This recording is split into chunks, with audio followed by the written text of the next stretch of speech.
But the bowling is very good here. There's not been sort of loose balls or did a full toss or anything yet so far. We sort of think, do they just have to see these two out? Could be. Kopak in from our end. Freeborn moves her feet round as if to play it up and over cover, but just defends it down and there is no run. Yeah, because this partnership, this opening bowling partnership, working really nicely. You wonder how long Scrivens will keep this pair going and what she'll keep up her sleeve for later on. Yeah.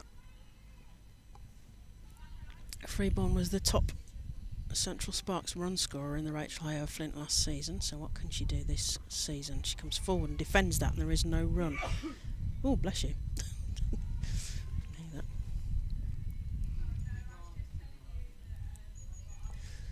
And Freeborn was also, in terms of the Professional Cricketers Association, most valuable player for last year. She was 5th in the batting lineup for all of that nationally, so doing well with the bat last season. What can she do this season? She needs to anchor an innings here. High back lift. Plays forward and there's a sort of half strangled appeal. And there is no run. Well, you can see she's looking to try and sort of start moving her feet a bit because not getting anywhere with just leaving and defending. So she's trying to get out of her crease a little bit, move across. Well, the bowling's so good that the batters now have got to find a different way to play, haven't they? If the bowling isn't loose, they've got to find a gap in the field somewhere. Kopak rounds in. Freeborn. Oh, that was talking about full tosses. I think that was a sort of a half volley there, but it was again straight to the fielder and there's no run. And another over goes by. 5 overs gone. Central Sparks are 2 for 2 still. Yeah, I mean, we could say it again. It's very much been Sunrise's game so far, picking up the 2 wickets without scoring, and these two they're struggling to read the bowling at the moment, struggling to get anything on it, get it going. And Sunrisers will very much be the happier camp in the glorious sunshine here at Kidderminster. Yep, you're listening to Georgie Heath from Women's Cricket Chat and Claire Jenkins, former Somerset and Derbyshire player. You'll also hear the voice in shortly of Mike Perkins. We're here at Kidderminster Cricket Club and you're watching either the Central Sparks YouTube channel, the Worcester County Cricket YouTube channel or the Worcester County Cricket Facebook page. Apparently we're going out on all of those. I hope I'm not split in too many ways as Hancock comes in. And that's left again. Again, Hancock finding just a bit of bounce. Yeah. The debutant Courtney Webb just letting it fire on through. Hancock with that blonde bun on the top of her head, and something I will never be able to do is play sport with a bun. It doesn't work. It bounces straight out. No matter how many hair ties you get in there. Yeah. Yeah. It looks like it's not coming anywhere loose. No, she turns at the top of her mark. Right arm over. And that's nicely played up into the covers. But again, no run. Not quite time. She rehearses the shot. I was getting very excited then when she flung that bat. I thought, oh, going to go through a gap there. But she sort of took a weight off as she hit it. And then it just went straight to the fielder along the carpet. Well, Courtney Webb on debut still yet to get off the mark.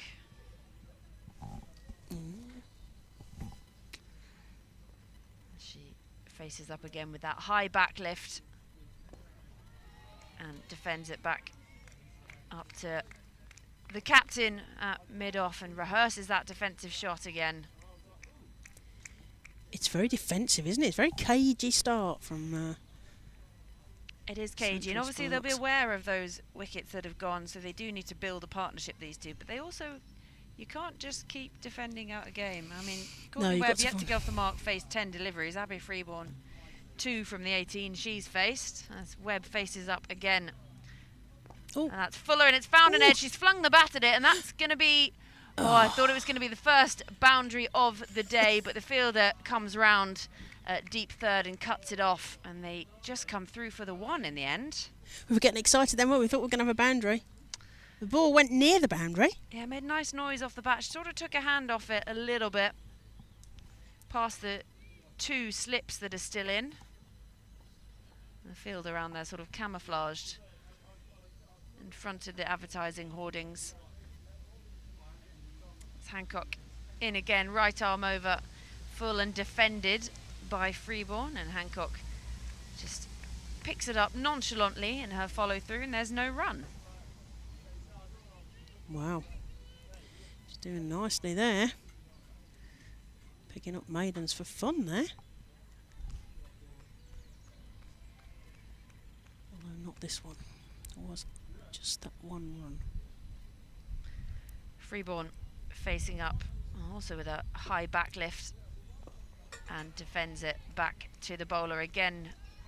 No run, and that closes out the 6th over. So at the end of 6, Central Sparks just the 3 runs on the board and 2 wickets down. Yes, some rebuilding required would be a massive understatement here in the sunshine at Kidderminster. Well, it's interesting because we talk about rebuilding, yes, but there's rebuilding and it does require run scoring. Yes.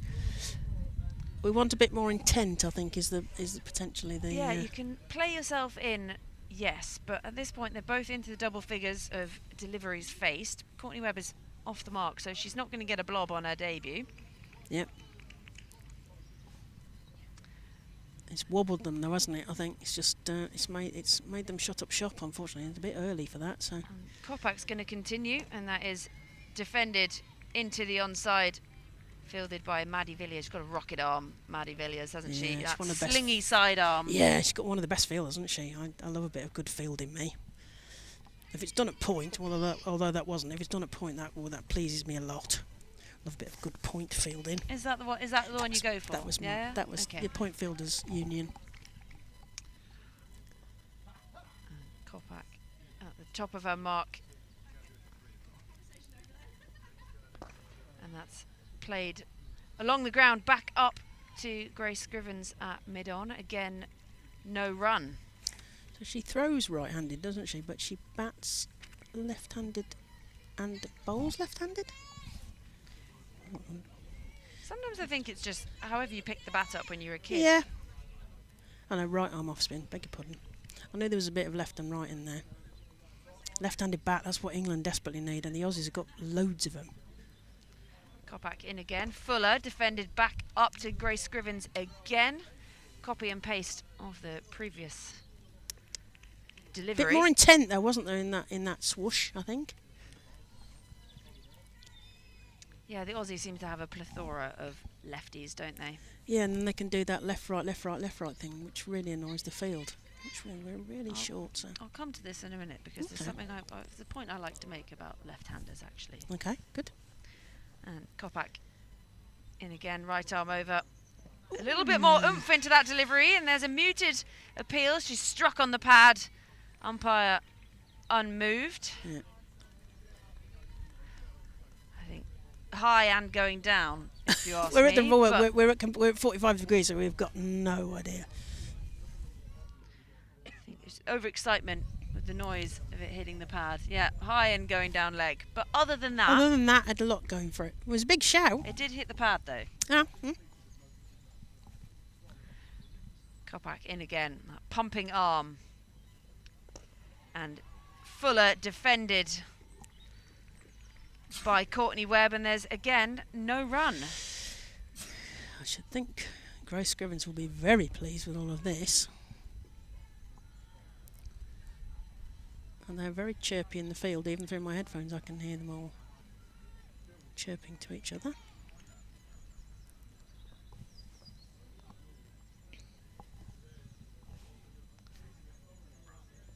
Ooh, full toss clubbed away into the leg side, and this could well be the first boundary of the day. It is. Well, that sat up. It was there to be hit. A good old baseball swat. Ooh, and that is the first boundary of the day. At the end of the over as well. Ooh. Oh. I think perhaps that might give Captain Grace Scrivens something to think about. Her bowlers perhaps getting a little tired there, bowling a fair few overs on the bounce. And it's just slipped out slightly. So at the end of 7 overs, Central Sparks 7 for 2. Abby Freeborn, just the 2 to her name. Courtney Webb, 5 from 17. Yes, needing to get going, but a 4, the first boundary. Get yourself down here to Kidderminster because it's sunshine here. Got lots of lovely deck chairs and things for people to sit in.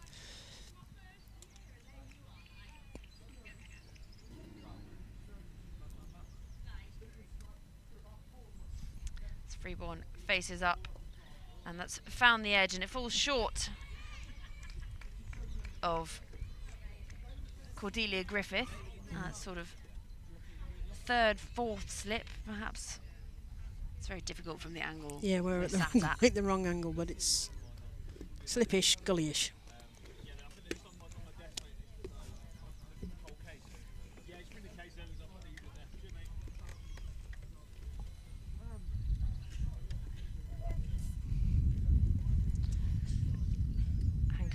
In again, right arm over, and that'll be a wide down the leg side, the first extra of the day. Freeborn still looking to try and get something on it, just fishing around her pads, and perhaps again just a sign to Captain Scrivens, maybe time to mix it up.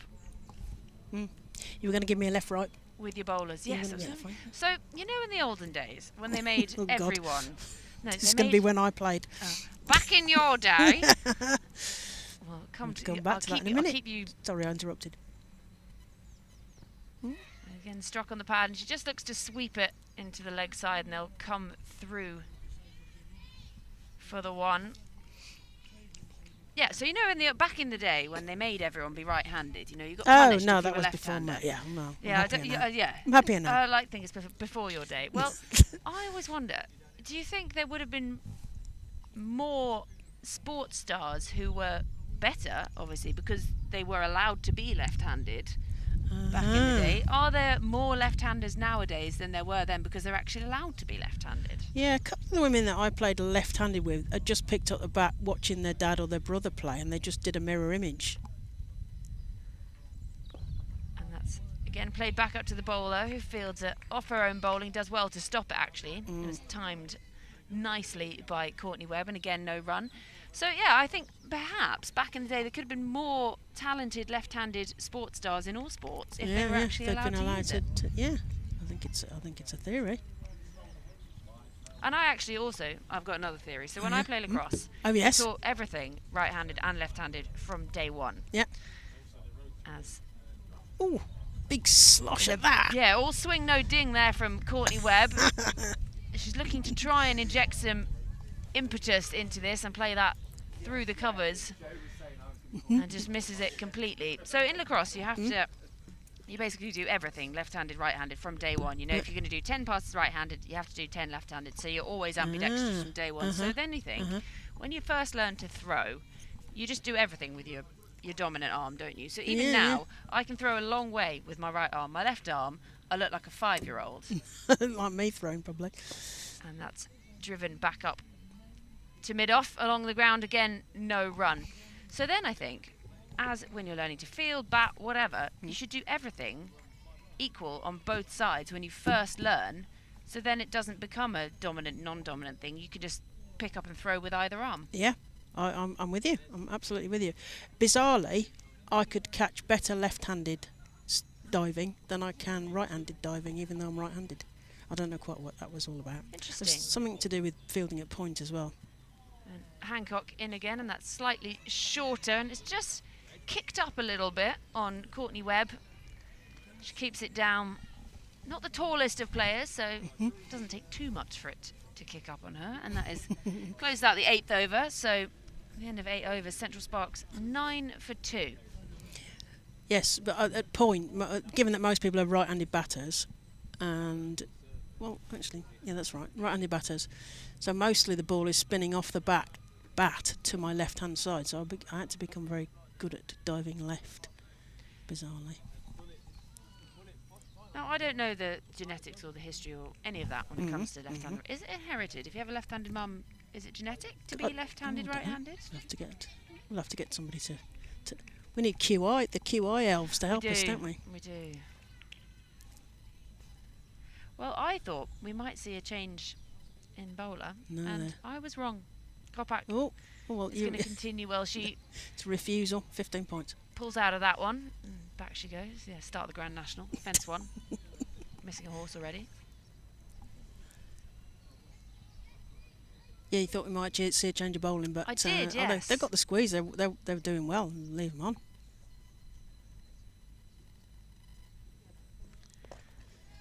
And again, full and defended just into the ground and fielded at extra cover by Cordelia Griffith there.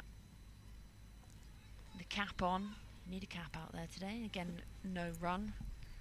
They can afford to be really close in here, aren't they? And I know it's still the power play, but they can be very close because it looks a bit like defensive batting practice here with Central Sparks at the moment. Not getting it beyond the 25-yard circle. Yeah, that's fielded by Maddie Villiers. Comes in at square leg. They haven't got the eyes on these two bowlers. They've the foot on the throat and pushing down hard at the moment. Yep, they can afford to be aggressive with the fielding and the bowling. Bowling's been good, not much loose, 1 or 2, but not much. Still the slip in. And Freeborn used to use her feet and come down the pitch. She finds a leading edge and it goes down to deep third, and they do come through for the 1, but it was up in the air for a minute and the fielder thought she might be in with a chance. There was a collective intake of breath, wasn't there? You could actually hear it from perhaps it was my own collective intake of breath.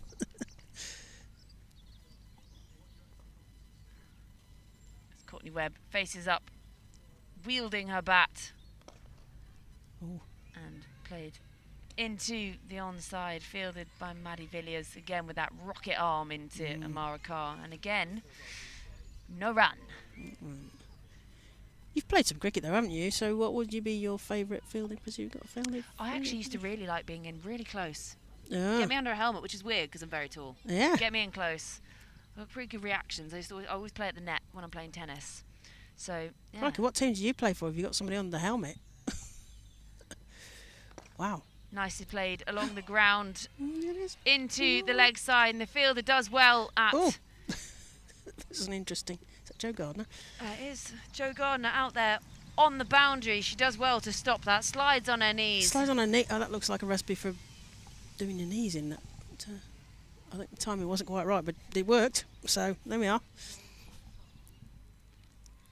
I like a knee slide. It's damp enough still. Yeah, but you kind of expect it to be sort of side on, don't you? I thought go for the knee slide football yeah, celebration football or style, guitar style. Ooh. Get her a guitar.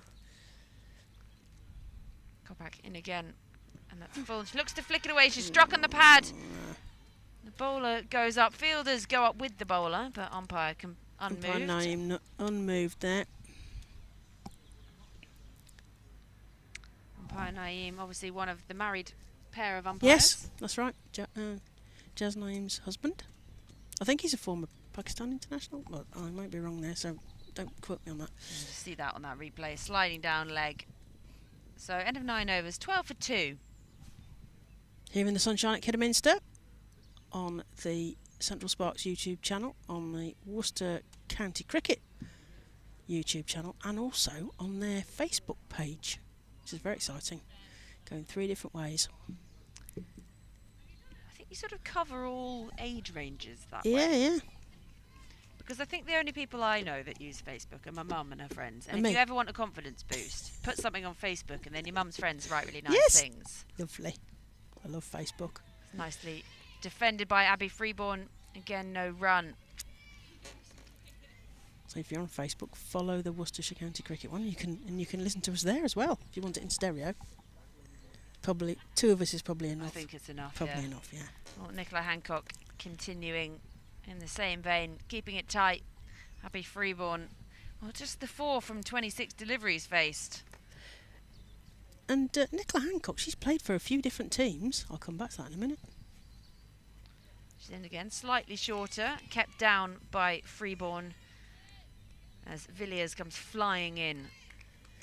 So I've got here that Nicola Hancock played for Hobart Hurricanes, Melbourne Stars, Melbourne Renegades, and I know she's at the Brisbane Heat now, isn't she? Yes, she's at the Brisbane Heat. So she's played some different women's Big Bash teams, and she's obviously on Australia's radar because she was in the Governor General's 11, which is their kind of A-team thing, isn't it? Well, in she comes. Freeborn facing up as the bouncer. And has it been signalled no ball by the umpire? They're just is one for the over. Okay. I think well, there's actually some discussion between the umpire. Yes, if someone could go and tell Courtney Webb to just move slightly to the left so I can see the umpire, please. They can do 2 head fights, I think, in this competition. Banged it in, didn't she? Good and proper short ball. Freeborn taps a bat, surveys the field. Still those 2 slips in. Attacking field here from the Sunrisers. There's one out in the deep on the leg side. And that's Fuller and dug out by Freeborn. As Grace Scrivens comes around sort of wide mid-off, does the fielding, and there's again no run. 2 more balls of the power play, and it really feels that Central Sparks have not made the most of the power play restrictions in terms of Sunrisers will have only been allowed 2 fielders outside of the 25-yard circle in the women's game, 30-yard circle in the men's game, and the numbers are different in the men's game too. Hancock, and that's nicely off the back foot into the ground from Freeborn, and Cordelia Griffith does good work to get a hand on it and stop it at that 4th slip, and they come through for the 1. Was that a catch chance? No, into the ground, I think. Probably dropping in front of her, perhaps. Well, you're going to have a break from me in a minute, 1 more ball, and then you'll be joined by Mike Perkins. In my head, I'm wondering how I manoeuvre taking off a layer in this situation as well. Oh, as the sirens go off, I'm not sure whether there's nearby ambulances and things. There's a discussion. Are they checking how many balls are left with the scorers or something? Because the umpire this end is on his talkie-walkie. Because I think it's probably whether there was an extra or not, but and therefore whether she's got another ball to bowl. But they look like they're ready. Hancock in, and it's kept down by Courtney Webb, and just the 1 run coming from that. The 10th over, so the end. Just not. Or are we not yet sure? Not sure. Still another to come. Yeah. They fancy another ball in the power play, I think. I'm sure the scorers have got it right. Heather Vernon and Sue Drinkwater will have that right. I don't think my friends at uni would have known me as Drinkwater. Because you don't drink water. Well, it would have been something else. Said it would have been drink wine. Yeah. Final delivery of the power play, and that's just played back up to Scrivens at mid-off, and there's no run. So the end of 10 overs. Well, it's a power play that very much belonged to the Sunrisers, who won the toss and decided to have a bowl. Central Sparks 14 for 2. The wickets to fall, both caught behind off Kate Kopak. Eve Jones, well, she went first ball of the day as Central Sparks captain, and then Chloe Brewer faced just the 4 deliveries. She went without scoring in the 3rd over, and well, Hancock and Kopak have very much got the squeeze on these Sparks batters at the moment. Abby Freeborn and Courtney Webb out there in the middle, looking to try and put something together, struggling. Strike rate very much down at the moment. Webb just the 7 on debut so far from the 26 she's faced. Abby Freeborn 5 from 30, as you can see there. That run rate just the 1.4, as Michael Perkins slides elegantly. Hello, Georgie Heath. We've been meaning to do this for a very long time, haven't we? And we haven't ever managed to be on commentary together for an RHF trophy or a Charlotte Edwards Cup game. So what a delight it is to be here at Chester Road, Kidderminster. I hope you're pleased that I brought the sunshine for you. I'm amazed you brought the sunshine, to be quite honest, because we've moved our table out into it. It's so glorious, but we were actually expecting to be wearing the sort of bobble hats. Well, Maddie Villiers is taking up proceedings.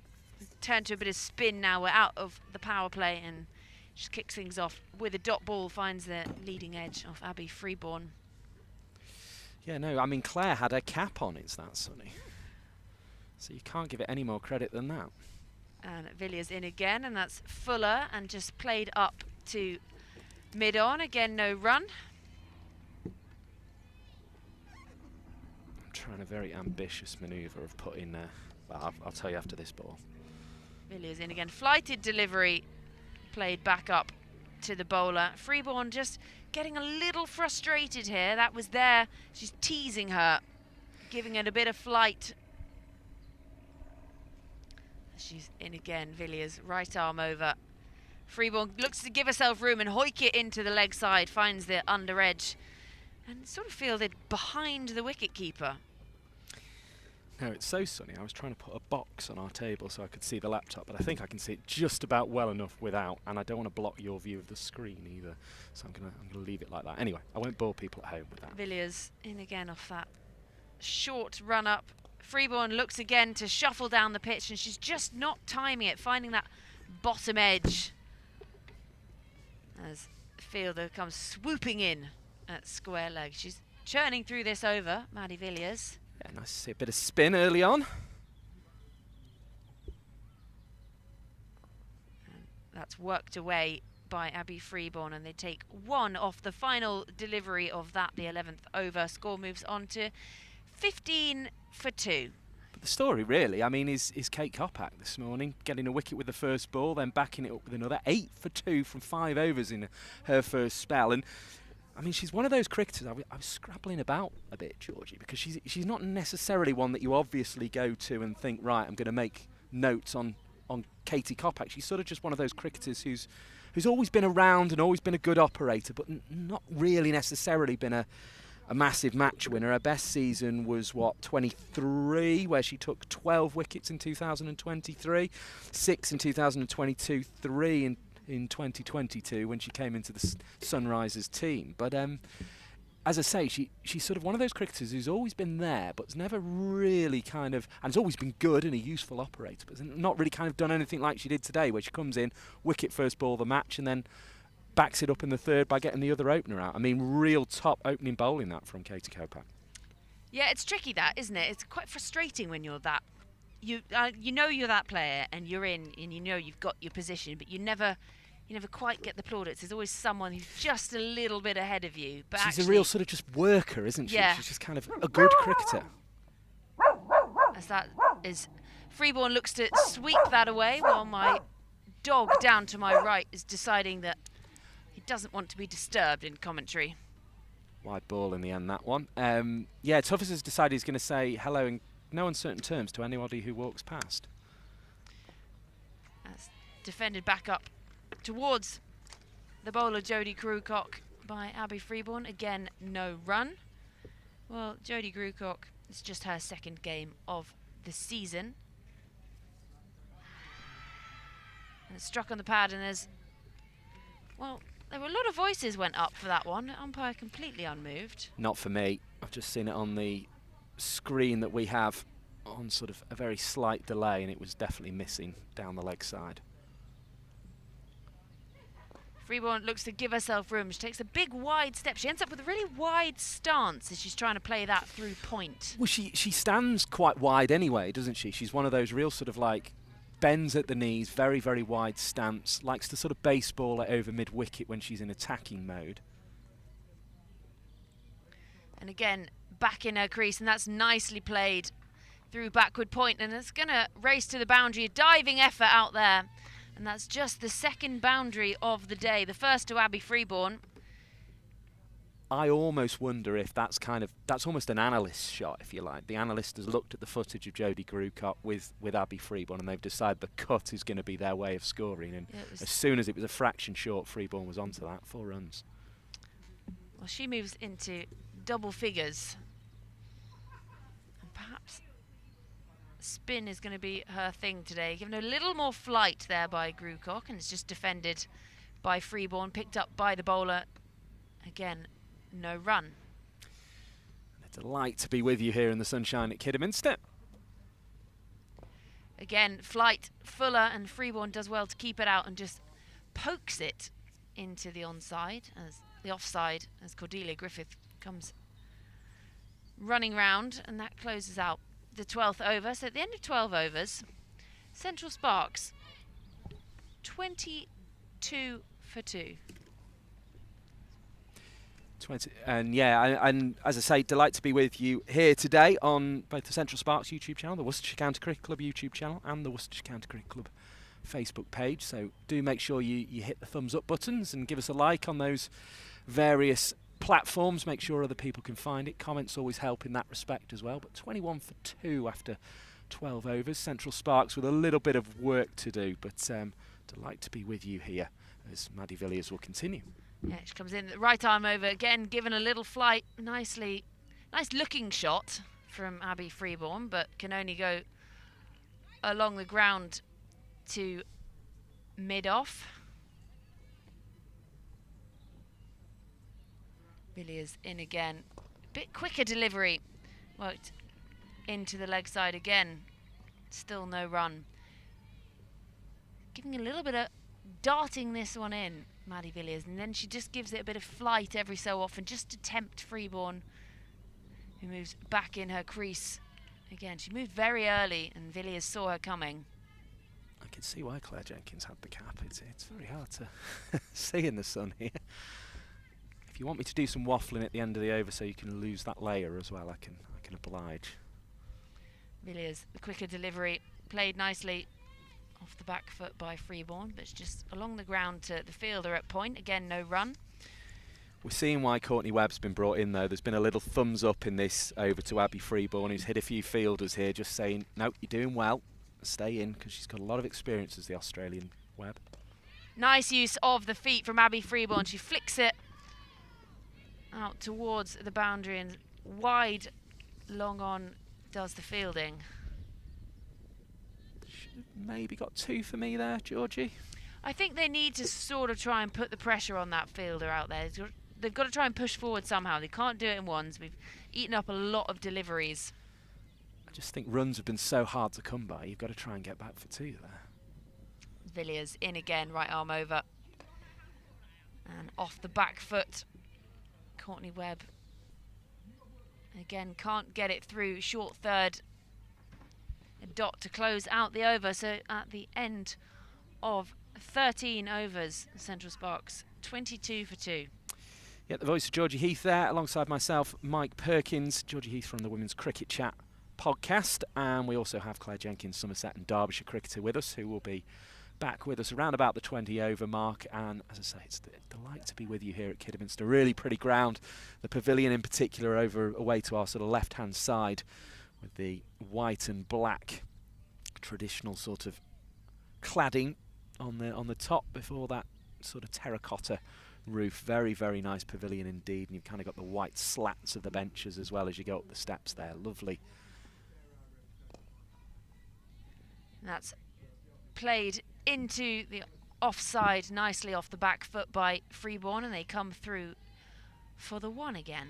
And what's so nice about it is that we're actually seeing it in the sunshine, because the championship game here was frighteningly cold, it has to be said. I'm going to get in touch with our colleague Nikki Chowdhury, who warned me I needed every layer I owned for this. And I've brought plenty. I do think I packed most of my wardrobe at 6 o'clock this morning. Great use of the feet there by Courtney Webb. She shuffles down the field and they scamper through for the 1. She just along the ground up to mid-on, and she rehearses that shot. Didn't quite get a hold of it, But there's just a little bit more intent in these shots from these two. Yeah, I think almost Courtney Webb might need the thumbs up now from Abby Freeborn. That's defended by Freeborn, no run. Because it will be difficult for Webb, because she's been playing on Australian pitches back in January, and it'll take a little bit of getting used to here. And that cut in the last over found the fielder. That one there didn't quite time it. Grucock in again, played off the back foot by Freeborn, who's sort of walking as she's playing those shots, and she's got no intent of setting off for a run. But it's just looking for it, isn't it? That's what they've got to be about, because as I say, it's so hard to score runs. I think every time you hit it, you just have to be looking to get a run. Bit of French cricket. Bit of tap and run. Yeah. Nothing wrong with that. Given a bit more flight, and she goes up over the top, back over the bowler's head. Fielder comes round, and she just failed to cut it off there. It's a really good effort. Really good effort out in the field in front of that Metro Bank sign. But that was the injection of intent that Abby Freeborn can bring to any innings. Yeah, I mean, that was wallop and run, wasn't it? And it got over the rope just about. The fielder did well, but just tickled over the rope. Off the back foot this time. Played out to deep point from Freeborn, and they come through for the one.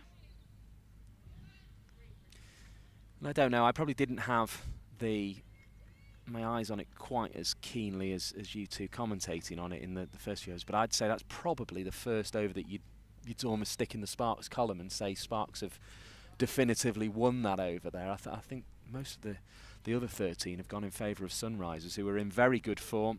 5 wins from 6 at the moment.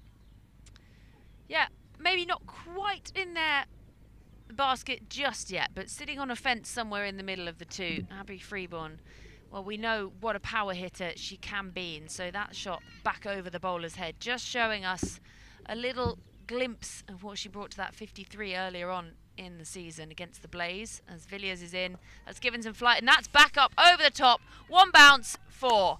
Abby Freeborn is just pushing it up into the next gear, foot on the accelerator. Well, the 1 win Sparks have had this season, I would say, was down to Abby Freeborn's innings in that game at Edgbaston against the Blaze, and I think she's been the best batter we've seen on display so far today. A lot seems to hinge on her. And Villiers in again. Has played nicely along the ground, but fielded up at mid-on by Captain Grace Scrivens. Yeah, Grace Scrivens past 1,000 runs now in Rachel Hayer Flint Trophy cricket. Villiers again, and that's Fuller, and that's worked through the covers along the ground off the back foot by Abby Freeborn, and that's another boundary off the bat of Freeborn, who's just getting going here. I suppose the other aspect of Scrivens is the fact that she took wickets back in, what was it, 23, I think it was, that she was, 22, she took 13 wickets. She was equal top wicket taker in this competition. Villiers in again, right arm over, and looks to sweep Abby Freeborn. And well, it was only Villiers who went up for the appeal. Tuffers was up. There was a little growl in the direction of the umpire to try and get it given. Yes, well, if Tuffers the dog doesn't pipe down, he's going in the car. He's not getting paid to commentate today, as Villiers is in, and that's defended off the back foot by Abby Freeborn, fielded by Villiers off her own bowling, and there's no run. Yeah, but as I say, Sparks just coming into things, so it's really important they don't lose a wicket at this stage. Full toss, not given the treatment, worked into the leg side by Freeborn, who sort of sets off bat over her shoulder, a little bit irritated that was there to be hit. I don't mind that though. I think there was still intent with the footwork. It was a solid hit, just hit the fielder in the end. And 15 gone now, 37 the score for the Central Sparks. It's been hard work to get to that stage, and they will be hoping batting gets much, much easier, Georgie Heath. Yes, well, in this kind of sunshine, you would expect it's quite nice batting conditions, really. They wouldn't have banked on that kind of wobble at the beginning. These two, Captain going very early, Chloe Brewer soon after. And then the way these two were going about it, they were just struggling to read the two pacers. But introduction of spin is just swinging things a little bit more in the direction of Sparks. And as I say that, I think actually... And now we're going to continue to see more spin. It's going to be cut away here by Courtney Webb. Best shot she's played so far. It will be picked up on the boundary by the sweeper.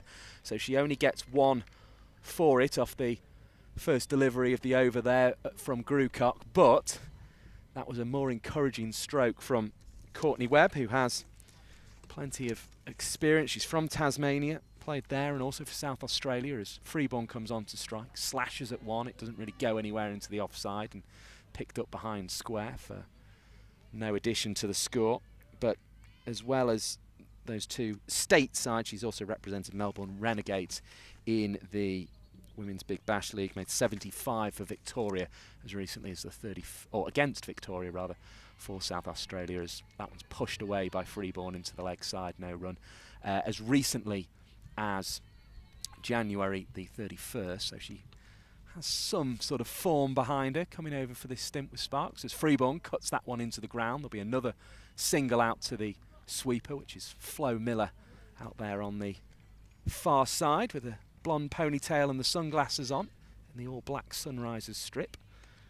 Sparks also in all black, but they sort of have a purpley colour to theirs, whereas Sunrisers have a kind of red in their sort of kit, little red flashes and red numbers on the back. As down the wicket comes Webb. Again hits it quite nicely, but only out to Griffith at short extra cover. No run again, 39 for 2 with Mike Perkins and Georgie Heath on the Central Sparks YouTube stream as Grucock bowls, and again it's chopped by Webb, and that was a bit more back to the start of her innings where she didn't quite time it. She'll be disappointed not to at least pick up a single from those last two balls of the over, but another two, probably on as even from that one. As I say, it was 37 for 2 at the 15 over mark, so I've made a little jot of that. Georgie Heath, how did you assess that over? Well, they look like they're... Abby Freeborn, she's the one who's going with intent at the moment. We've seen her hit some big boundaries, and we know what she can do, be that power hitter. As she takes on a drink there from Amy Campbell, who's out the side today. Courtney Webb still slightly struggling out in the middle. You can see she's sort of deciding whether she's going to go forward or do that, as you say, the analysts, you know, go back and play the cut off the back foot against someone like Grucock. But I think you can safely say they're much happier facing the spin. Well, would you be tempted to go back to seam at this point, Georgie? I think I might. If you were Grace Scrivens, would you get a seamer? You'd have to have a chat with your bowlers, because if they're overtired and they start sure, but losing I mean it's pace, it's bowling wides, but I think they had such a squeeze on it. You don't want these two to start getting comfortable against spin and then make it almost too late to go back to your pacers. Yeah, but a bit of Jo Gardner, maybe we don't see too much of her anymore bowling, but I think she can bowl a little bit of seam, can't she? I think. As in comes Villiers to begin another over. That's swept nicely, but out to backward square leg on the boundary. There'll be one addition to the total. Well, when I actually did play cricket, I played with Jo Gardner at Northants a little bit and at Burton Latimer, and she was a pace bowler at the time. Yeah. She was rapid. Yeah. Absolutely rapid. She won't want me to talk about or a bit of the haircut at the time. Esme McGregor would be the other option, as that one is bowled by Villiers, and it's hit actually too well to the aforementioned Jo Gardner at mid-on, who makes the stop, but not been brought into the attack yet. Yeah, she was a nifty pacer. Here comes Villiers again.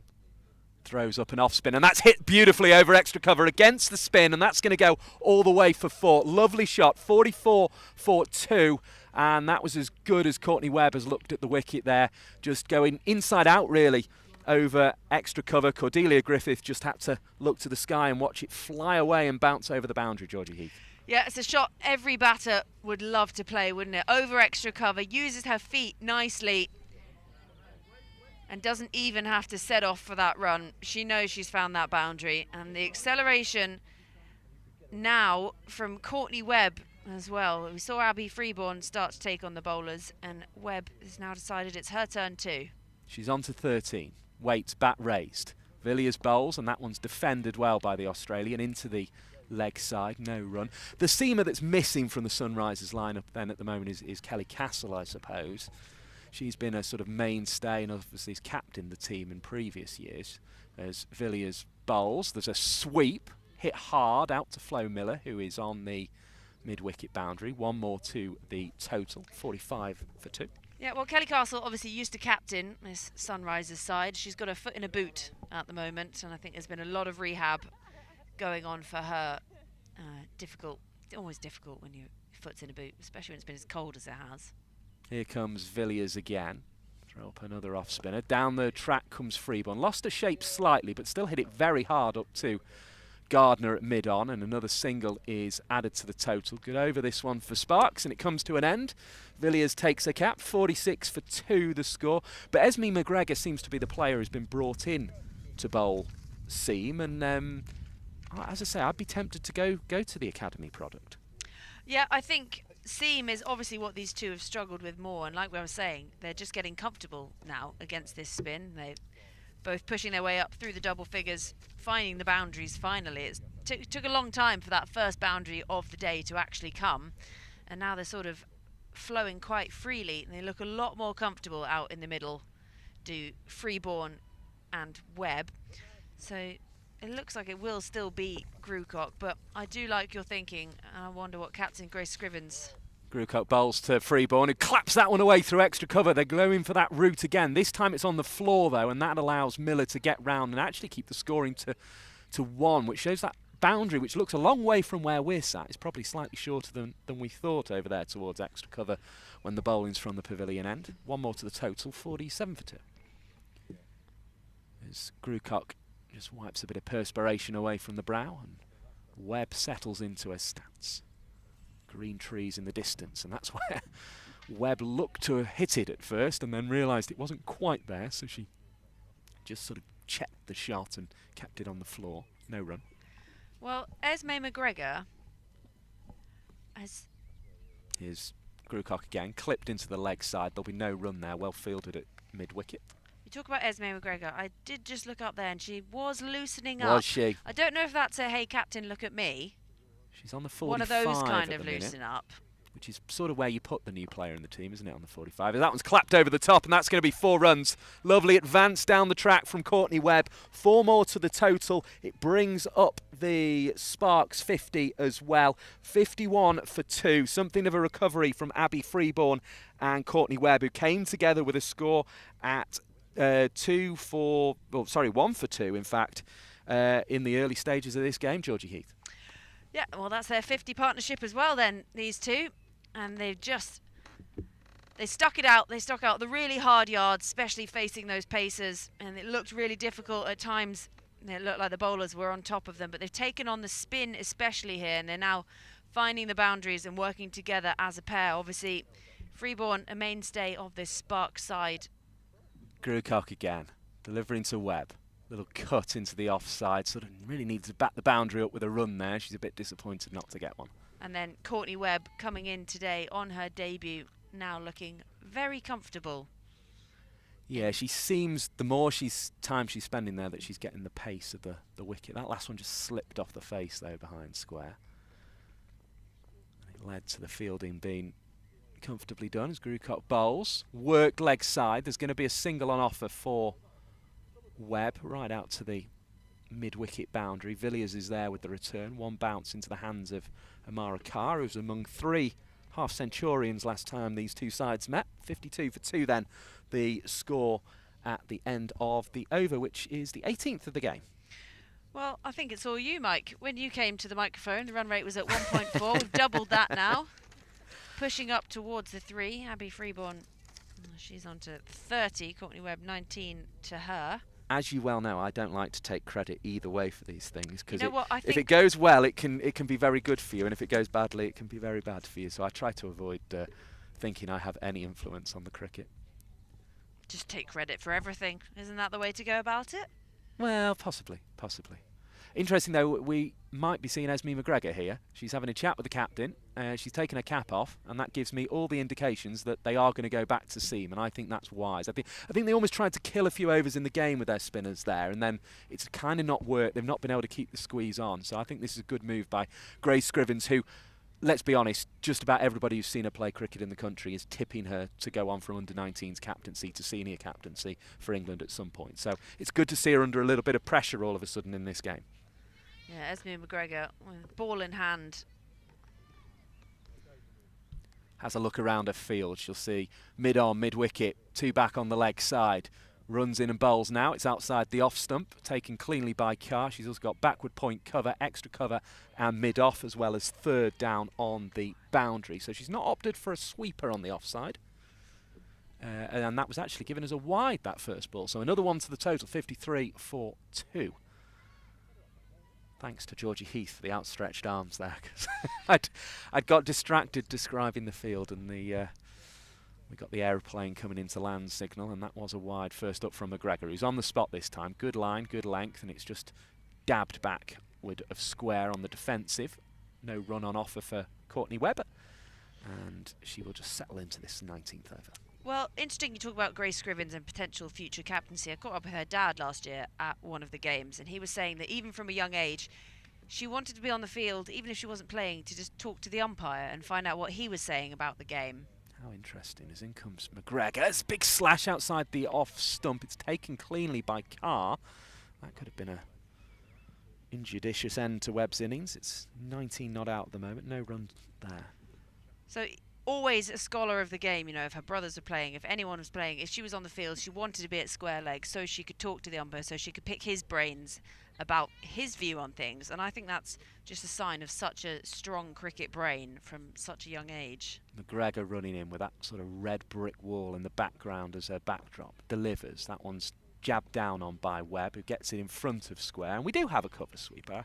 I thought we would. Earlier in the over, it was up in the ring, that fielder out there, but they went back to the boundary. It's cost them 1, but they won't mind that at all. 54 for 2. That's what the plan was set for. In fact, there's a little bit of discussion here between Scrivens and the fielder who I'm going to identify very shortly out on our cover boundary here. I think it's Flo Miller who usually does that work, and it is indeed. So she's going side to side, which is some achievement, as McGregor bowls. Another slash outside the off stump, this time from Freeborn, collected by Carr. No addition to the total once again. Thank you for joining us today on this Wednesday morning, first day of May, 20 to 12. You're watching the Central Sparks YouTube stream, the Worcestershire County Cricket YouTube stream, or the Worcestershire County Cricket Facebook page. Great to have you with us in all of those places as McGregor bowls and Freeborn clips into the leg side. It's gathered just about at mid-wicket, not cleanly, but stopped certainly, and that prevents any addition to the score there. Applause from Villiers, who was the one getting her knees dirty to get to the ball there. Can't imagine the square will be too firm, given the weather we've had in the early part of the season, Georgie Heath, as McGregor comes in and bowls. It's short of length, just pushed into the offside. Griffith there with the fielding from extra cover. Prevents the run again. 54 for 2, the scoreboard on the far side, with a big green tree set behind it here. Lovely, lovely setting, isn't it? I'm told at the far end, at the pavilion end, there's just behind the sight screen there's a Masonic lodge. Oh, what? Of all things. A Masonic lodge. What's that? Yeah, I'll have to look up exactly what it is, but it's some sort of religious building. The Masons. Were they the ones that have the funny handshakes? Yeah, so that it's the funny finger. It's so it's not religion really, is it? It's more sort of secret society. They're the kind of society they always have on things like Midsummer Murders and Lewis and that kind of thing. You know, they always talk about the Masons. They're a good script writing tool, aren't they? The Freemason Society. But yes, apparently that's one of their lodges down there with a little sort of sloped roof and kind of almost like a white pebble dash at the front. Maybe even a magnolia, perhaps. But anyway, that's what that is. I like a magnolia tree. I don't like magnolia coloured paint, as Scrivens takes the ball, and that's worked into the offside by Courtney Webb. They do well to scamper through for that one. Yeah, so a good start to the over there. Go on, I'll let you take the rest of this one, because We just got so excited Well, about the I'm Masons. I'm conscious that Claire's going to pop in at the end of the over. So let's have one from Georgie Heath before you Freeborn depart. faces up to Scrivens, and that's darted in. And sort of an awkward defence from Freeborn into the onside. And again, no run. I think Tuffers has found the first people he's liked of the day. 2 people have come along, and he's not growling at them, which is very unusual. Oh, he's snoozed off. He's absolutely sparko. Abby Freeborn used their feet, and she gives it some welly, and actually straight into the leg of her batting partner, Courtney Webb at the other end, who does the fielding. All that excitement early on has, it's been too much. It's a tough life being a dog. Scrivens in, and Freeborn just works that along the ground, and that's fielded at extra cover by Cordelia Griffith with that cap on. So as I say, without wishing to produce on air, I'm going to bring Claire into this seat so she's got this headset, and then I'll flick over into yours. Use of the feet just past the left hand of the bowler and straight back down the ground, and that's 4. That was hit with quite some power from Abby Freeborn. If Grace Scrivens had got her hand to that, she was going to know about it. Yeah, certainly. She didn't get all of it, I have to say, but she got enough of it to take it over the bowler and then beat the fielder, who was diving on out towards the boundary as well. Freeborn looks to defend off the back foot, and that just beats the edge. There's a few shouts of "oh" from the Sunrisers, but there's no run off there. So just the 5 coming from that first of Grace Scrivens' overs. The end of 20 overs. Central Sparks, after a real struggle early on, find themselves 59 for 2. Abby Freeborn going along nicely. 34 for her and 21 to Courtney Webb. And I'm going to sidle out elegantly as Claire Jenkins slides in. I was just going to ask you what happened. Oh, went off for a little break. Lots of stuff's happened now. We're well past the power play. And I gather that, what I missed then, Mike? Well, you've missed something of a recovery from Sparks, I think it has to be said, from 2 for 1, 1 for none. I think this is a much better position to be in as McGregor begins her second over, clapped out into the offside, out towards the fielder on the cover boundary. 1 added to the total. That takes it to 60 for 2, which is a much more respectable position for the Sparks to find themselves in, Claire Jenkins. Oh, well, I'm glad I had a break then.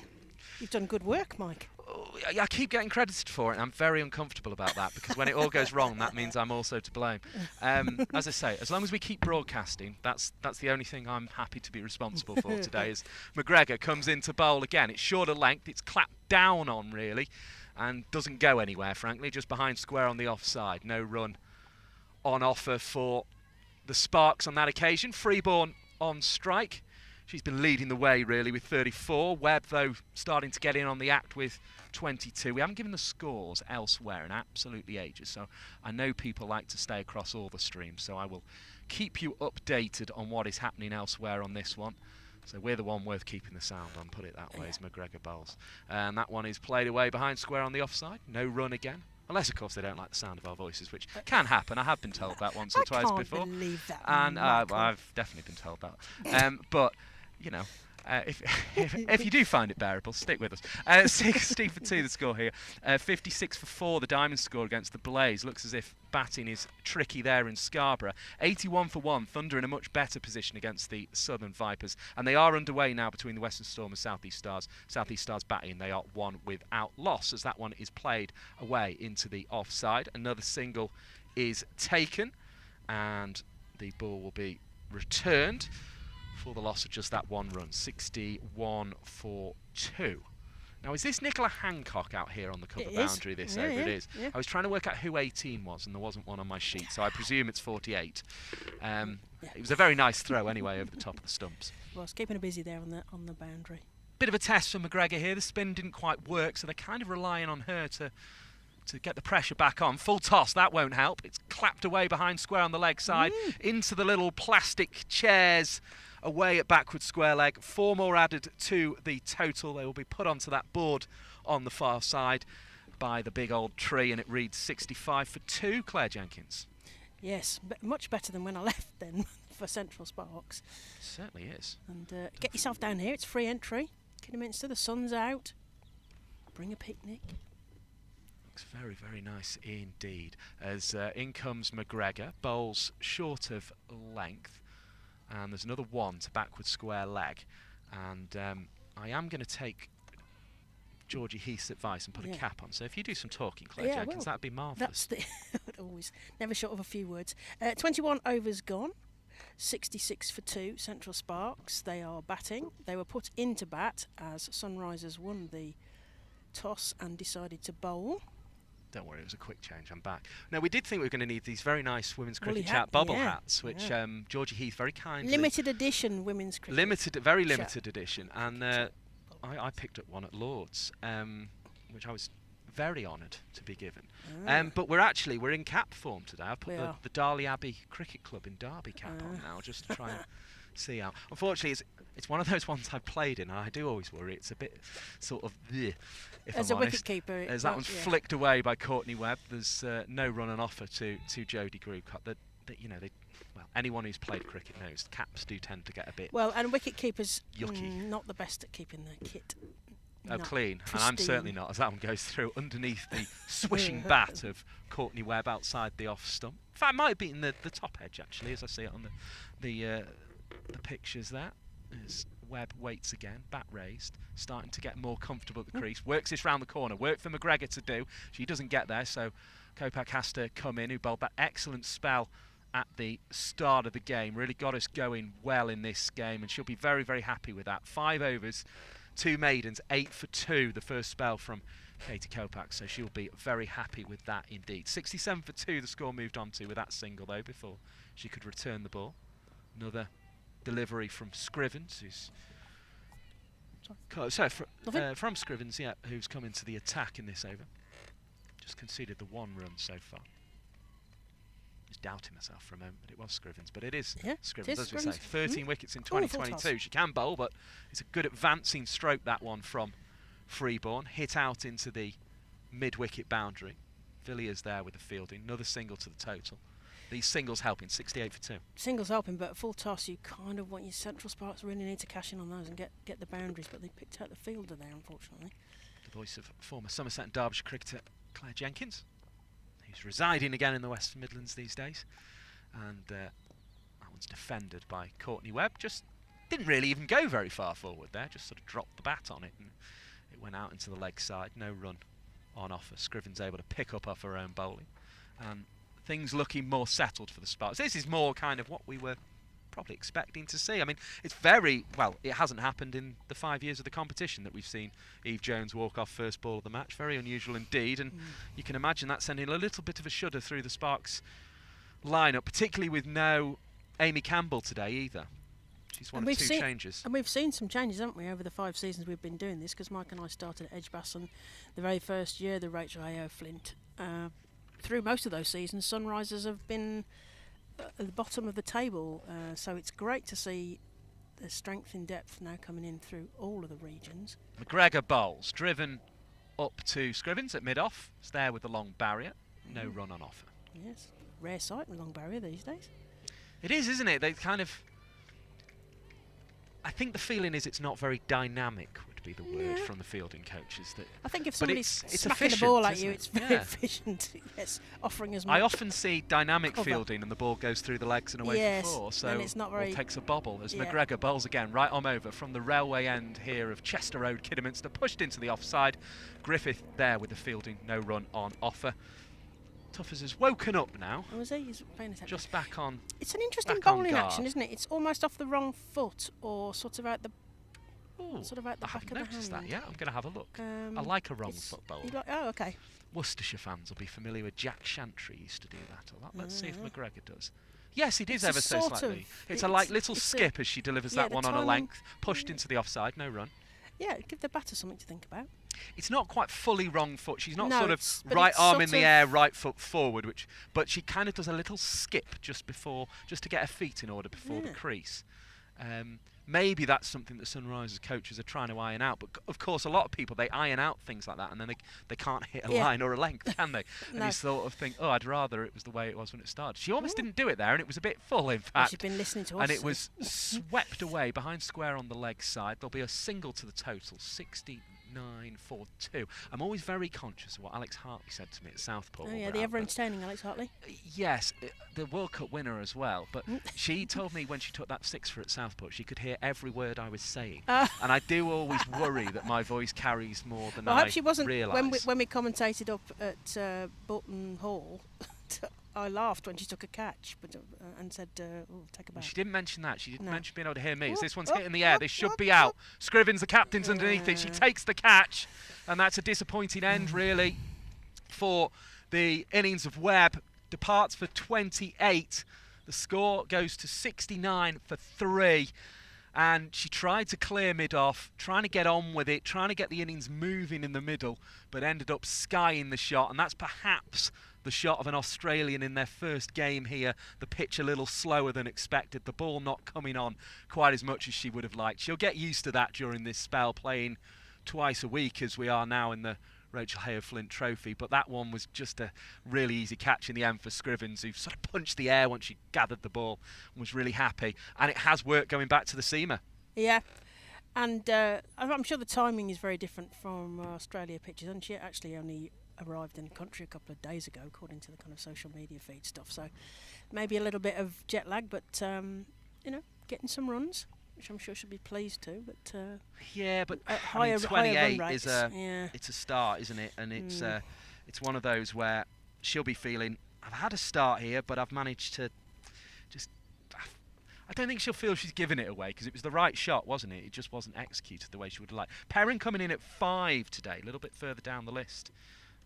Claire Jenkins, what do you make of that? Yeah, oh well. I mean, you've got Courtney Webb, so you want to get her in early, don't you, and get a feeling for what it's like in these conditions. So that doesn't bother me. But I think the thing that sort of does, I like to watch Amy Campbell and Abby Freeborn back together, because I call them the engine of that middle order in Central Sparks. So I'm sort of slightly disturbed that Amy Campbell's not playing and therefore won't be coming out to bat with Abby Freeborn. But the promotion really has been for Freeborn, hasn't it? Up to number 3, and I think that just shows they feel she is the batter who can kind of control an innings from that position, if you like. She got that.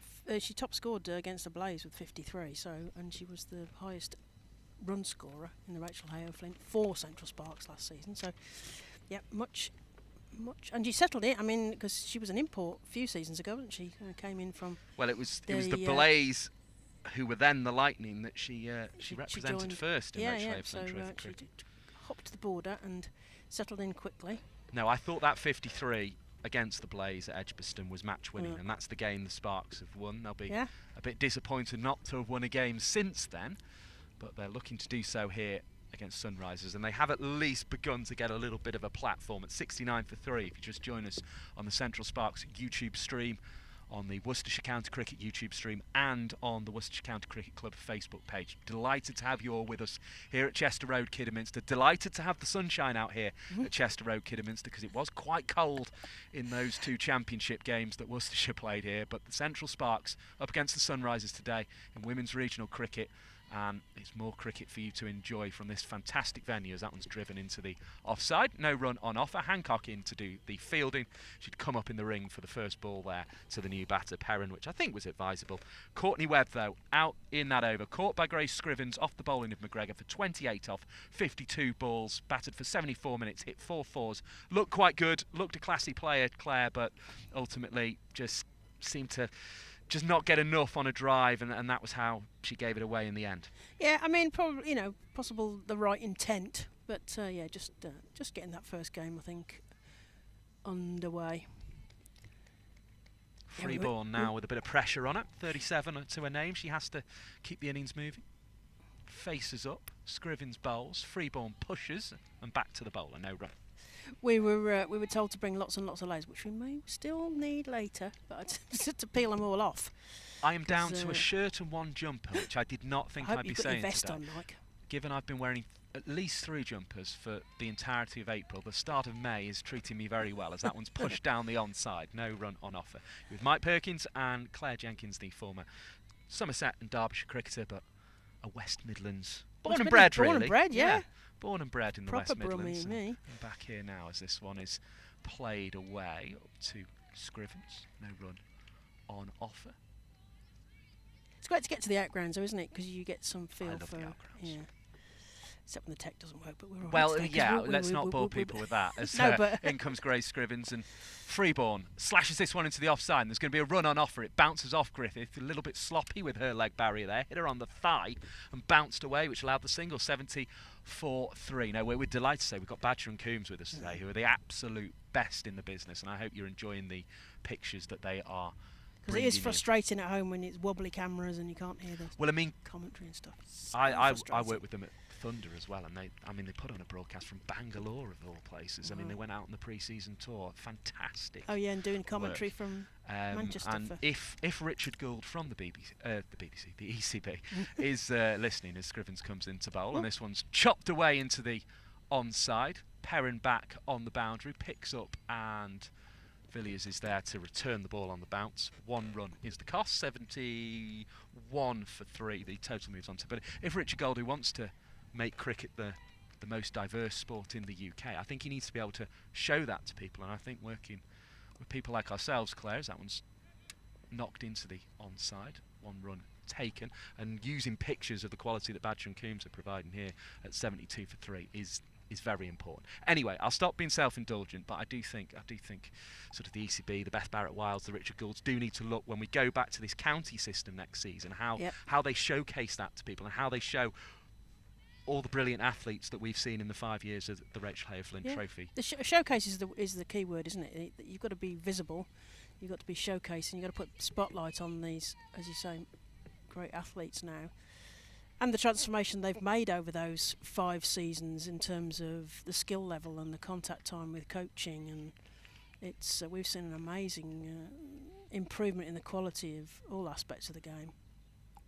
Here comes McGregor again to bowl from the railway end. Right arm over, it's driven down the offside of straight, and it is stopped by Grace Scrivens, and there is no run. I was on my soapbox a bit there, wasn't I? Well, I very rarely do that in public, don't I? I usually know, try and say things like that to to people in WhatsApp groups rather than in public. But we've all it been does there, need saying sometimes, doesn't it? Frustratedly trying to watch something with wobbly cameras and no commentary. As in comes McGregor, right arm over again, past the blue stumps. That's a lovely little ramp shot, really. It was just picked up. On one knee was Freeborn. She deserved more than the 1 run she gets there, because that was a lovely little bit of cricket, but it does only bring her 1 run down to fine leg. It's a long leg had to come round, really. 74 for 3. Claire Jenkins. There wasn't quite enough pace on the ball, was it, unfortunately? And it was sort of uphill from where we are, because we're kind of at the bottom of the slope here, aren't we? That is true. We do have that sort of... you almost don't notice it from this end, but when you sort of look to the very far side where the sponsors' boards are behind at the pavilion end, as that one is attempted to be worked, but it was down the leg side, and there is a wide ball added to the total, 74 for 3. You do actually, when you look right over to that far side, towards where the Masonic Lodge is, it's slightly higher. I wonder if we'll see any Freemasons today.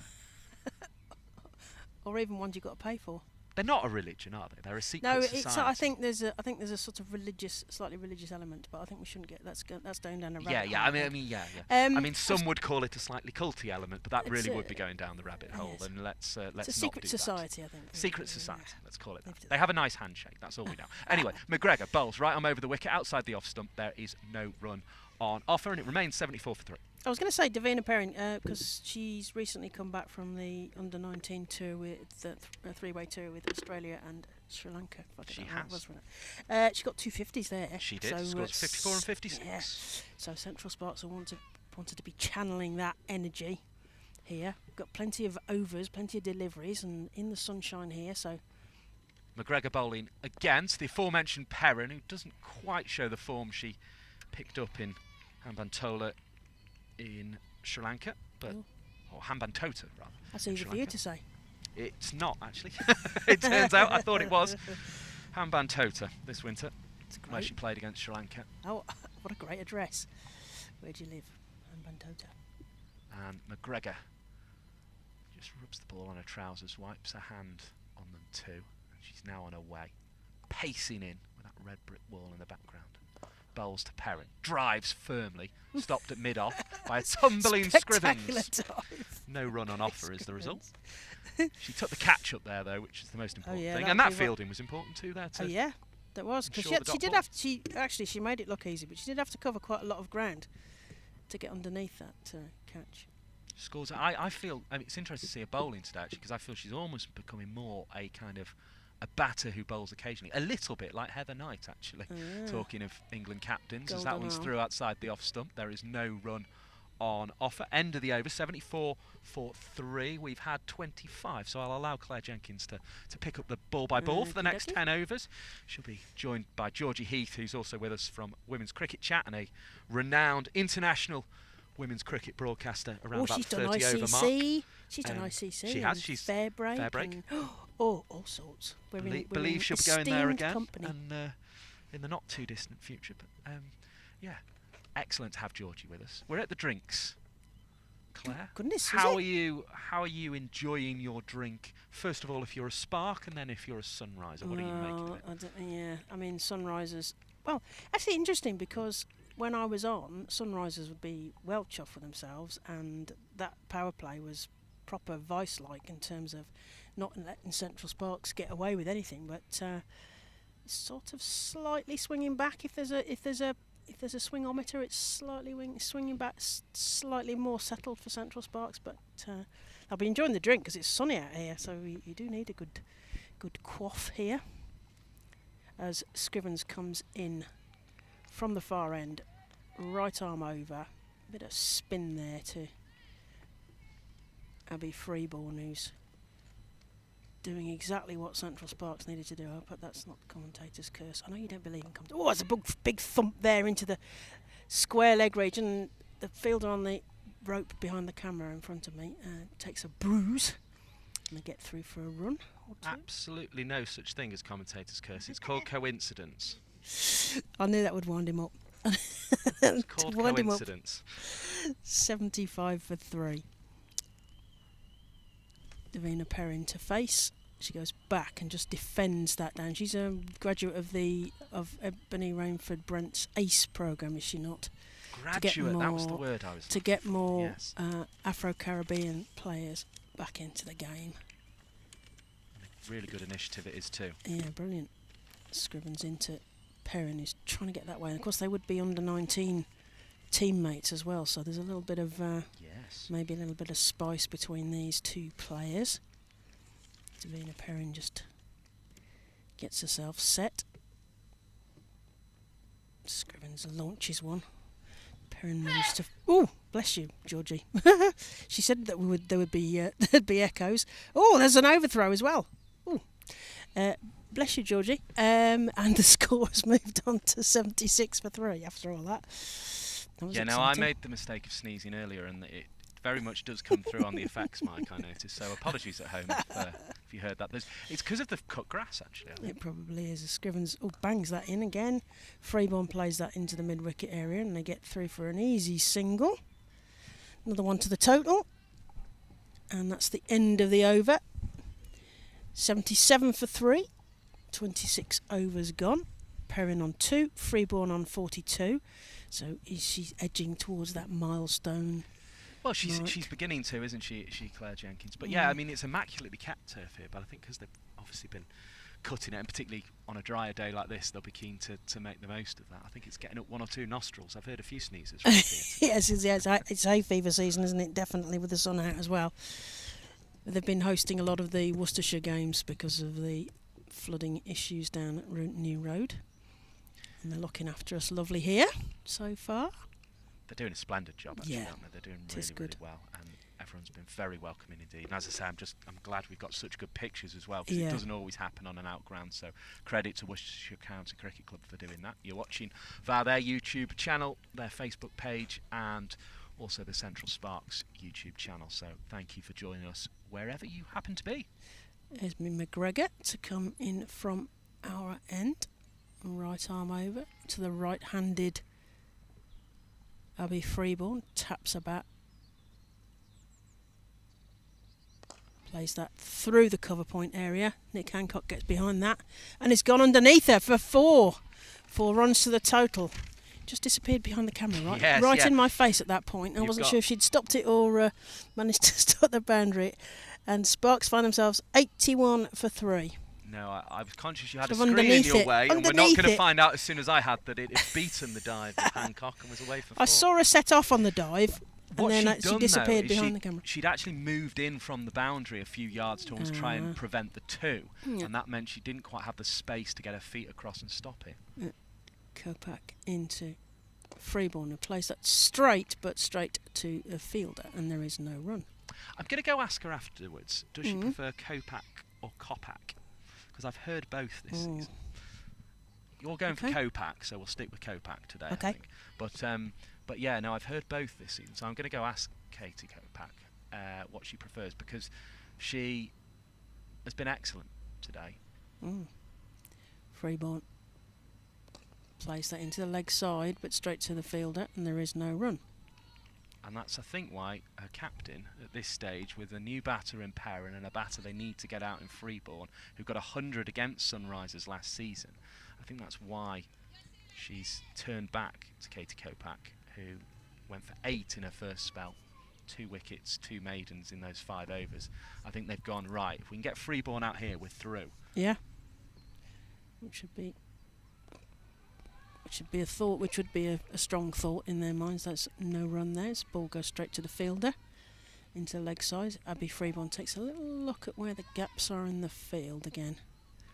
Hancock bowled very well, 5 overs, 1 maiden, 6 for no wicket. So she's kind of almost doing the foil role for Kopak in that first spell. But then the others have gone 4 overs for 17. That's Villiers, 4 overs for 21. Grewcock, McGregor's 4 overs cost 12. Yep, Freeborn comes round that ball. Oh, there's a big appeal, but she triggered well to the leg side, as if to play it up and over the covers or open the possibilities up. But she'd also shuffled her feet, hadn't she? She'd chassé down the pitch a little, so I think that helped save. And just to complete those bowlers who've had 4 overs, Scrivens has had 4 overs for 13. So for me, Kopak with the wickets has been the pick of them. McGregor with 1 for 12, pretty impressive. Maybe they're going to switch McGregor's end, perhaps. Maybe. Who knows? Uphill as Kopak goes away from us to Freeborn. Plays that into the leg side. There's going to be a single there. She moves on to 47. Score is, that's the end of the over. And the score is 82 for 3. 27 overs gone. Past that halfway stage. And Central Sparks will have wanted to put a lot more on the board here, Mike.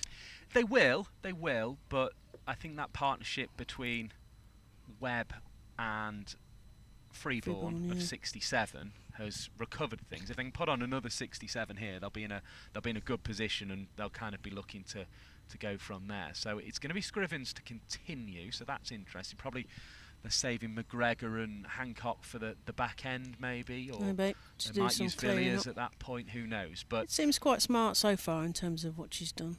It does. Scrivens into Freeborn, who rocks backwards as if to play it on the back foot, and then thinks better of it, and there is no run. And as I say, Scrivens is a good bowler, so I like to see her using this. I wouldn't like her to sort of retreat into that kind of Heather Knight role where she doesn't bowl much. But obviously she's only 20 now. I think when she's 30 she might be bowling less. Exuberance of use. As that's another 4 through the square leg boundary. A lovely shot there, a proper sweep there from... Oh, and that's her 50 up as well.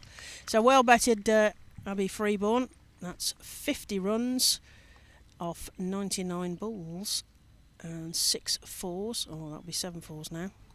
7 fours, so that's another milestone, and certainly relying on Abby Freeborn with a bat here as the score moves on to 86 for 3.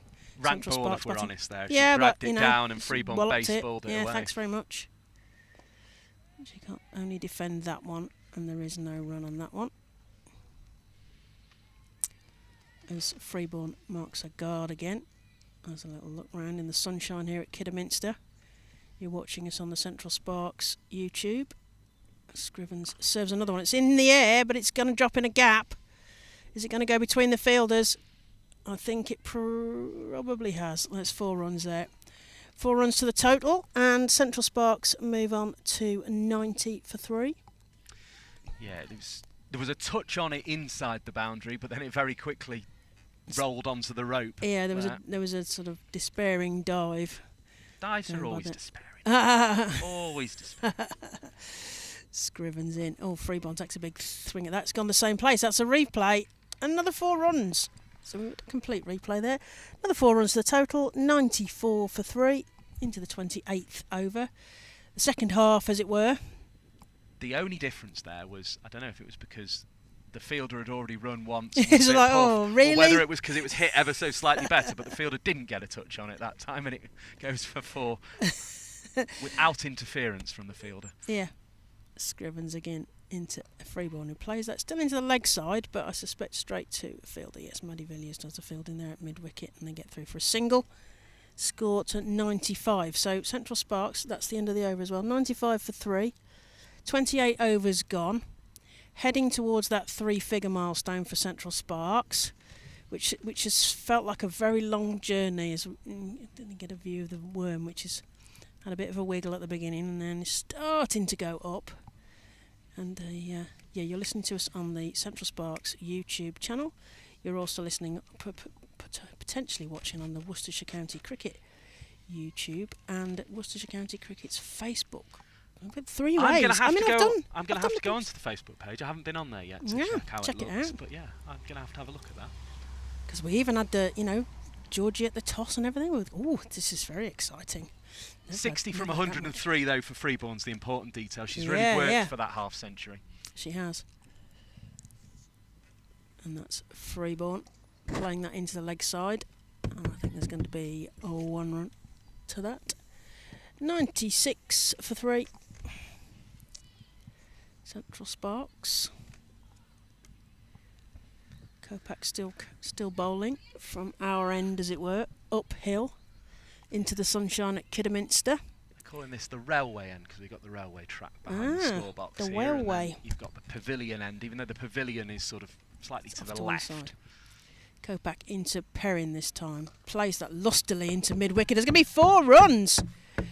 Excellent. Another 4 runs to the total. That was a proper wallop into the leg side there, Mike. And you know what I like over there? We've just seen somebody get up from what almost looks like a bus bus shelter sort of style stand. I've seen the sort of the kind of the what should we call it? A kind of like almost like a football stand at a cricket ground. Oh yeah, like a terrace. That's like a this bus one's shelter. like a bus shelter. Definitely. Perrin chops down on that and there is no run. I'm going to bring Georgie Heath in now because I've just had a call which worries me slightly. So I'm going to bring Georgie Heath in. I'll keep talking. And go deal with whatever that might be. All right, excellent. And that was the 100 up as well, by the way. 100 for 3 in the 29th over. Kopak still bowling up the hill, this time to Davina Perrin, who is crouched waiting. Played into the offside, straight to a fielder, although there's a little, and Cordelia Griffiths does the tidying up, and there is no run. Score is still 100 for 3. Freeborn on 61, Perrin on 6 off the 12 balls she's faced, and it's taken Freeborn 104 balls to get to 61, but it's a very, very vital batting innings here from Abby Freeborn. Central Sparks will want that to continue as Kopak goes up the hill to Perrin. Plays that forwards and down, but there's a defensive dob there, and there is no run. As the umpire just checks that front line, just to make sure that's nice and clear for the bowler and for him to see that front foot. Kopak shining the ball. And back to be joined again by Georgie Heath from Women's Cricket Chat. Podcast, vodcast, all things. Oh, she's got a jog on. It's a lovely cap on. Perrin flicks that into the leg side. Down to mid-wicket boundary. There's a fielder there, so they only get the 1. Fielding's very good from the Sunrisers. They've got some good throws here. 1 more to the total. That's the end of the over. 101 for 3. 29 overs gone. Hello. Welcome back in your lovely jog-on cap. I've been off. I've taken off many a layer. Yeah, I'm down to one very thick golf My dog's layer. had a very large cup of tea. I'm rocking my jog-on hat, and I'm a happy human. Excellent. This is good. You know who else would be- Is he a big tea fan? Oh, he loves tea. Yeah, but he sort of turned his nose up at it, and I went, I've just gone and purposely made you this cup of tea, dog. You will drink it. Excellent. Okay. Yeah, anyway, Excellent. Yeah, well, that's... I don't know. I think I'm just ruled by my dog, basically. But you know who else is having a good day? Is Abby Freeborn. She This is. has been really nice to see. Yeah. She did struggle up the top. Yeah, but she's And that's, getting more dynamic that's as the we go. beauty of 50 over cricket. You know, you've got time to see yourself through a difficult patch like that. That's right. Now the helmet's come off for the wicket keeper, so I'm assuming this is going to be a bit quicker. So have we got the top end there? Have we swapped ends? They're a very long way. They're the furthest away. It's Nick Hancock again, I think. Coming in from the top end to Perrin. Comes forward but can only defend that. There is no run. So you've got a very pampered, beautiful. You said he's a sausage dog. He is a sausage. Yeah, he's a sweet what you call thing. a tweenie. So He's a his tweenie. mum was a big sausage and his dad was a little sausage. And He's a very cute dog, and he's famous, isn't he? He's been on films and all sorts of I things. think he's more famous than I'll ever be. No, I don't think that's true. Hancock into Perrin. Takes a slash at that through the cover region. I think we're going to get another 4. Yes! Another 4 to the total. 105 for 3. Yeah, absolutely delightful looking shot that from Davina Yeah. Perrin, wasn't it? Weighted nicely. Yeah. Pick the gap. Smack.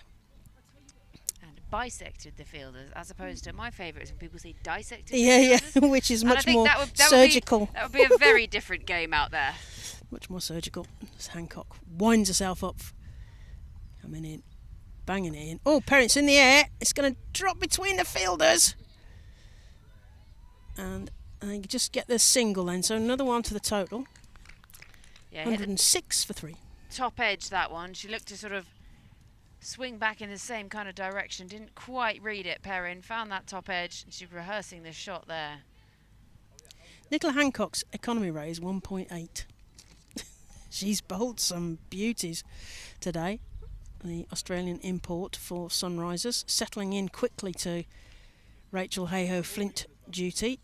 This is the 8 English regions playing against each other in 50 over Rachel Hayhoe Flint trophy, as Hancock comes in to Freeborn this time and takes a swipe at that one straight to the square leg fielder, and they get through for a single. Score moves on to 107 for 3, halfway through the 30th. What can you Yeah, say? it might feel like she's missed out a little on that one. Yeah. Freeborn. It sat up, didn't it, to Yeah. be walloped.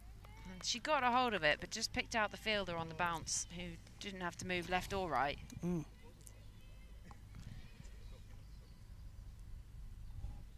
Hancock, right arm over, right-handed Perrin. Plays that towards the cover fielder, and it's fielded and there is no run. Tuffers has been in the films, hasn't he? Wasn't he in a film? He's in an wasn't he? advert. He's in an Yes, advert. for, Oh, it's a model dog. Dog-friendly viewings. And he's been in films and, Yes. and an advert. Advert for dog-friendly cinemas. So you can go along on a Sunday and take your dog. No. Oh, banged in. Perrin picks that one up nicely, plays it towards square leg. There's a fielder there who manages to scoop that just off the rope. They get through for 2. Another 2 to the total. 109 for 3. That's the end of the over. 29 overs gone. Oh, yes, 30 overs gone. Freeborn on 62 off her 105 balls, and Perrin on 14 off the 19 balls she's faced. The run rate is slightly getting up now, 20 overs left.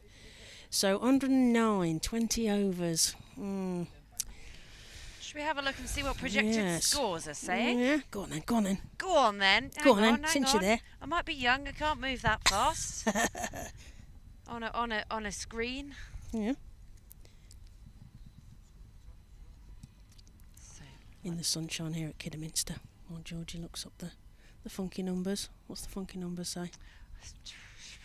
Yeah. Blah, blah, blah, blah, blah. that's what I say. Yeah.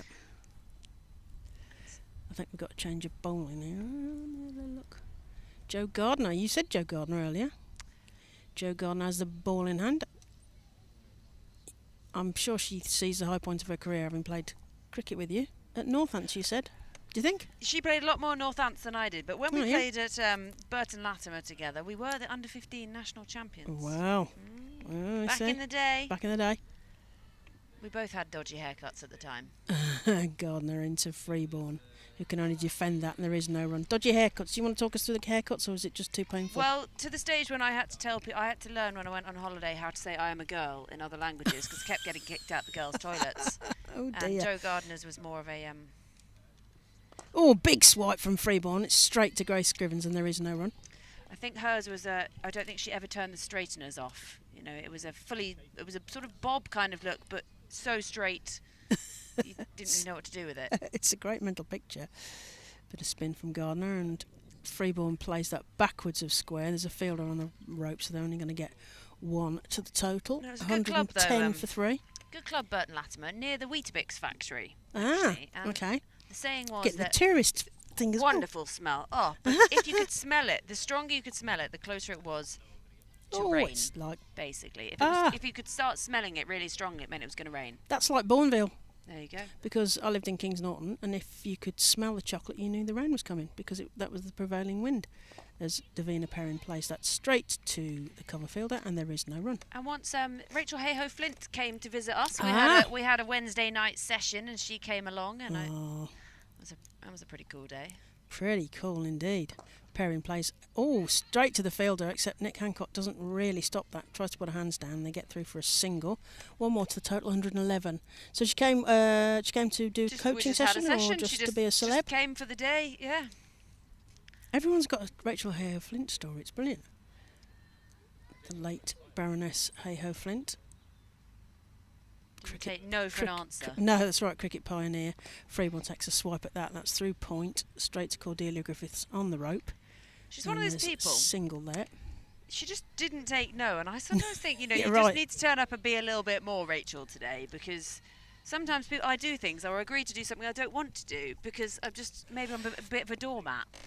That's 112 for 3 off 31 overs. You're right, and actually the last time I saw her, she was doing that very thing. So it was a Lord's Taverners fundraiser. It was it had been a golf day, but she had the audience eating out of her hand, offering her all sorts of things as raffle prizes and auction prizes. And like you say, you did not say no to Rachel Hayhoe Flint, which is fortunate because they were having to raise every single penny for everything that they did in those days, including having the first ever World Cup. Before the men had their World Cup. I mean, she was amazing. But everyone's got a story about how she bought a team and they did a charity fundraising match, or I mean, when you think it would be the equivalent of Heather Knight doing all the promo for England, finishing a game, writing the match report, and then trying to get the written press with to a kid as well, probably somewhere. Yeah, Ben in tow. Yeah. It's different times, as they say. Hancock into Freeborn. Plays that through mid off, but there is no run. So the score is 112 for 3 still. Central Sparks batting. Sunrisers won the toss and decided to bowl at Central Sparks. I think she's sort of the epitome of she did it so we could. If you know what I mean. Absolutely. I can't think of a better way to No, put that's that it. at the moment. She did it so we could. Is exactly what you need to know about Rachel Hayhoe, and that's worked round the leg side. There's a fielder there. Oh, great stop just on the boundary there, and they sneak a second there from that. So 2 runs to the total. 114 for 3. Yes, everyone's got stories about her. She was also one of those people that would, that would make you feel like you were the only person in the room when you spoke to her. Did you get close to her? She had a twinkle about her, and it didn't matter how big the room was. She remembered your name because she obviously had a photographic memory, but she's always very charming.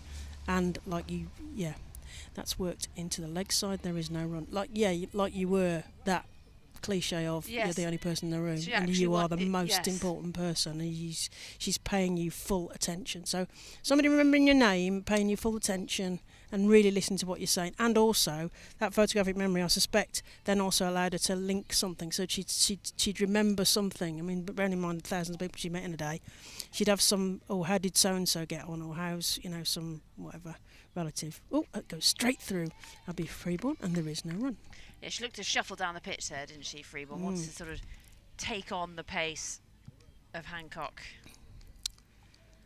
Gone for just the 16 from almost 7 overs. Yeah. Good bowling here from Nicola Hancock. 114 for 3 into the 32nd over. Freeborn on 66, Perrin on 15. Hancock right arm over. Speedy, straight through Freeborn, and there is no run. She seems to have settled quickly into English conditions, Nicola Hancock. She's been here a bit longer than Courtney Webb. And I think she's played every game, hasn't she? I think she's probably just quite glad to have woken up today and it not be sort of 3 degrees. Yes, and throwing it down. Hancock from the far end. Oh, no, it was a refusal. Got the timing wrong there. Have another go at that. It's a dead ball there. I always feel so awkward when I have to do that. It's the equivalent of the toss-up in tennis. Oh, yeah, and then letting the ball drop. Hancock into Freeborn, who just plays that spectacularly back to the field, and there is no run. The end of the over. 32 overs gone. 114 for 3. Yeah, it's one of those things. It's sport is so much about rhythm and timing and just feeling natural. Yeah. And sometimes you can get it in tennis, and you just can't get it right. And then you get to the point you're like, I'm actually just going to have to go for it. I feel so awkward to have to keep throwing it up. Yeah, but it's one of those things. If you're nervous and you get the twiddle wrong, the ball's in the wrong place, and you've got to just let it drop. And you throw the ball up wrong, and your serve goes all over the place, or you're bending your back, or you completely lose your shape. And it's the same with bowling. If you completely lose your rhythm and your timing, then everything else falls out of place. It is absolutely a rhythm. I remember playing Somerset with Margaret Frost, and she forgot how to bowl. She didn't get that rhythm, like a bit like a basketball layup, up. She'd lost that rhythm of bowling, and it was just like the yips in golf or whatever. As Joe Gardner continues, it's gone up in the air. I think this is going to be another catch for Grace Scrivens. It is. It was an easy one. Unfortunately, Davina Perrin didn't really get all of that, and really just lobbed that up for an easy catch there for Grace Scrivens, and that's 4 wickets down. Yeah, Scrivens was never dropping that one, was she? No. She barely had to move, just straight in the bucket. Yep. So Central Sparks find themselves 114 for 4 in the 33rd over, and they, having lost Davina Perrin, Abby Freeborn, meanwhile, is still on 66 off the 115 balls that she's faced, and is really, really properly holding this together. And she's got the 12th running on with actually the physio possibly running on with some drinks, because she's been out there for ages. It looks like Katie George is coming out to join her as well. Katie George, excellent. So she top scored against the Vipers with 52 in that game at Wormsley, the last game at Wormsley, and she's 10th overall in the batting stats for the Professional Cricketers Association, PCA, most valuable players. So, Well, I don't want to alarm you, Claire. Oh, yeah, But there are but some you are. clouds rolling in. No. Yes, you're right. I was concentrating on the cricket. You can hear the wind getting up a bit as the microphone's taking a dive. Right, so Katie George comes to join Abby Freeborn. Freeborn on 66. And Joey Gardner to continue from our end, as it were. The railway end, says Mike. It's sort of down the hill, so she's bowling uphill. A bit of spin, right arm over. She's tossing the ball from hand to hand. Katie George just getting herself settled. And a look at the field. Well, it's played to short third, but there is no run. Katie George is a sort of wily competitor, having played at the top level as well. Injuries have prevented her playing more recently. She Plays this one straight to the fielder at short cover, Nick Hancock, and there is no run. Well, she's another one of those had a lot of back issues. Yeah. And really worked on her batting. And talk about Tash Farron as well. Oh yeah, Tash Farron. What she's been up to for the South East Stars. Converted herself into a batter who bowls. Oh, Katie George plays that to square leg. There are two fielders there. One takes a bruise and bobbles, and they get through for 2. Feels like they burgled that second run. 2 more to the total. Yeah, it's good running. 116 for 4. Good running between the two. Yes. Yeah, so Tash Farron has, we saw it at Fairbreak last year actually. Oh, she yeah. decided to take on the bowlers and had a great time with the bat, and she's opening now for 350s in a row. Yeah. She's had top scorer so far in the tournament. George plays that through point. I suspect that's going to hold up. Is it going to hold up, or is it going to go? Oh no, it's hit the rope. We can see the sort of little bobble as it goes over. 4 more to the total. 120 for 4. Central Sparks batting. Sunrisers put them into bat. Decided to bowl when the toss happened. It's something I was talking about this week with someone, and we were saying how there seem to be a lot more all-rounders in women's cricket. You see in men's. Yes. That's played to the leg, but there is no run. Yes, I know what you mean. And I'm unsure why. While you cogitate that, it's 120 for 4 off 33 overs. Yeah, more all-rounders. And I think I would class myself originally as an all-rounder when I first started playing. It was because I just did what my brother and his friends didn't want to do.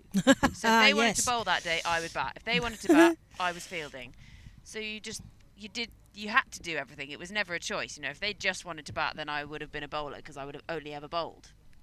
Yeah, but I think a lot of sort of younger siblings or whatever ended up doing what the others didn't want to do. Exactly. Yeah, if your older brothers wanted to bowl, presumably you just ended up batting for hours and hours. Yeah. I can understand that. Well, I think we got a change of bowling. That looks like Maddie Villiers to me.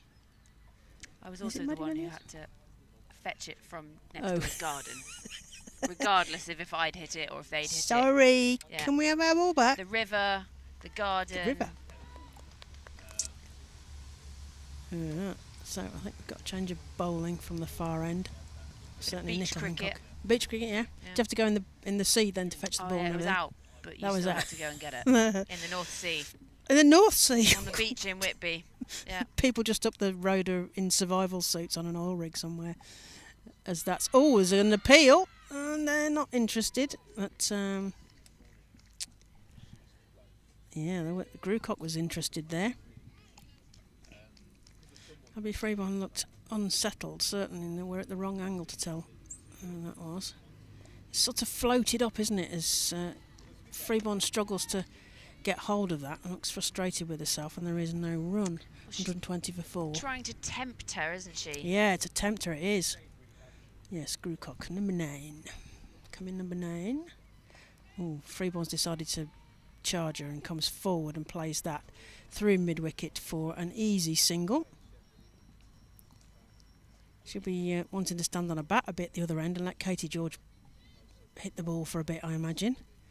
She's been out there for ages. She's on 67 of the 118 balls that she's faced. Katie George, meanwhile, is on 6 off the 5 that she's faced. Yeah, having played at all the levels, Katie George is Wiley, I think, is probably the best description. But another great all-rounder and a great fielder. And a great footballer. Oh, excellent. Yeah, had to make the choice. As a lot of them did. I think Maddie those. Villiers is a footballer as well, wasn't she? Yeah, a lot of them were dual code, as they would call it in other countries, potentially. That's 2 cover, but it's off the ankle, and they're going to get a single off the ankle there of the cover fielder. Well, there's a fair few dual coders around in women's cricket, aren't there? We've got obviously Elise Perry. She's the one that sticks out. Yes, scored a goal in a football World Cup. She has. Susie Bates, basketball Olympics. Sophie Devine, hockey. Well, a lot of the Kiwis played 2 internationals, don't they? So Freeborn comes forward and just nibbles that into the leg side, and they get through for a single. 122 for 4. And I think now, as the game moves forward, cricket itself, in the professional game, we'll see a lot less of that because you have to specialise so much earlier, which is a good and a bad thing. Yes. Yeah. Because they like the fact that when you're doing, they used to call it cross-training, CrossFit, but doing different sports because you're using different muscles there. As George plays that again to the cover field and there is no run. Yes, you're using different muscles, don't they? But with the growth of professionalism in the women's sport now, there'll be worries about injuries and so forth, playing other particularly dangerous other sports. That's the end of the over. 123 for 4. 34 overs gone. Freeborn on 68. George on 7. One that I find mad is with a lot of boys and even young boys playing sports, if you're sort of not in some kind of professional setup, example football, at the age of sort of 9, you're in an academy you're in a player somewhere, pathway, whatever you've got they call no it. chance. Yeah. Already, you can talk to parents and they'll be like, my kid's really good, but he's 9 and he's not in a professional academy yet, then he's never going to make it. And that's terrifying. Yeah, it is. Gardner comes into Freeborn, who swipes at that one. It's going to square leg. They're going to get through for a single, and that's just the one to the total. 124 for 4. I suppose because there's just the huge numbers, and if they haven't been talent spotted, as they used to call it, but, somebody spotted them early and they're in that already into that route very early, and the expectations of that, and also they're seeing their heroes with millions and millions of pound contracts and things. A lot must get disappointed as George plays that to the point fielder, and it's a catch. Very easy catch there at point. Who's that? Ariana Dow's there. Ariana Dow's taking pair of an hands. easy catch at point. So Katie George is out for 7 off the 7 balls that she's faced. So 100 strike rate, but only the 7 runs, good pair of unfortunately. hands, Ariana Dow's. Often we see her behind the stumps. Yeah. Good addition to the Sunrisers, sort of midway through last season. Yeah. Been part of the fair break setup as well. She was playing at the Tornadoes last year. Sussex originally, I gather. Well, I've written that somewhere. So.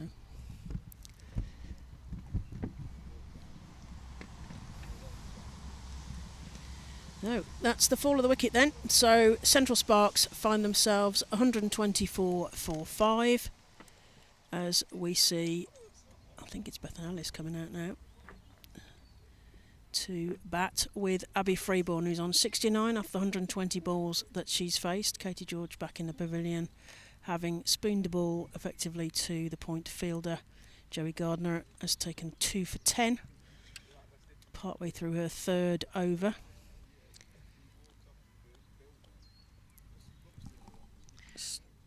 Yes. You were saying about all-rounders, weren't you? I don't know, quite wonder.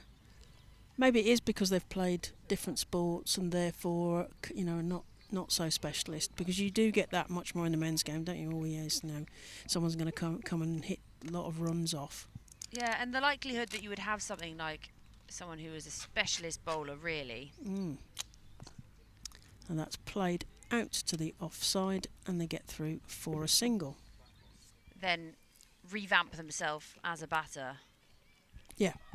Is a very slim likelihood in men's cricket, whereas you do see it a bit more in the women's game. Which is the point you're making about Katie George having been a bowler but then injured and made herself into a batter. And that's played to the point region, and there is no run. Yes. I suspect it probably is right that there are a lot more all-rounders in the women's game. Because they're needed to do a bit of everything, aren't they, as Gardner continues. And they're going to... Oh, there's going to be a shot at the stumps here. Oh, is it a run-out chance? I think she missed picking the ball up. Oh. Sunrisers had a chance there, didn't they, Georgie? I think this is what we call ball watching, when it sort of went through everything, the first delivery. It looked like Joey Gardner thought she might have struck her on power. Then she thought it might have hit the stumps. It went through, and then they decided... They'd both watch the ball, and they would scamper through. She looks to take it on. Oh. And then she put down by the keeper, actually. Freeborn did the splits at the one end. Yes, not a good throw from the point, the slip fielder there. As Freeborn has to take her helmet and everything off and just take a breath, having skidded along the floor, thinking that that's a definite run out. Because Jo Gardner, I think, also played Warwickshire, didn't she? So she's probably been around some of these Central Sparks players as well.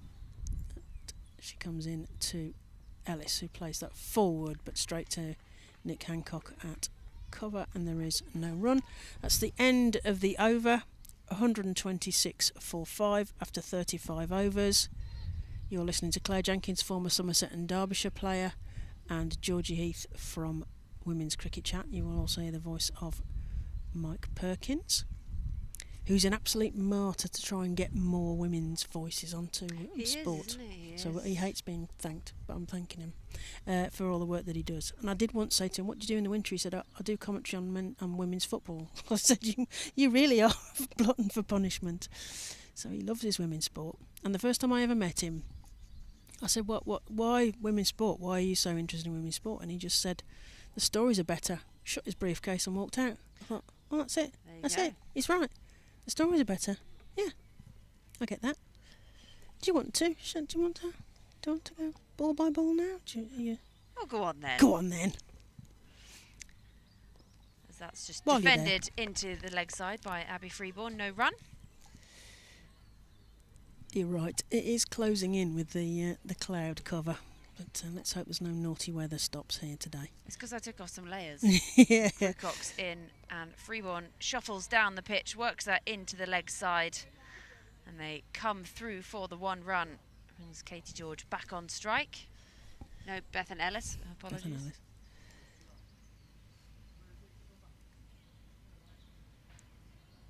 Yes, the kit. I'm not sure about the yellow collar, but then I'm not big keen on yellow as a clothing colour. But it's a distinctive detail. All these black I'm kits. unconvinced okay. so far.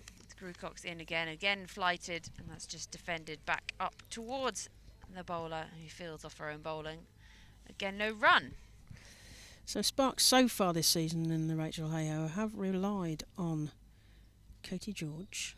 And that's just blocked back up towards Cordelia Griffith at extra cover. Yeah, they've relied on George, Freeborn, Wong, Fackrell and Ellis in their batting so far this season. In, and that's played nicely off the back foot, cut away by Ellis. And Ariana Dowes comes in, fields at third, and that's really good running. It is. And they come through for the second. She skips over Amara Carr's keeping glove on the way through. I thought she'd lost her own glove. I wondered how she'd managed that. That's kit flying. Fix the Velcro. Yeah. Grewcock in, and she's it's swept coming away. towards The us. fielder has just come round there. I thought we were going to field that then because it came back towards us. Well, to cut it off.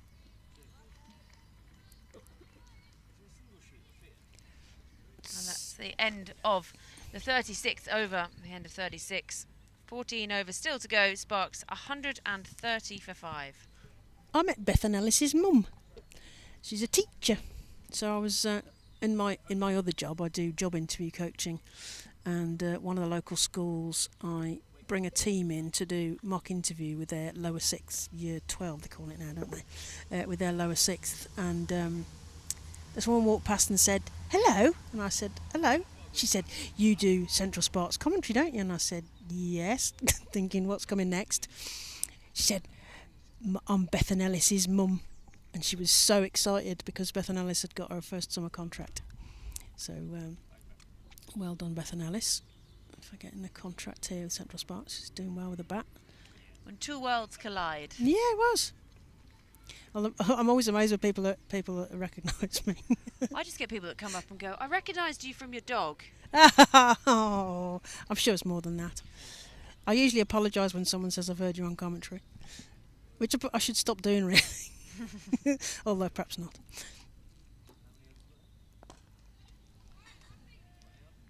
Played off the back foot.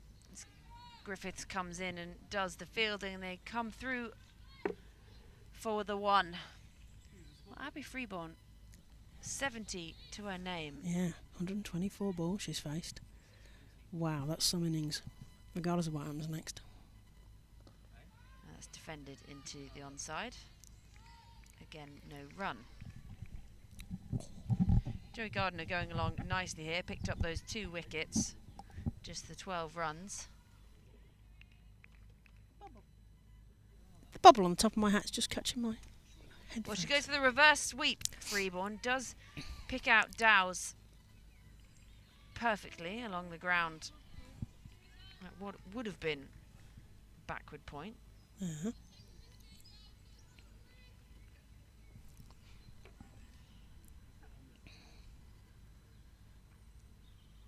Gardner in again, flighted, and Ooh, that's been given some welly. Oh. And that is going to smart. Ouchie, nouchie, that is. Which bit of whom did that? Well, I think it might have collided with the bowler, you know. I think it might have been Jerry Gardner. She's not. I mean, She's I'll be not like, oh, even flinching, pretending it doesn't no. hurt. Ice on that later. And she's in again, right arm over. Oh, And it's bad, wasn't it? Ellis looks to sweep into the leg side, and it's just Gardner goes up with the appeal. And that closes out the over. 37 overs gone. Central Sparks 132 for 5. You're listening to Georgie Heath and Claire Jenkins. Georgie Heath. So tell me, you're from Women's Cricket Chat. What's big in Women's Cricket Chat at the moment? Oh, we've just been talking to more guests and things. Yes, well, we just had a very interesting latest podcast talking about the whole scandal going on at France Cricket. Oh yeah, what's Ghost- the punchline? alleged ghost Yeah, matches. the alleged. We should say alleged. Alleged ghost matches Is there to a- get funding from the ICC. Is there a punchline to that? Because I don't know, we're going to have a long chance, but there was allegedly France claiming money Well, for allegedly women's cricket that France- wasn't yes, of actually games that happening. aren't happening, and then people were going along, journalists, and sitting where this game was allegedly happening, and then nothing happened, and then the next day the scorecard would come up. As Grucock's in again, and Freeborn uses her feet, works that into the leg side. Maddie Villiers comes in from Deep mid wicket there, Deep isn't she? mid-wicket. Rolling round there, yeah. She is flying around. Yeah, so that was the general premise. And then the women's national team wrote to the French Cricket Federation, basically saying that they weren't happy about this. And Big, well, that's a ooh. big old swing from Bethan Ellis, and that's straight back over the bowler's head. And it's one bounce, 4. That was very exciting, wasn't it? Almost a 6.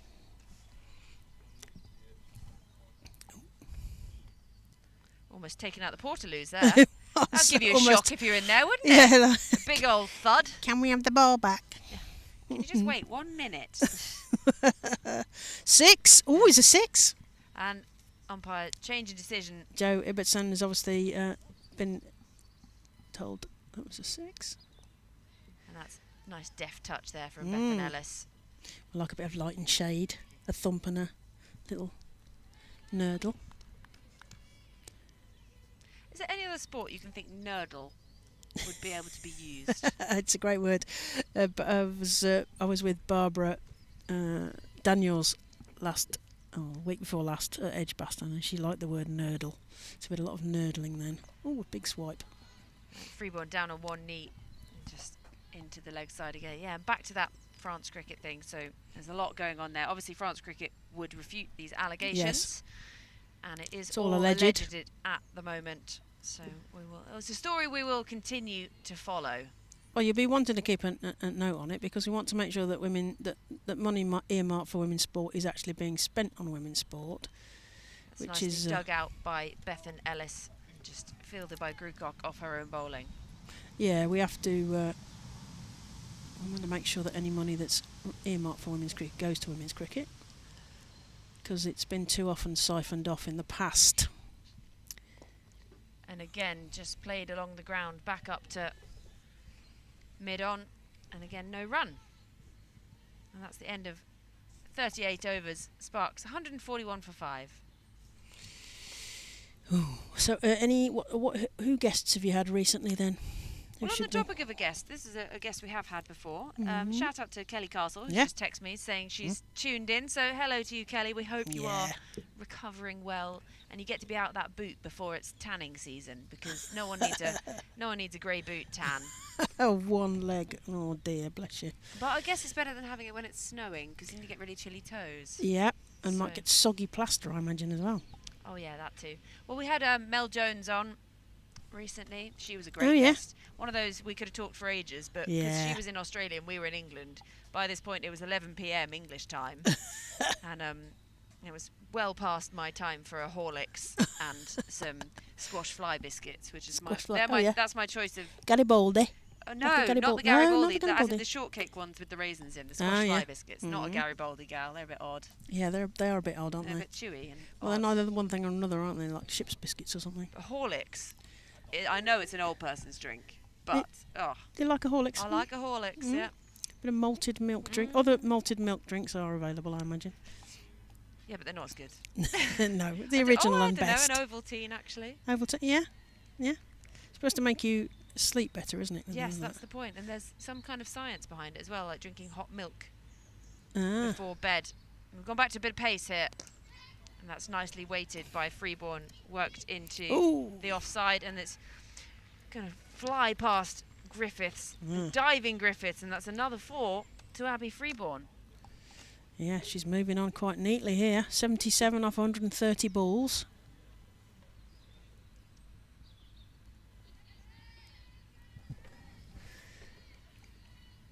As the clouds come a bit closer and a bit darker to us.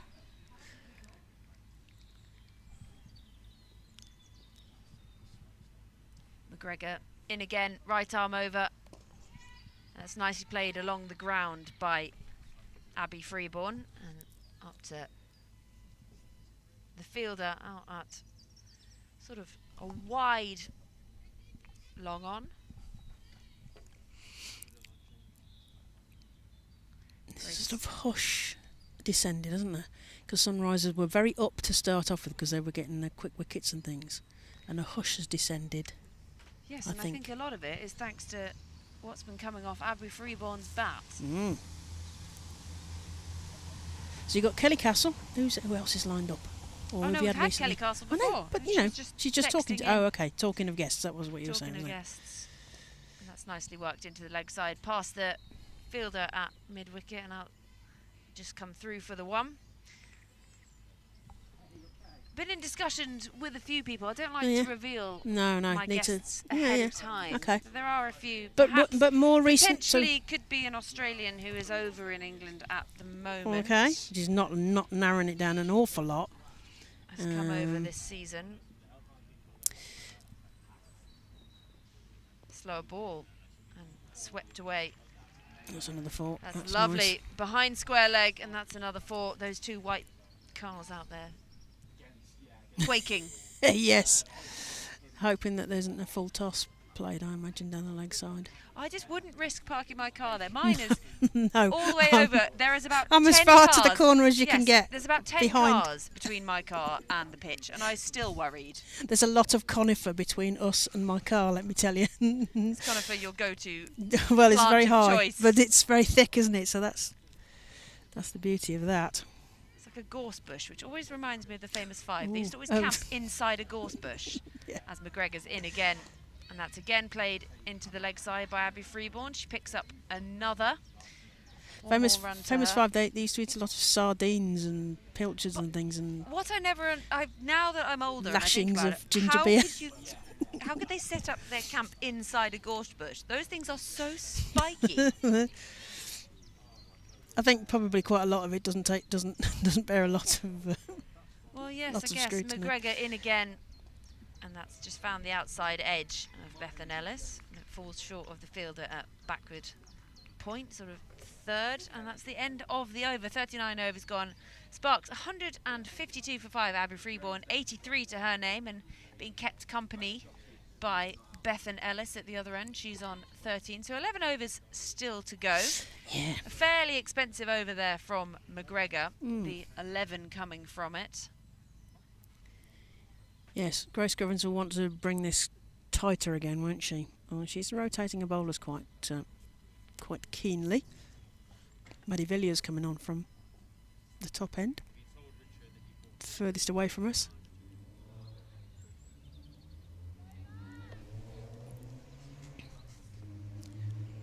So who's the recent guests then? So you said Mel Jones. We did have a bit of time off after that. So Mel Jones closed out the last season. Okay.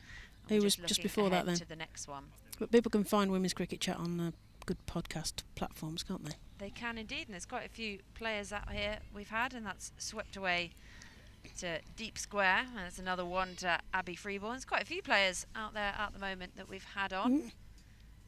Katie George, she's been on. Amy Campbell not playing today. Eve Jones. Who else have we got? You done Grace Scrivens? No, not yet. Not yet. Still a Difficult chance. character to get hold of, as that's played nicely through the point region by Bethan Ellis as Griffith gives chase, and there's some relay fielding. They'll come back for the second. Good running between these two. Abby Freeborn's been out there a while, still getting her skates on. She has. There are some other very good podcasts and vodcasts, aren't there? Nah, the Naughty Child. Just listen to mine. The Naughty. I'm not advertising any other podcasts on here today. Gotta do some more. They'll have to pay me more. That's worked into the leg side by Bethan Ellis, and they come through again for the one. Well, Women's Cricket Chat, I've got the hat and everything, so that's my first choice. But Naughty Child podcast, Richard and Polly, father and the daughter. Series, we had Mel Jones. Before that, we had Amy Campbell, Esther DeLanger, Jess Kerr, Phoebe Litchfield. Was a really interesting one to talk to. Upcoming Australian star. That's worked again into the leg side by Abby Freeborn. They'll just come through for one. Phoebe Litchfield, I mean, she's going to be a big superstar, isn't she? I like to think I grabbed her nice and early. Yeah, I think you got in at the right time there. Met her at Fairbreak last year, where she came. I met her mum and dad. Mum and dad. Oh, they're lovely. They're just sweet. She's a. Goes for the sweep there, Bethan Ellis, and that comes to just a fine leg. Picks it up and fields. No run there. I think Mum was a teacher, so they only saw some of the Ashes. Didn't see all of it, I don't think, in the end. Villiers in again, and again goes for the sweep. Copy and paste the one before McGregor does the fielding, and there is no run. Well, what was funny, she actually couldn't remember her test cap number, her baggy green. So I think I remember end of listening 40 to that. overs, Sparks 157 for 5. She actually had to go and find it in the middle of the interview. She was like, hang on, it had sort of pulling things out of boxes in the background to try and see what was written on the side of it. She played, is it hockey? She played several sports, didn't she? A hockey player. Yeah, another dual code.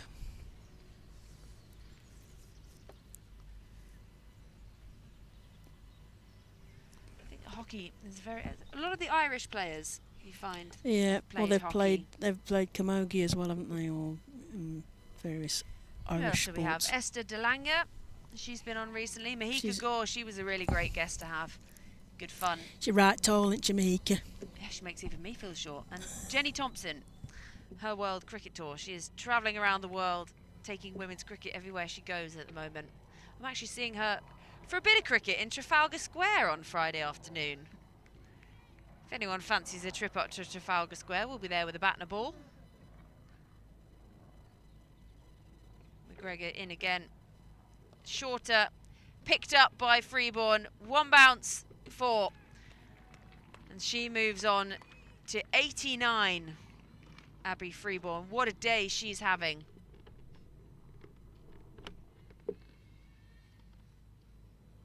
Just a little short. And she's onto it in a flash.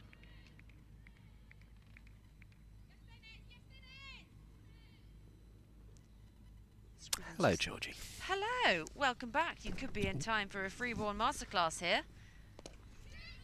And she'll scamper through for the one there. That moves her into the nervous 90s. Abby Freeborn moves on to 90 from 137 deliveries. Oh, I don't want to say it at this point now. She's just gone to 90, but somebody did remark to me that if you have a missed stumping and a missed run out, it's potentially your day, and it's looking that way for Abby Freeborn, who made 100 against Sunrisers last time she played them. Weights on that one, played nicely through point, fielded by Griffiths out on the boundary, and Ellis wanting to come back for the second, and Abby Freeborn saying, I'm on 90, I've been at her a long time, we're not coming back for a second, getting me run out like that. Well, I did whisper what I said, given she'd just gone to 90, but last time out against Sunrisers it was 107, although Sunrisers won the game by 4 wickets. It's got a familiar feel. McGregor in again, and that's defended back up towards Scrivens at mid-on, and there's no run. But no, so I'm glad we got a bit of women's cricket chat into the commentary, because I was listening to the Amy Campbell episode and the Chloe Brewer episode on the Wales. Claire was just trying to advertise other podcasts. Oh, she wasn't. She didn't mention the Naughty Child one, I did wouldn't she? let her get a word in edgeways. I know where her loyalties lie, and it doesn't seem to be with me. Phew. That's again played to point by Freeborn, and there's no run. So 90 to her name. The sun is starting to peep out here again at Kidderminster. And she's done well as well, given it was 99 balls, wasn't it, for the 51, the first 51 in this innings. I think she's done pretty well there. I'm going to, in fact, I might just say it, because Hypercourse will be listening, won't they? And that's just worked into the leg side by Abby Freeborn. Bethan Ellis sets off for the run and has to scamper on back as Abby Freeborn just stands holding her bat aloft at the other end, having a bit of a stretch. And this might be one for Claire Jenkins as well, but there was also an inquiry made if Freeborn does get to 3 figures, how many Spark Centurions we have. Now, to start the list, I'm sure Hypercourse will probably have the definitive list, and I'm sure they'll be listening and be able to get back in touch with us, because they seem to manage to listen to 4 feeds at once. But if you are nodding off Hypercourse, wakey, this is the challenge. How many Spark Centurions have we had? I know Eve Jones got 100 in 2022, 100 not out. No, in fact, it was 115 in the first Rachel Hayeflint Trophy, and then 100 in the second edition.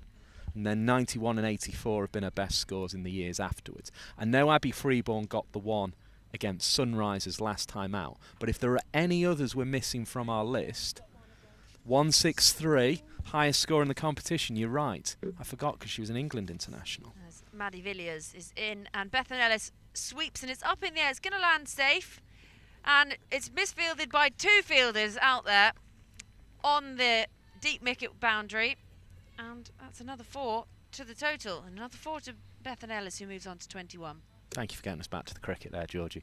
But yeah, if people didn't hear what Claire was saying there, Amy Jones, me and Claire watched her get her 163, which is the highest score in the Rachel Hayeflint Trophy.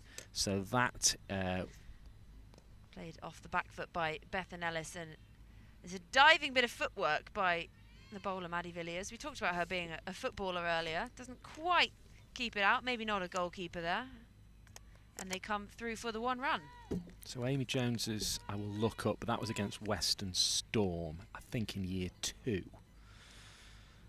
So that's 3 Centurions we've named for Sparks. If there are any others we've missed off our list, though.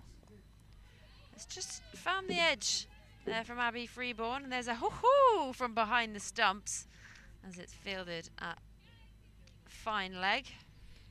At Mike Polly P, at 121, as in the figures, and then INTERV coach. It is in again, full toss. Not quite given the treatment by Abby Freeborn, but they'll come through for the 1. It's fielded out at long on. So that's, she moves on to 92. So that's at 121 interv coach for Claire Jenkins, as in 1-to-1 interview coach. Again, just worked into the leg side by Bethan Ellis for the 1. So Freeborn on strike. 91 to her name.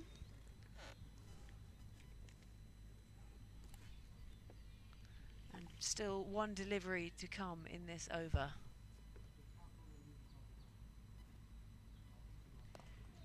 Down on 1 knee, that big stride out, works it into the leg side. She picks up 1, and she will retain strike for the beginning of the next over. So she moves on to 92. The end of 42 overs, Central Sparks 171 for 5.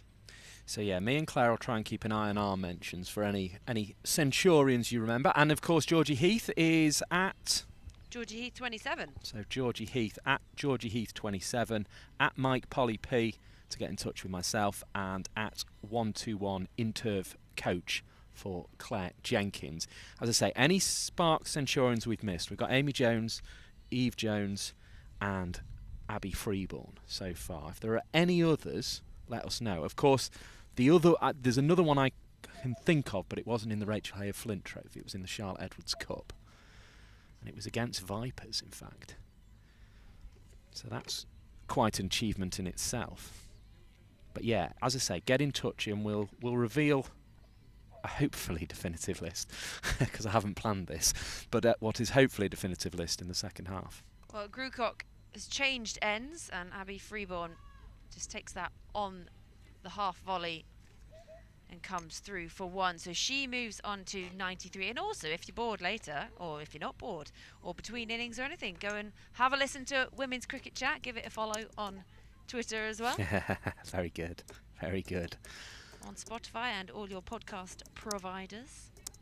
It is well worth a listen, though, Women's Cricket Chat. Superb production value, I thought, from the 2 episodes I listened to on the way down. It's I actually really was catching up your on the game Archers on the oh, way were here you? because I'm a middle-aged person. Oh. Yes, I was getting a bit annoyed. It's a bit They annoying. do play cricket in that sometimes, though. They so have that's been fair recently. enough. There's been a lot of women playing cricket. And Ellis plays that nicely off the back foot. It's fielded by Griffiths, and there is no run. Comes around at point. Yeah, it's been quite good. Lots of women playing cricket in the Archers.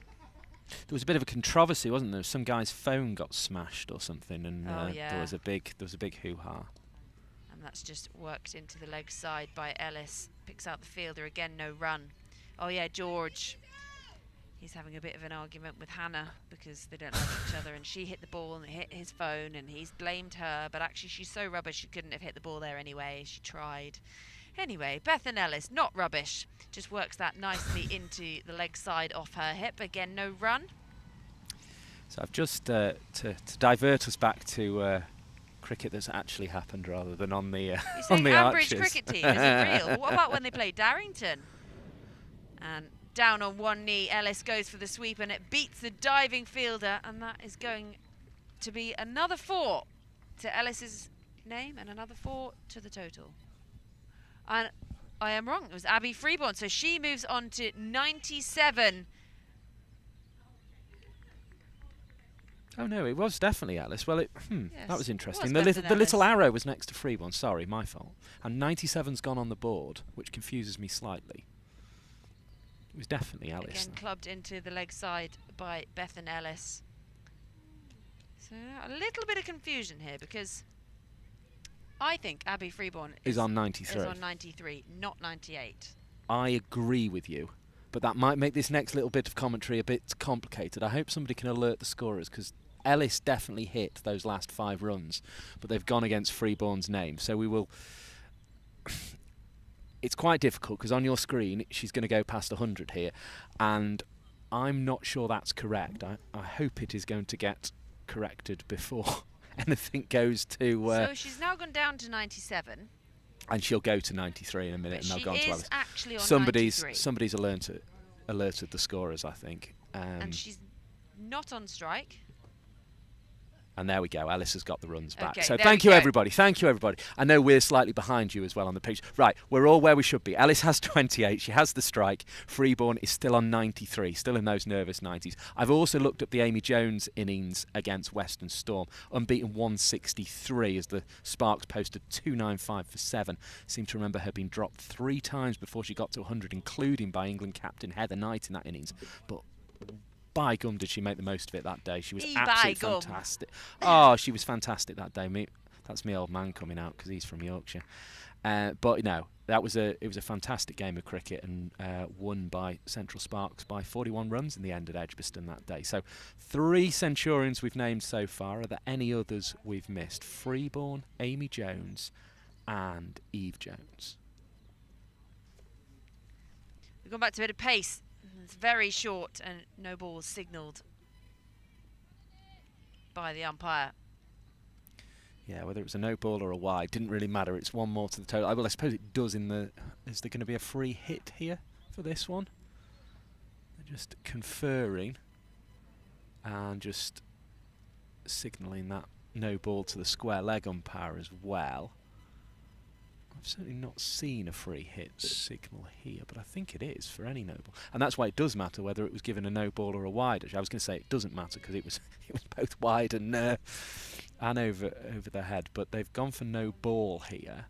Ellis is just, I think, slightly confused the way we are in terms of was looking around there to know whether it's a free hit. Hancock in, Ellis chips this up and it will land short, and there's a chance of a run out. Grace Scrivens coming round at mid-off, and Ellis scampers through for the one. So Freeborn on strike. She is on 93, facing up to Hancock, gone back to the pace again.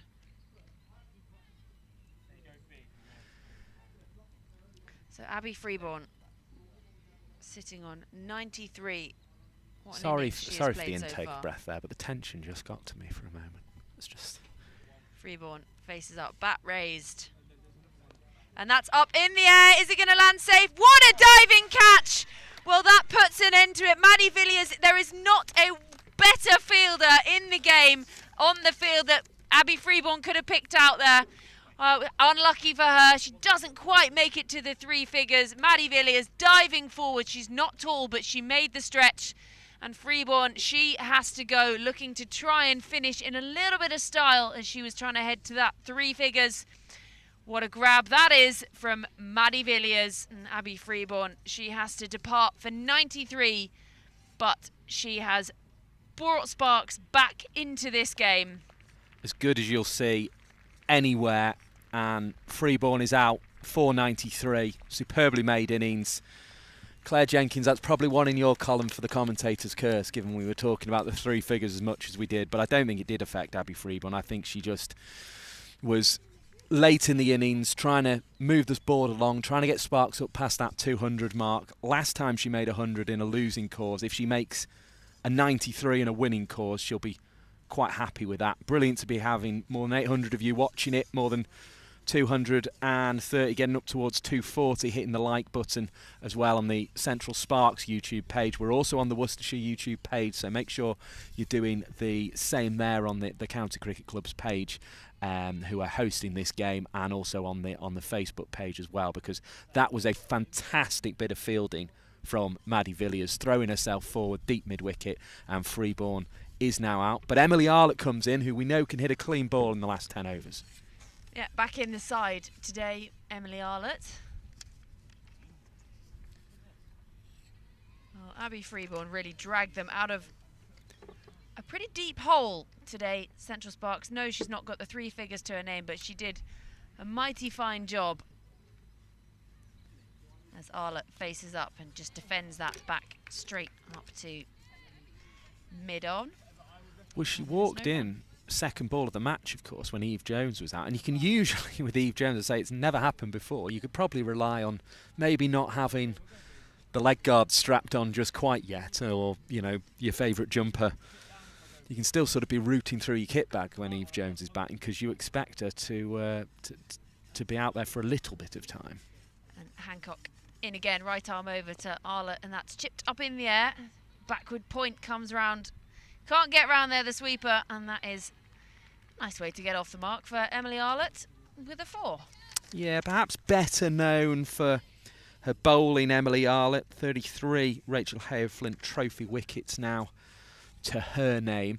But, as I say, she can hit a clean ball. She's a Worcestershire cricketer as well. So, for those watching on the Worcestershire County Cricket Club page, this is one of your own. And, as I say, she's useful with the bat, although it will be her exploits with the ball that will potentially really swing the direction of this game. She faces up. Little lack of footwork, but works it into the leg side. Scampers through for the one. Looked like trying to come back for the second. Bethan Ellis not even making eye contact. Has no interest in going back for a second. It's fair enough. She's made a decision. She's made a decision, hasn't she?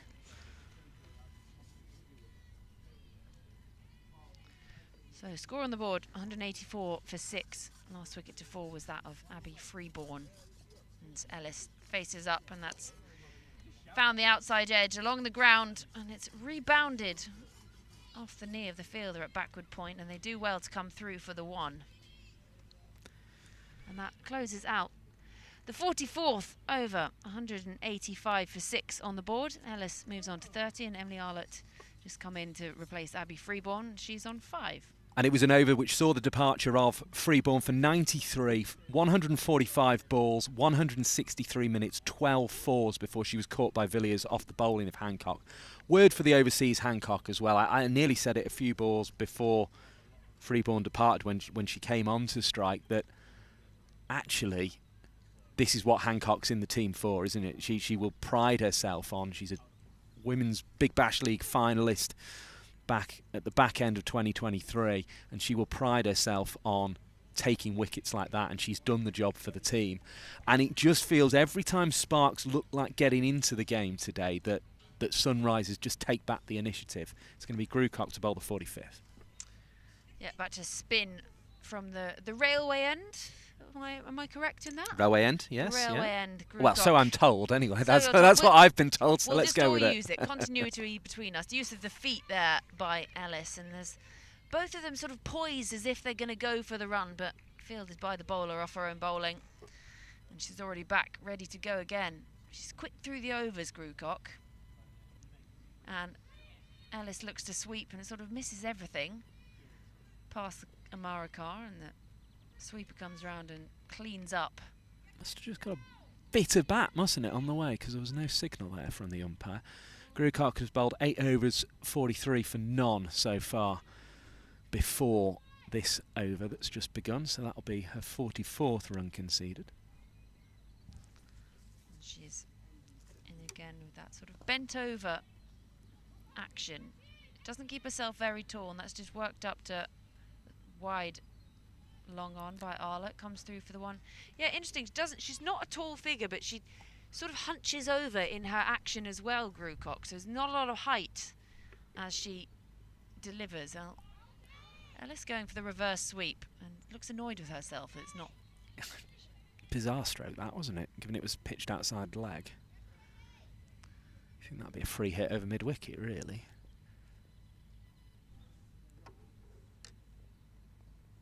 Well, she's on the back foot, chipped up in the air. Fielder takes the catch. Good effort, diving catch at extra cover at mid-wicket even. And there's another Sparks wicket to fall as Esme McGregor with the tidy hands. They've been good in the field. Sunrisers taken their catches when they've needed to. Yeah, I just feel every time Sparks have looked like they might move ahead in the game, Sunrisers have come back and taken the initiative. Great catch from McGregor there that you've just seen on the replay. Diving forward. Wasn't quite as spectacular as Maddie Villiers in the previous over, which may prove more important in the context of the game, but Sparks now, they've got to get 200. And I think, Georgie Heath, if I'd said to you, right, Eve Jones is going to get 0, Chloe Brewer's going to get 0, but you're still going to score 200 runs, you'd probably have taken that as Sparks. Yeah, but they're not there yet, of course.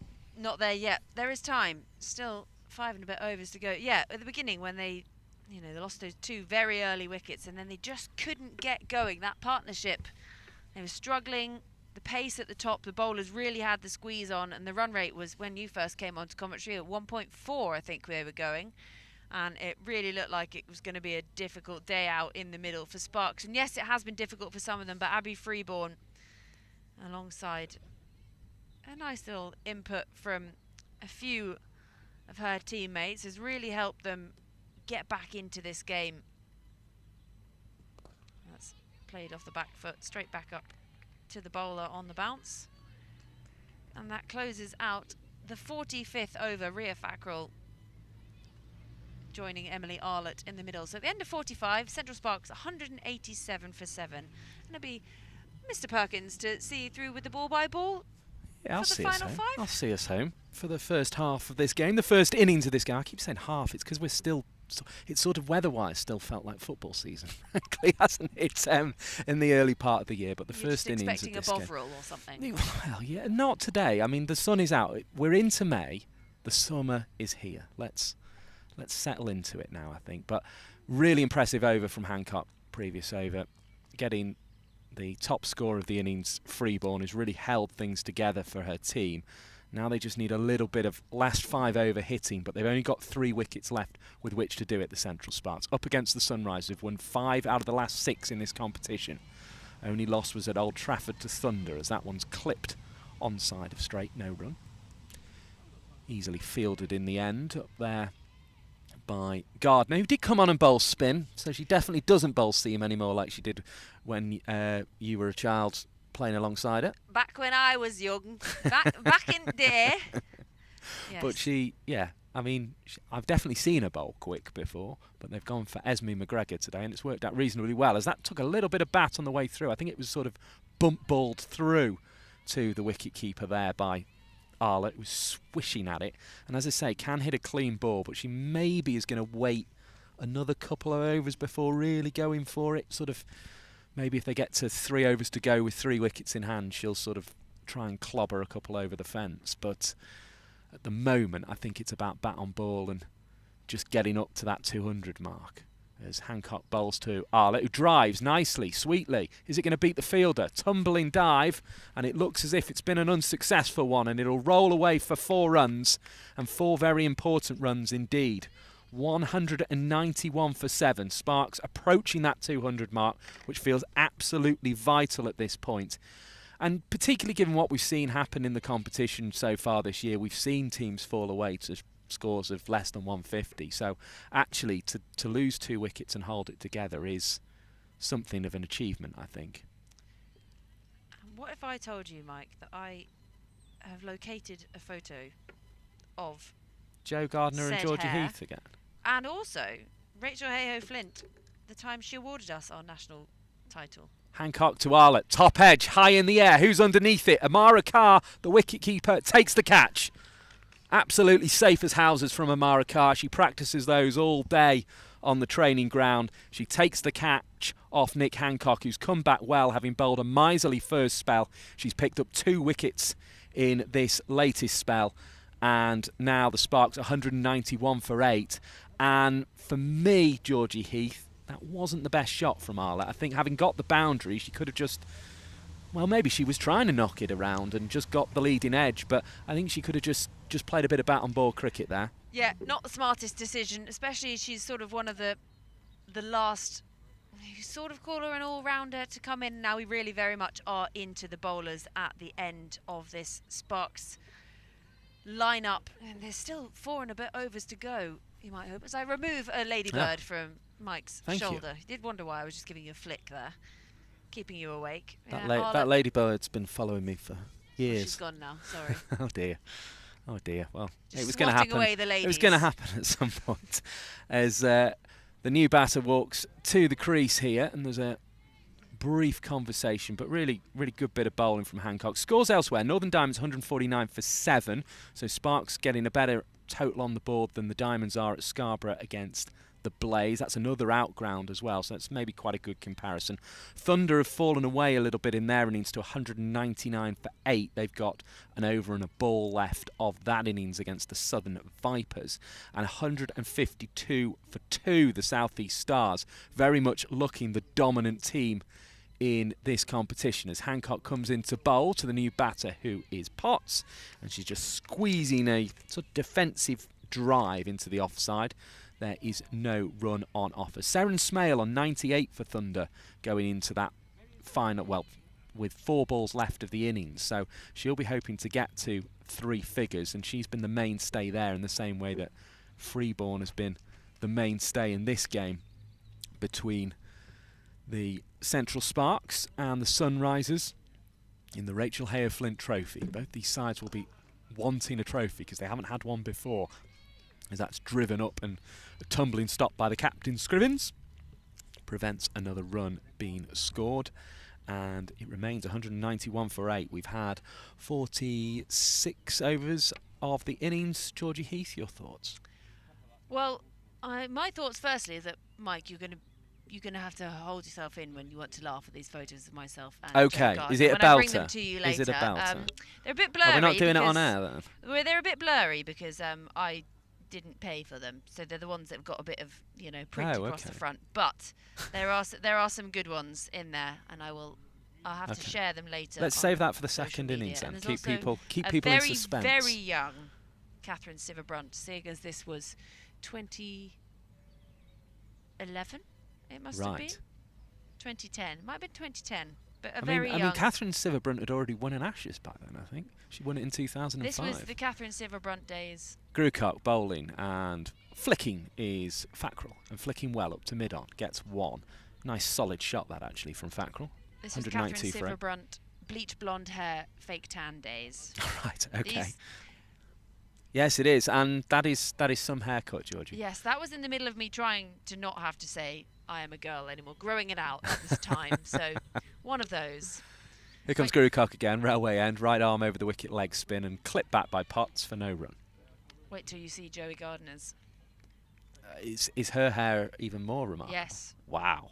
Okay. Iconic, you could even say. We'll save that bit for the second innings then. The great reveal is that one's pushed down the ground on the drive. Scrivens there with the fielding. Another 1 to the total, 193 for 8. Thank you for joining us on the Central Sparks YouTube stream, the Worcestershire County Cricket Club YouTube stream, and the Worcestershire County Cricket Club Facebook page. Mike Perkins, Georgie Heath with you, and Grucock is bowling to Fackrell. He's flicking again, another nice solid drive down to mid-on. Villiers there, who just always seems to be in the position where the ball gets hit for the Sunrisers. 194 for 8. She is everywhere, isn't she?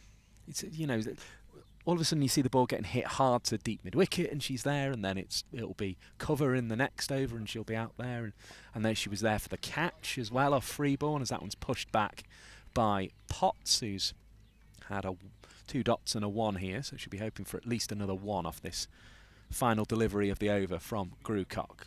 It's into the pitch, it'll complete her spell, it's flicked away, out to backward square leg, 1 run is taken, arrowed back in, and 195 for 8. Sparks creeping towards that 200 mark, and I think on a day of outground cricket, bar the game at Taunton where South East Stars started slightly late there after 26 overs. They're 159 for 2, continuing their good form in the competition. Elsewhere, the games that all started on time were all at outgrounds, and actually Sparks they're in the middle. Diamonds 157 for 7 with 7 overs left. Thunder 206 for 9. They've just completed their 50 overs. We'll see if Seren Smale got 100 in a moment. Sparks 195 for 8. So it's not a bad score, this. It's a score that could be a winning score, but they're going to have to bowl very well, which I suppose is their strength. It's also not a bad score when you think about where they were early on in the day and how we thought we might be heading home very early. Oh, I've seen some heartbreaking news for Seren Smale. Has she gone? Have you done it again? But guess how she's gone? Exactly the 99. Same way. Oh. Run out by Southby, as this one is driven into the offside by Grace Potts. There's no run to cover. It was a nicely hit shot though, but a dot ball. Run as out a by result. Southby behind the stumps. I presume she was trying to take a single off the last ball of the game and got run out doing so, as Potts clips just leg side of straight. No as run long on as offer. she's not done a Johnny Bairstow and headed off down the wicket and been run out. I don't think that's happened. I think she's tried to take a run to the wicketkeeper off the last ball of the innings. I don't know whether she's hit it or not.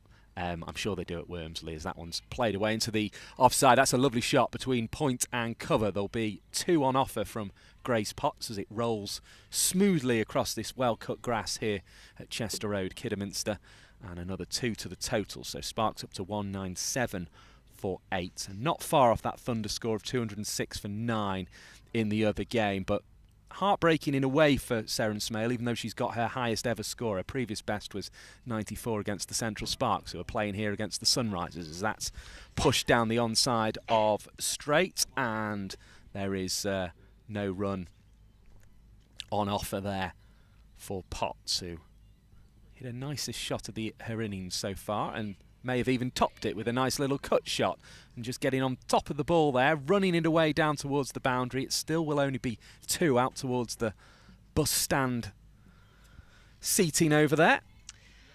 Well, they move on to 199, and I can't say that's something we ever thought they would really get to. I don't know how confident I was feeling early in the day. Those 2 early wickets and then inability to find the boundary and score runs. Hit over the top here by Potts, and she'll pick up another single. It's been a profitable over for her. I think she took 5 from it in the end. It brings up the Sparks 200, and they do it for the loss of 8 wickets. Yeah, I mean, I don't think I was quite, because I wasn't on in the first 10 overs. I was sort of fiddling around, just trying to check everything was sounding all right online and that kind of thing. So I maybe wasn't paying as much attention as you and Claire, but I probably wasn't quite as pessimistic. I thought they might get a score, but it would just always be the whole innings would be recovering, and Abby Freeborn did that, in fairness to her. And I think it shows how far the game's come, that teams do. They can be 0 for 2. Oh, sorry, it was 1 for 2, wasn't it? It was 0 for 1, 1 for 2, but they can recover from that. I think I actually just got to this point in my life. Be pessimistic, and then you're never disappointed. It's not a bad strategy. Yeah. Not a bad. What is it? Expect the worst, and then. I don't know that phrase. Something like that. Something like that. Always expect it to be worse, and then you're never disappointed, and things are always better than you think they're going to be. That's my theory. There's definitely that. There's that business saying, isn't there, of don't overpromise. Yeah. Sort of. So if you under-expect, you're always going to be fairly happy with what you get. There you go. Now it's going to be Kopak to come back on. She has been, I would say, the pick of the bowlers, although Hancock, her opening bowling partner, has also been very good. 19 for 2 so far from Kopak, but that's going to put a little dent in those as it's driven out to Maddie Villiers at deep cover for 1 run. So 201 for 8, the score moves to. Up to Maddie Villiers. Heard that once or twice today, haven't we? Yep, as I say, she's always where, it's almost as if again, I think it's analysts getting involved in the game, but going, right, what's this player's strongest shot likely to be off this bowler? Let's put our best fielder there. And this over, they've clearly decided deep cover is where they need Maddie Villiers. In comes Kopak again. Bowls, and that one's driven offside of straight. Hancock there at extra cover picks up. They're happy to settle for 1. 202 for 8. Mike Perkins and Georgie Heath. Your commentary team here, Georgie Heath, the women's cricket content creator extraordinaire. The Women's Cricket Chat podcast, also commentates on Fair Break, and also the Rich Hayer Flint Trophy, as she is today. Just can't get rid of me. I'm like a bad smell. But I'm everywhere. I wouldn't say like a bad smell, but you are everywhere as Kopak comes in and bowls. This one is hit high, very high indeed. Now there is fielders converging, and that is a spectacular catch by Jo Gardner, given the sun, given the swirl of the ball, given the angle she was having to run on, and she has managed to hold on to that. I think she's hurt herself a little bit in the process. She underarms the ball back, looking almost as if she's been out for a hike and sort of fallen down a big hole or something and had to clamber back out. But 202 for 9 the score moves on to. It was hit very, very high in the air by Potts, trying to clobber it and get on with it in the later stages of this innings. And that was a very, very good catch in the end by Gardner. We've seen those drop before. Yeah, she does really well as well, because she had 2 teammates sort of converging in on her, and obviously we can't hear them shout mine or whatever they're shouting, but it did look at one point, it was who is going to take this, because that could have been a collision course at one point. She did really well. Her leg sort of slipped under her, hat fell off, none of that bothered her.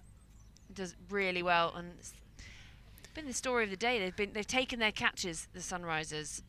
Again though, I mean, 9 balls now for Baker, who's got 3 wickets in her first few games of the Rachel Hayer Flint Trophy. 8 wickets in 3 matches in her first games of the trophy this year, but is primarily known for that bowling and not batting. They've given her 9 balls to bat at the end of the innings here. I mean, was it too early for Potts to play that big shot? A bit like it felt a bit early for Arlott to do it. Could have they just waited another over and then gone? Maybe I'm being negative. We'll get Georgie Heath's thoughts after this ball from Kopak, which is delivered into the stumps and blocked away into the offside. Kopak getting Potts, caught Gardner off her bowling for 8 off 14 balls. You know what, I don't mind them taking it on. It's just, you've just got to pick the right delivery. They needed to try and accelerate something, just put something in at the end and give the bowlers a bit of confidence when they come back out after the change of innings. 3 for 21 for Kopak, who's bowled very well, picked up both the openers and now is trying to mop up the tail as another single is taken. The only thing that's slightly unusual is she's not going to bowl Kopak out here, which I'm slightly surprised by, as that single moves it on to 203 for 9. You would have thought they'd go, right, we're going to use every over she's got because she bowled so well at the top. And she comes again. red soles to the boots to match the red number 11 on the bat. That's a big shot into the leg side, and it's going to go one bounce and over into the plastic chairs. 4 runs hit and 207 for 9, and Fackrell is in no mood to wait for the final over there. And I think you're probably right, Georgie Heath, aren't you? I mean, it's the modern way to play your strokes and to try and get full value if you possibly can. Yeah, and I think if you're coming in at the end of the innings like this and you're a bowler and it isn't your job to score the runs, you just come out, you sort of play freely, and then if you can take that sort of confidence, you know, Ria Fackrell, she's come out, she's having a bit of a swing. She'll take that confidence when it comes into the next innings and be like, look, that's what I did at the end of that. I'm feeling good today.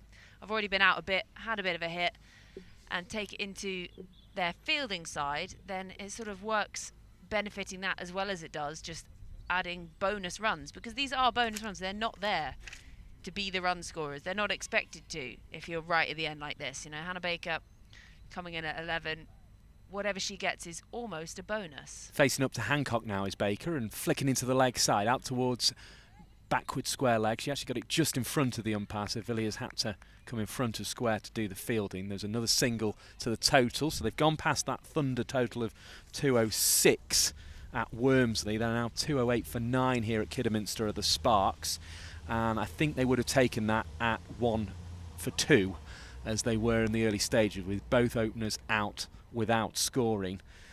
And it's great to have more than 900 of you with us on the stream at the moment. We've had around about that for the entirety of the first innings, so do make sure you rejoin us for the second innings, where we'll try and get that full list of Sparks Centurions that we were talking about in the first half, as that one goes through inside the legs of Fackrell, between her legs and the stumps, and through to the keeper for no run.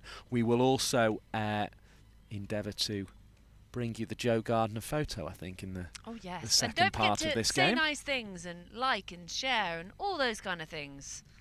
Yes, make sure you hit the thumbs up button. At least, I think my actual thumbs up are out of date, so let's hit refresh. At least 240 of you have done it. As down the ground comes Fackrell. That's a great shot. Away through mid-on, advancing down the pitch into the Masonic Lodge, and 4 more to the total. 212 for 9 it moves on to.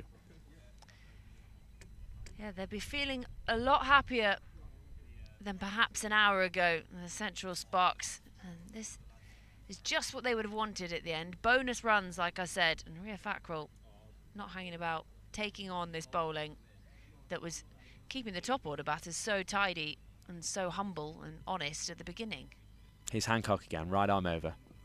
From the pavilion end, it hits Fackrell, that one, who, having hit the previous one for 4, was looking to baseball this over the onside, but didn't get much of a connection. I heard a bit of a ooh as yes, a hitter as well. I think it did hurt, that one. I wonder what Freemasons are like at giving cricket balls back if you do keep hitting the ball down there. I assume they'll be pretty good at it.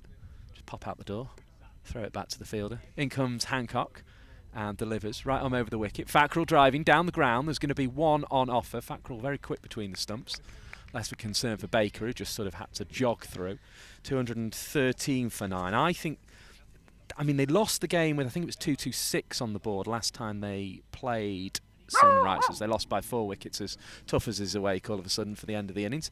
But I think Sparks will be quite happy with this as a total at the moment. I think they would, especially how the day started and being put into bat.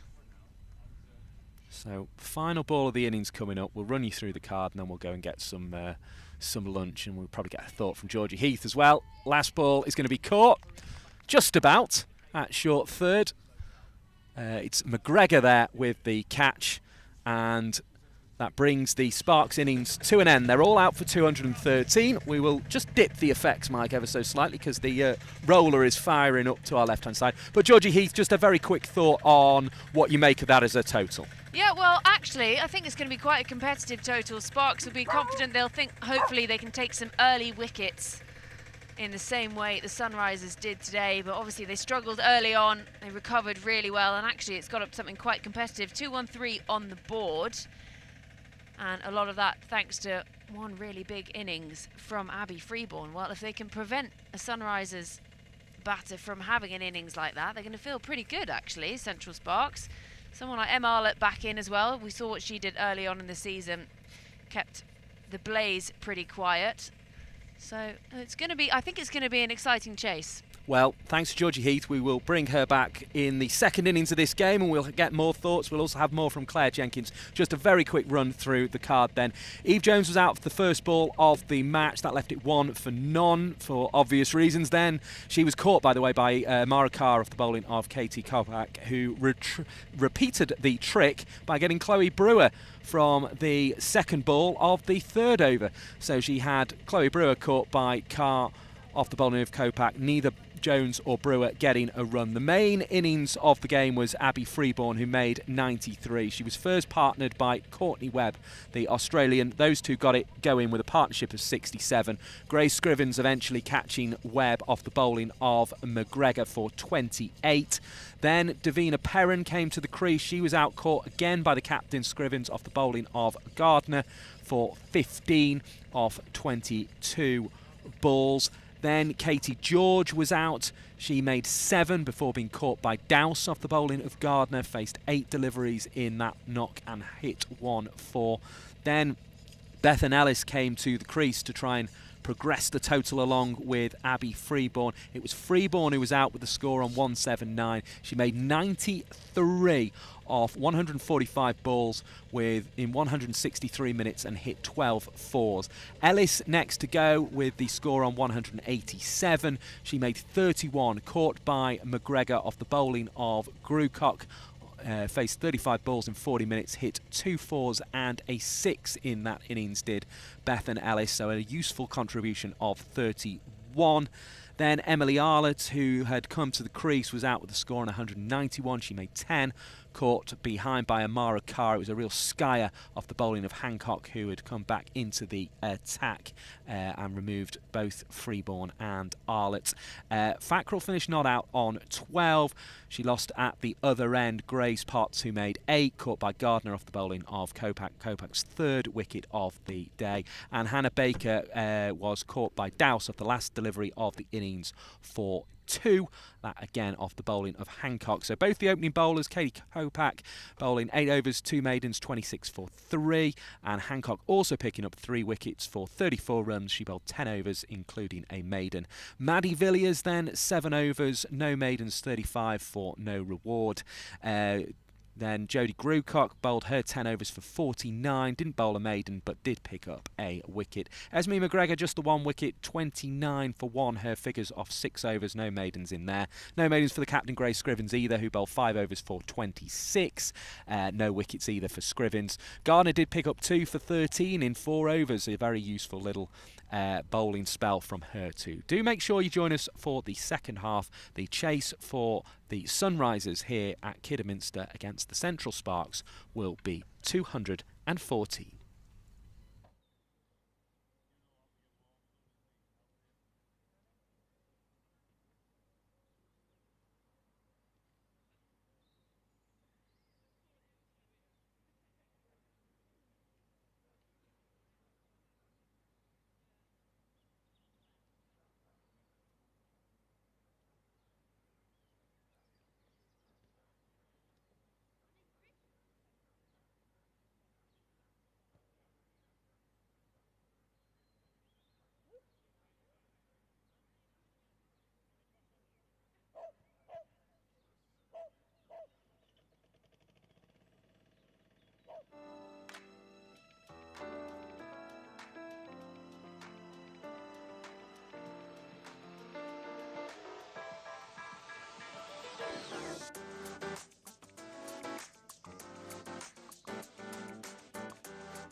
do the first and then I'll hand it over to you, but you stay on.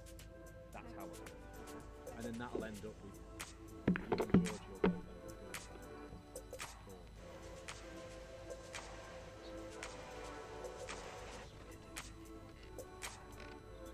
We both did 15 in the first half.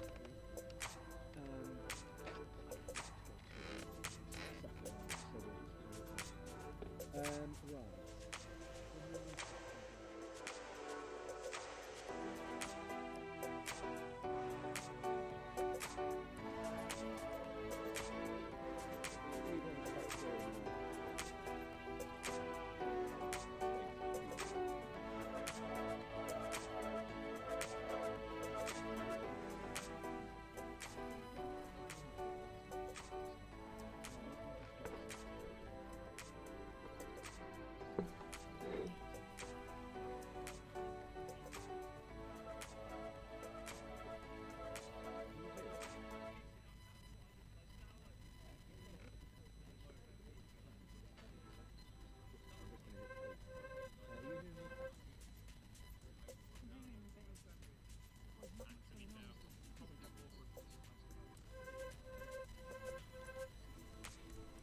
Hello then everybody, welcome back to Chester Road, Kidderminster, where the Central Sparks have set a target of 214. The umpires are back out in the middle. The opening batters for the Sunrisers are there too. Scrivens and Dowse, it looks like to me from this distance. And the Central Sparks are about to make their way out to the middle as well to chase this total of 214. It was built around Abby Freeborn's 93. Marvellous innings, fell just short of 100, but as we mentioned, Claire Jenkins, former Somerset and Derbyshire cricketer, sat alongside me. If we end up with Abby Freeborn not getting 100 like she did last time against Sunrisers, but unlike last time she ends up on the winning side, I think she'll be quite happy with that. The 93, a winning 93, is better than a losing 107 that she made last time. Yeah, that was a real engine and anchor to the whole innings, because without that it would look pretty a rough target basically without that innings from Abby Freeborn, which was brilliant.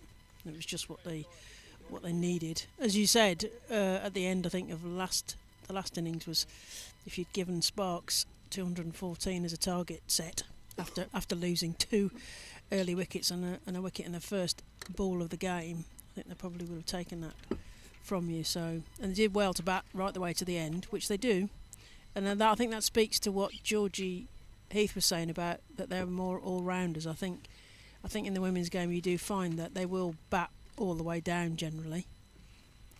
So yeah, you regularly find sort of somebody who's been making runs in the amateur game is in this sort of professional game now kind of batting 9, 10 or 11, and they certainly know which end to hold, as the likes of Fackrell, who got 12 not out, proved, as Arlott comes in to bowl the first ball of the innings, and it's not a wicket like the first ball of the Sparks innings was. In fact, it's a wide down the leg side, so it was none for one in the Sparks innings. It's 1 for none now in the Sunrisers innings, so certainly Sunrisers ahead on that count, but I think 214, that could prove to be a very competitive total. The chasers elsewhere in this competition we will bring you after this delivery from the tall Arlott, who is blocked back to her, and there is no run on offer. So Diamonds all out for 188 at Scarborough, so the Blaze will need 189 for their first win of the competition. It's probably a little mean to say, but given the way they've been batting, they perhaps won't get that 189, but we will see. They've certainly done their job with the ball. As we mentioned, the chase is 214. Vipers are 8 for 1 in pursuit of 207 to beat Thunder. That game being played at Wormsley, as this one is defended again back down the pitch to Arlott. It's another dot ball recorded by our scorers. And with 5 overs and 5 balls remaining in their innings, the South East Stars are 233 for 3. So they're playing, what, 39 plus 5, they're playing 44 overs in that one? Yeah, I think it's 44 overs aside in that one, so they're still in the first innings there, as Arlott forces the left-handed Scrivens back into her crease. She sort of prods away into the offside. She's been in good form with scores of 63 and 46 not out so far in the competition, although played a very strange innings against Thunder where she just couldn't get going at all and ended up holing out at mid-off. But she's on naught, just assessing things so far. Has a run to her team's cause. So another 213 of those required. It came off a wide. That was a better shot from Scrivens. Right up to mid-off where Fackrell was found. She returns to Freeborn, who must be feeling it a little bit, having to put the gloves on and go out there and keep Claire Jenkins. Yeah, she must be really tired. I bet she had a big drink of tea at half-time. So 1 wide and 4 dots to Arlett's analysis so far. Scrivens settling in, adjusting the gloves, looking around.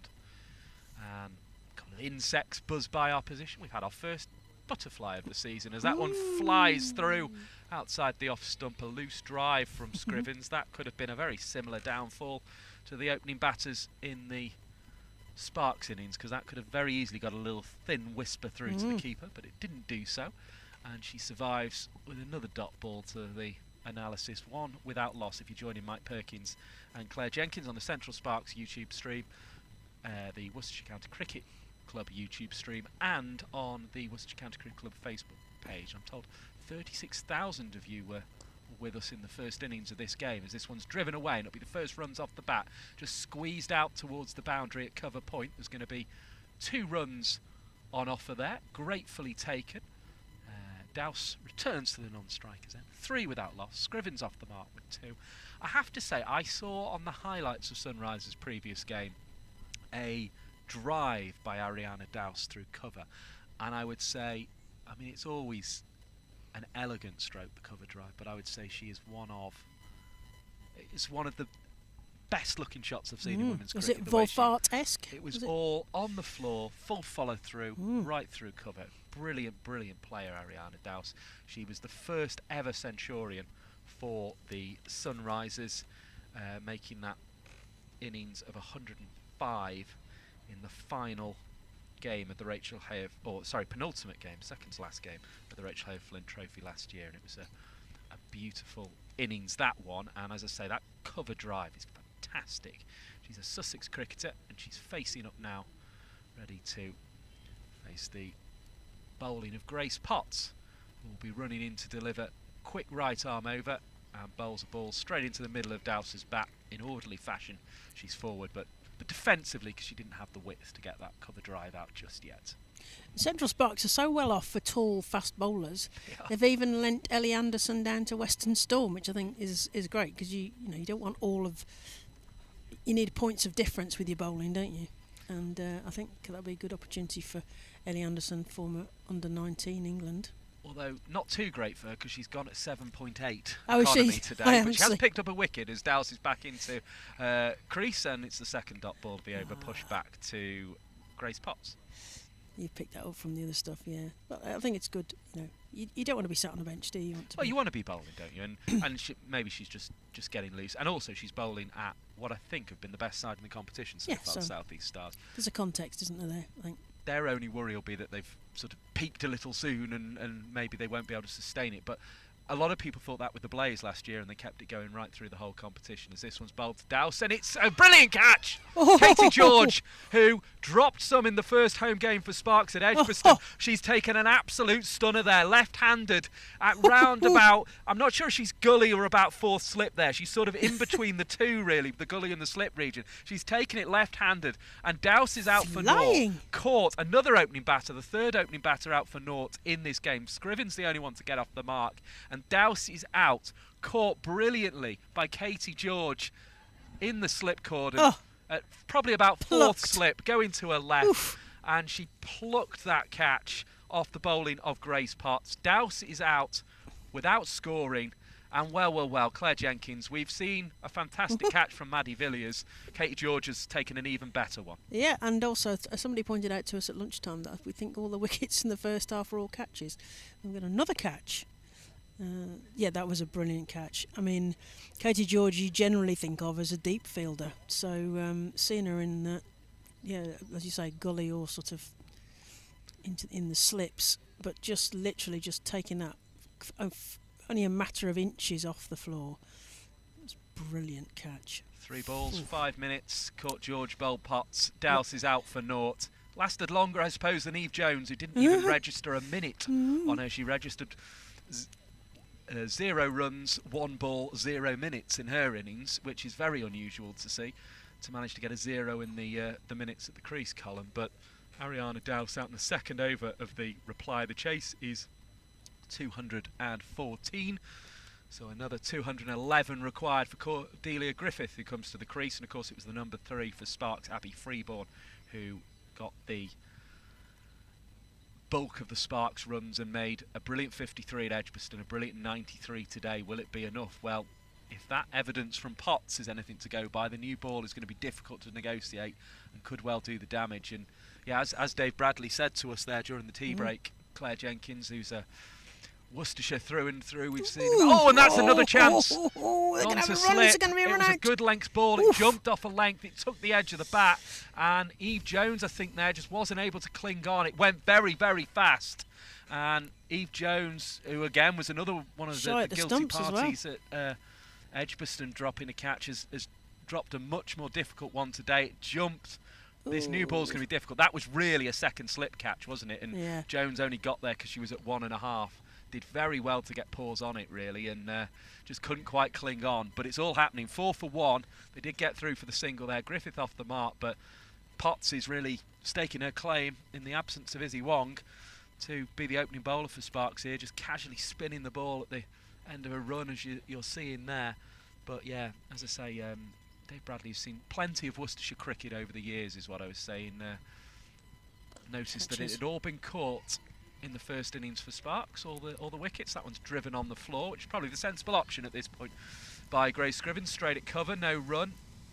Potts has been bowling really well. She against the Stars, she got 1 for 29 in 10 overs. She had the 2.9 runs per over, so she's great economy rate.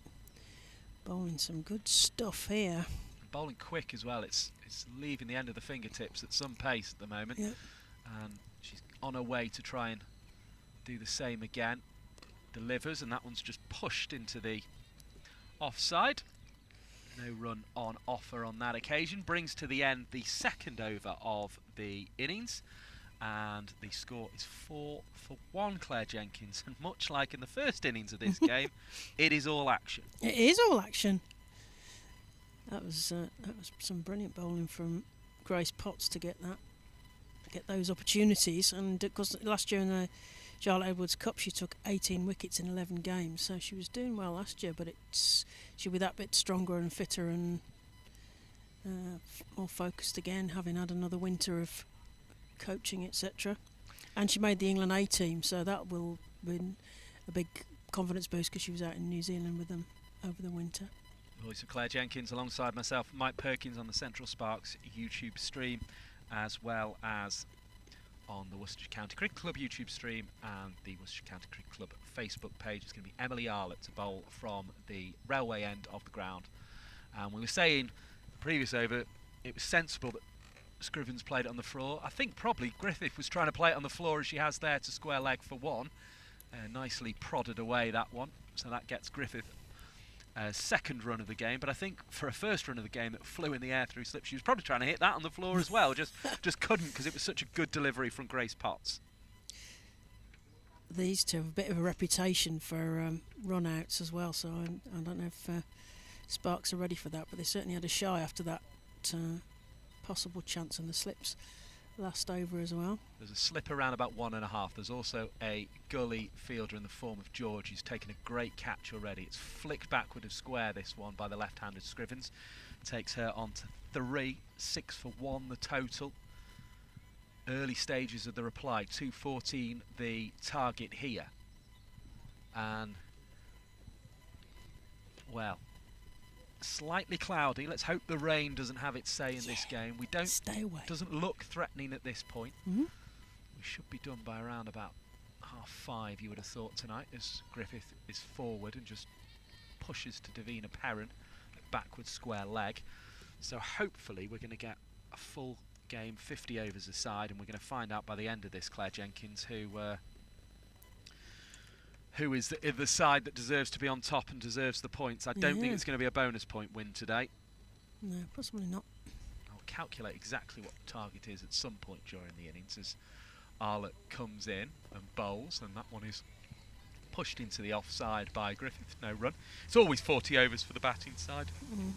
Varies for the bowling side exactly what they need to bowl their opponents out for, but certainly by the time I get back for the next stint I will have calculated it. Who knows, I may even feel like doing it during I don't do numbers. I'll tell you what I'll do. I'll leave you to that. I'll delegate that. I'll do it when I'm not commentating ball by ball, when you're doing that bit, as that one's pushed back down the onside of straight off the back foot to Ria Fackrell, and there is no run on offer on that occasion for Griffith, who is settling in. Sparks will want to keep a power play like Sunrisers did. Keep the pressure on in those first 10 overs. I think, and I would like to check my workings, to use the old GCSE paper phrase, as that one's bowled short and it's clapped away. Nice shot on the pull by Cordelia Griffith. Had to lean back slightly to direct it into the gap at mid-wicket, but did so well. He picks up 4 for it, and that's 10 for 1. First boundary of the innings, I think, there, Claire Jenkins. Yeah, I think so. Nice one. It sat up for her, didn't it? And just nicely smacked through square. In fact, I know so, glancing at the scorecard. Griffith with the first boundary there, and I believe the bonus point target. Yeah.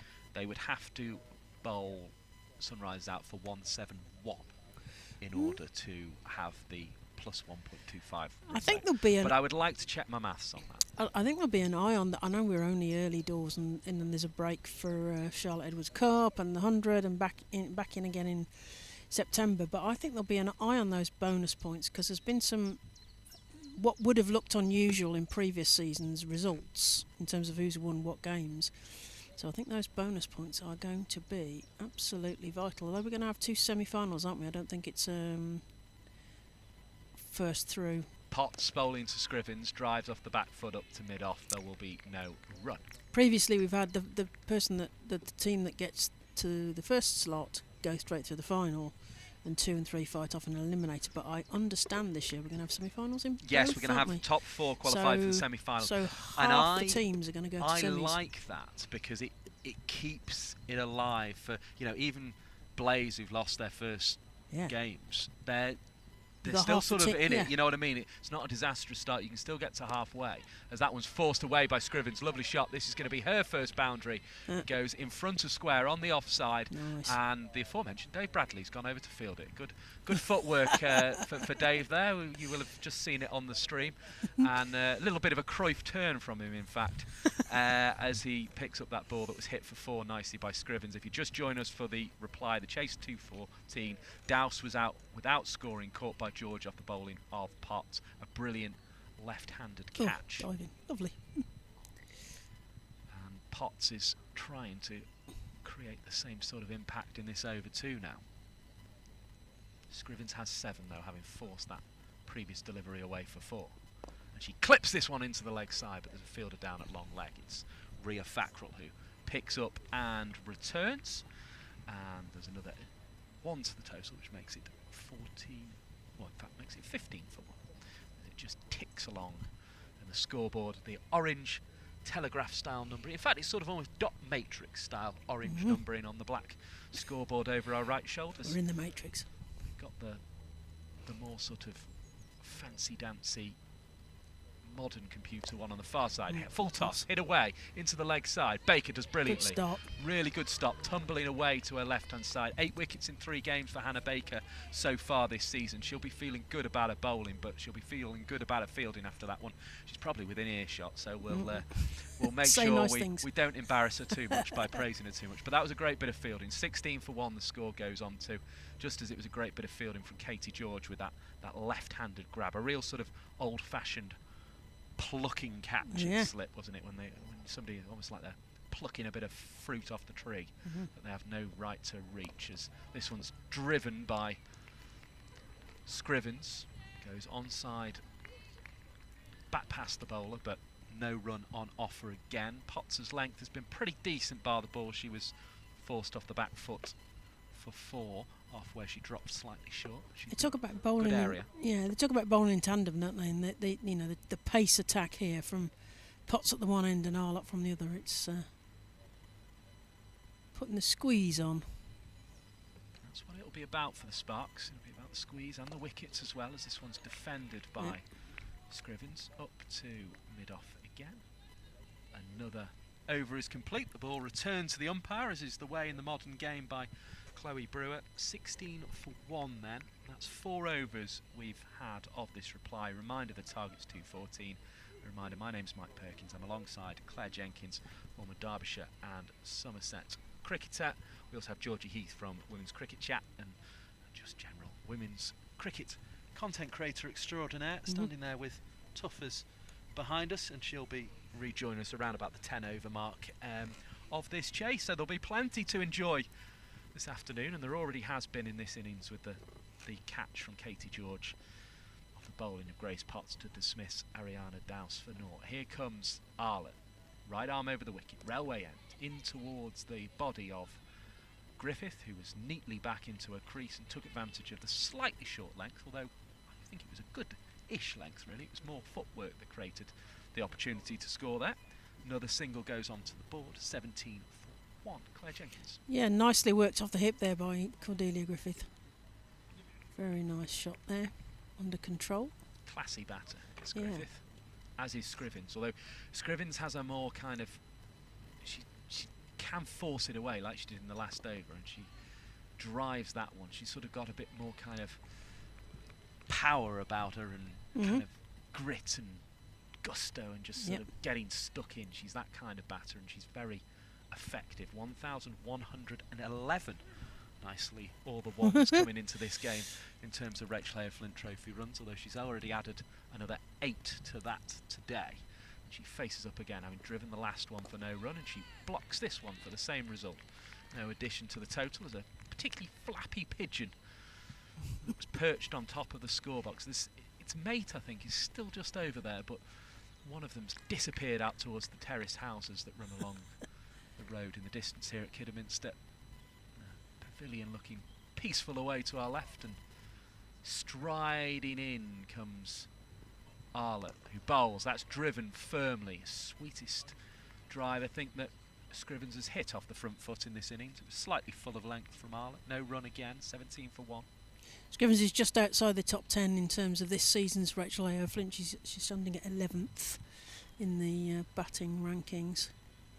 But only 3 games in, of course. So Farrant's top, of course, of that, I would imagine, coming into this game as Arlott bowls. It's short of length, and Scrivens has gone high, and one bounce away to backward square leg. For a moment it looked like Chloe Brewer at long leg might be interested, but that interest soon faded as the ball goes off towards a marquee just to the right of the pavilion. First aid tent or something. For a moment I thought that was going to be a 6 from Grace Scrivens, but it didn't quite go that far. Bounced once, 21 for 1 the score as a result of those 4. Sweetly lifted, that shot. Yeah. It wasn't about brute force, that was about timing. I think later in the innings she might have almost lifted a little bit further and used a little bit more power and hit the 6, but she didn't quite. Full this time from Arlott, driven into the offside. Fackrell picks up at mid-off, but Scrivens is quickly through for the 1. It is 22 for 1. I think Scrivens is a bit like me, in as much as one could ever make a comparison of the two of us at all. But if I hit a ball to cover, I'm going for a run regardless of whether there's a run there or not. That's what that felt like. And I know a few seasons ago these two had a history of running each other out. I don't know if it's just because Scrivens hits. They did it in the previous game as well. Yeah. There was a mix-up, and there was a. It's interesting you say there's a history of it, because it did appear that way when I saw the reaction of the poor departing Griffith on that occasion, who I think was dropped and run and was sent back, and didn't seem too happy about it. I'll double check the details of that, just because I am going from memory on that one, but I'm pretty sure that was the case, that against the Blaze in the previous game Griffith did end up getting run out. Run out by Gammon for 5, as facing up is Scrivens, and drives into the offside. Claire Jenkins, I've nicked your ball. You off have, there. but you did it so delicately. Sorry, because I was distracted trying to check scoreboards and all that kind of thing. No, it was because I was trying to see if Griffith was run out last time, which she was off 12 balls, 1-4. Anyway, I'll let you get on with the commentary, and I will shut up for a moment. Tall figure of Potts, far end, down the hill. There must be quite some sight coming at you. That is just played out to point, and there is no run. It must. The two of these are, the tall fast bowlers have got long arms. There must be some sight coming at you. Full pelt. Long, lean figures of both bowlers, actually. Arlott and Potts. Big news, I've calculated the bonus point on 3 occasions and got 171 as the total they have to bowl them out for on all 3 occasions. Scrivens this time. Just dobs that down, and Katie George is another great stop. Not a catch chance, just a stop chance, and that was well stopped because I suspect that was going to be a couple of runs there. Although Hannah Baker's looking keen here down at long, sort of deep third. Obviously on the opposite side for the left-handed Yeah. Scrivens, but even though it went on the floor, that had the appearance of the catch again, didn't it? The way she went to the She's sort of she's to getting the edge, isn't inside, she? Yeah, if you Potts like, is bowling with to the dive. edge. Yeah. Banged in this time. Scrivens can only get up over that and just dob it down for no run. Just defensively. So yeah, 2 for 1. if Sunrisers make 172, there will be no bonus points for Sparks. But if they can bowl them out for 171, they will get a bonus point. But I think we're going all the way with this one. I think, you know what I mean. I'm hoping it's going to be a close. Spectators and neutrals who want to see a good game. Potts comes in. Scrivens places that towards cover point. They get through for 1. They're thinking about 2 because these two are keen. Oh, they nearly crashed into each other. Woo, got two there. So the score moves on to 24 for 1. I don't see Sunrisers. Sorry, I was just going to say I don't see Sunrisers chasing this in 40 overs. I don't see Sparks bowling them out for 171. I think we have a really good chase of 214. I think that's a really kind of competitive score on this pitch. It's going to be a good game, I reckon. Stick with us. Potts pumping her arms, coming in. Scrivens again nurdles that into the leg side. There's a fielder herring after it. They're going to get at least 2 here. Could be a 3, which is think about it. They both put their hands up, so that's agreement. That's good. 2 more to the total. 26 for 1. That's the end of the 6th over also. So 26 for 1. Scrivens on 17 off her 25. Griffiths on 8 off 8. And the clouds, yes, they're there, they're aren't there, they? but they're not threatening at the moment. And long may that continue. If they could wait till maybe half past 6, half past 7, that would be lovely. 6-ish at least. Because they're coming. There's rain coming at some point. It's just when it arrives, isn't it? We don't want it to mess with the game. We don't want them to be looking all that Duckworth those stones. We've got a change of bowling here. We've got Katie George, I think. Yes, Katie George coming in from the railway end. That'll be left arm over to the right-handed Griffith. And just Griffiths surveying the field. Katie George banging it in down the leg side as an appeal, and that's given us a wide. We assume that that's the wicket keepers. They do tend to make a big appeal down the leg sides and trying to fox the umpires into thinking that it's not a wide. However, Ashraf is wise to that, as would be, I'm sure, Joe Ebertson at the other end. They're not going to be fooled by that wicket keeper shenanigans. Katie George in again and defended again. Another dot ball. Score remains 27 for 1. Oh, it's a no ball and a free hit. Talking of Naeem Ashraf, he's checking that front foot, so that's a front foot no ball for Katie George. We're going for a free hit now. Field have to stay in the same positions because it's the same batter. Where's she going? It's a I don't know. Baseball, I reckon. Yeah, leg side somewhere. Oh, big shot. 1 bounce 4. 1 bounce 4. 1 bounce 4. So making the most of that bonus ball there. It's Cordelia Griffith getting a 4 up and over the bowler's head, straight down the ground, and they're looking for the ball now behind the sponsors. Classy boards. Cricket stroke, that actually. Very nice. It wasn't even particularly that she sort of, went baseball and cleared the front leg and stuck the hip through. She actually just played a good proper straight drive over the top there, and it's cost Katie George 4 runs. It has 32 for 1 into the 7th over, still in the power play.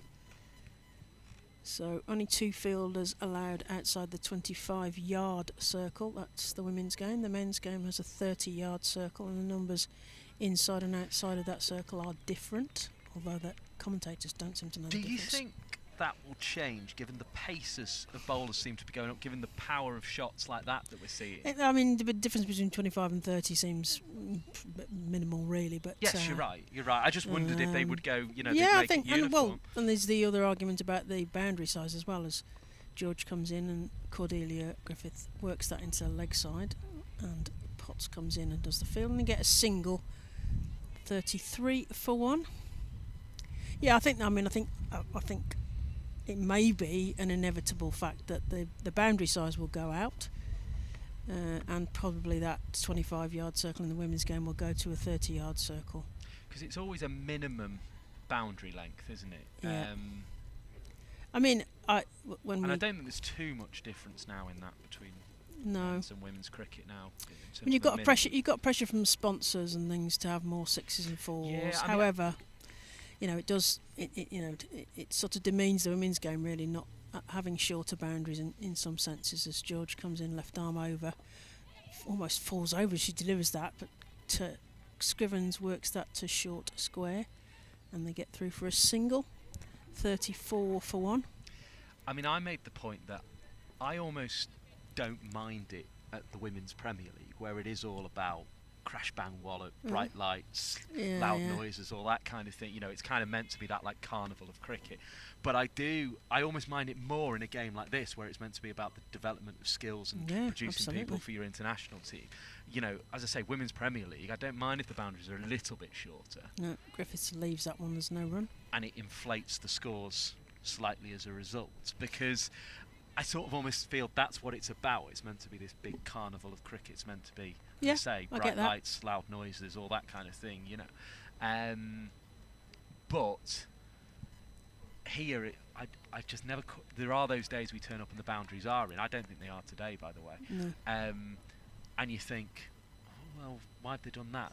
This doesn't is about help, developing cricketers. Doesn't help the purists who just don't see it as proper cricket, if you want to. That's 4 runs to Cordelia Griffiths. Then the leg side. Yeah, I think it's for the purists, they will look at it and kind of think it's some shade of, not proper cricket if the boundaries aren't out. But for those people who listen to the commentary that we did at Edgbaston, I have a pretty simple rule about boundary size. It should be possible to run 3 runs somewhere on the boundary, and in which case then the boundary is at the right length, and that's depends on the conditions and how fast the outfield is, etc. as George comes in. So Griffiths, she knocks that up and over to mid-on, but there is no run. Because it will vary in terms of how well cut and how hard and all the rest of it. That's the end of the over. 38 for 1. 5-0. Sorry, I thought you were going to sneeze. I was trying to let you sneeze there. I was just looking at the scoreboard. 38 for 1. On many occasions, you were sort of making that noise if you were about to sneeze. So I was going to allow you to sneeze and do some talking for you. I was just looking back at the scoreboard. Ah, okay. I will turn it down if I. We have had a few sneezes today. Yeah, so it's hay fever season. That's the problem. Well, I don't suffer from it, and I've sneezed. So. So you got no excuse, is what you're saying? Yes, basically. Okay. Anyway, I'll stop with 7 overs down. 38 for 1. Scrivens on 16. Griffith on 17. And the reason I'll stop wittering is because we've got a really good game of cricket on our hands. This is a really crucial stage of it, where we've got 2 new ball bowlers who are hitting their straps and hitting their length, and we've got 2 pretty good batters as well who've managed to pick up 38 runs, although George has come into the attack as well, so there's a little bit of mixing it around from Eve Jones. Potts in. Scrivens just places that out through the point field, and it's going to go for 4 runs. It is beautifully played shot. No thump in there at all. It was all timing and style through the point region, and they move on to 42 for 1. So approaching that first milestone, Mike, of 50. Yeah, if you showed 6 balls of how Scrivens batted at Old Trafford versus 6 balls of how she's batting here, you would think they were entirely different cricketers. She looks a bit like she was forcing it. I only saw a little tiny bit of that game. She just looked like she was trying too hard almost. I mean, that sounds ridiculous, but yeah, she just couldn't get.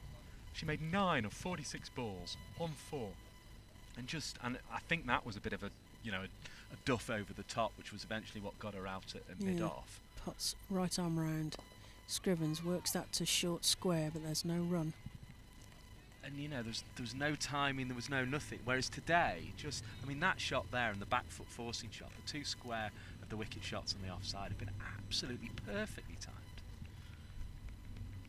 And it looks like in the innings of 63 and 46, she was like that as well.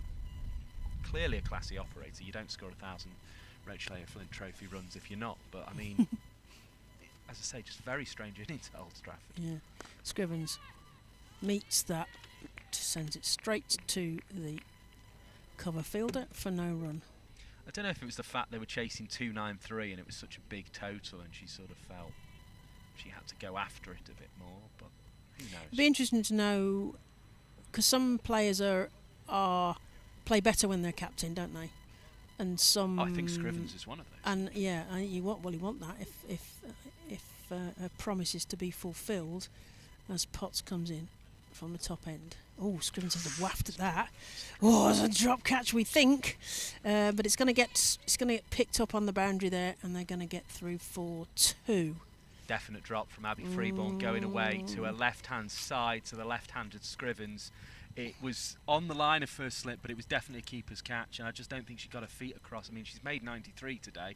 You can forgive her somewhat, but little feather there, wasn't it? Yeah. She's obviously trying to stand close so she gets the chance, but it was almost as if it got there a bit quick for her. She was reaching a bit far with that shock, Scrivens. She'd have been better off. That's 2 chances down now, and that could be very costly for Sparks. Could be. We'll one see. from Eve Jones, one from Freeborn. Potts in. Scrivens plays that beautifully. It's 4 runs again. That was almost a replay of the shot that she played in earlier. Was it the same over? Certainly through the. It was the same bowler. Another 4 to the total, and that takes us to 48 for 1. So just tithering on the edge of that 50. First milestone for Sunrisers. They want to tick that off as they search for that. They need 166 runs. So, some discussion between captain and bowler.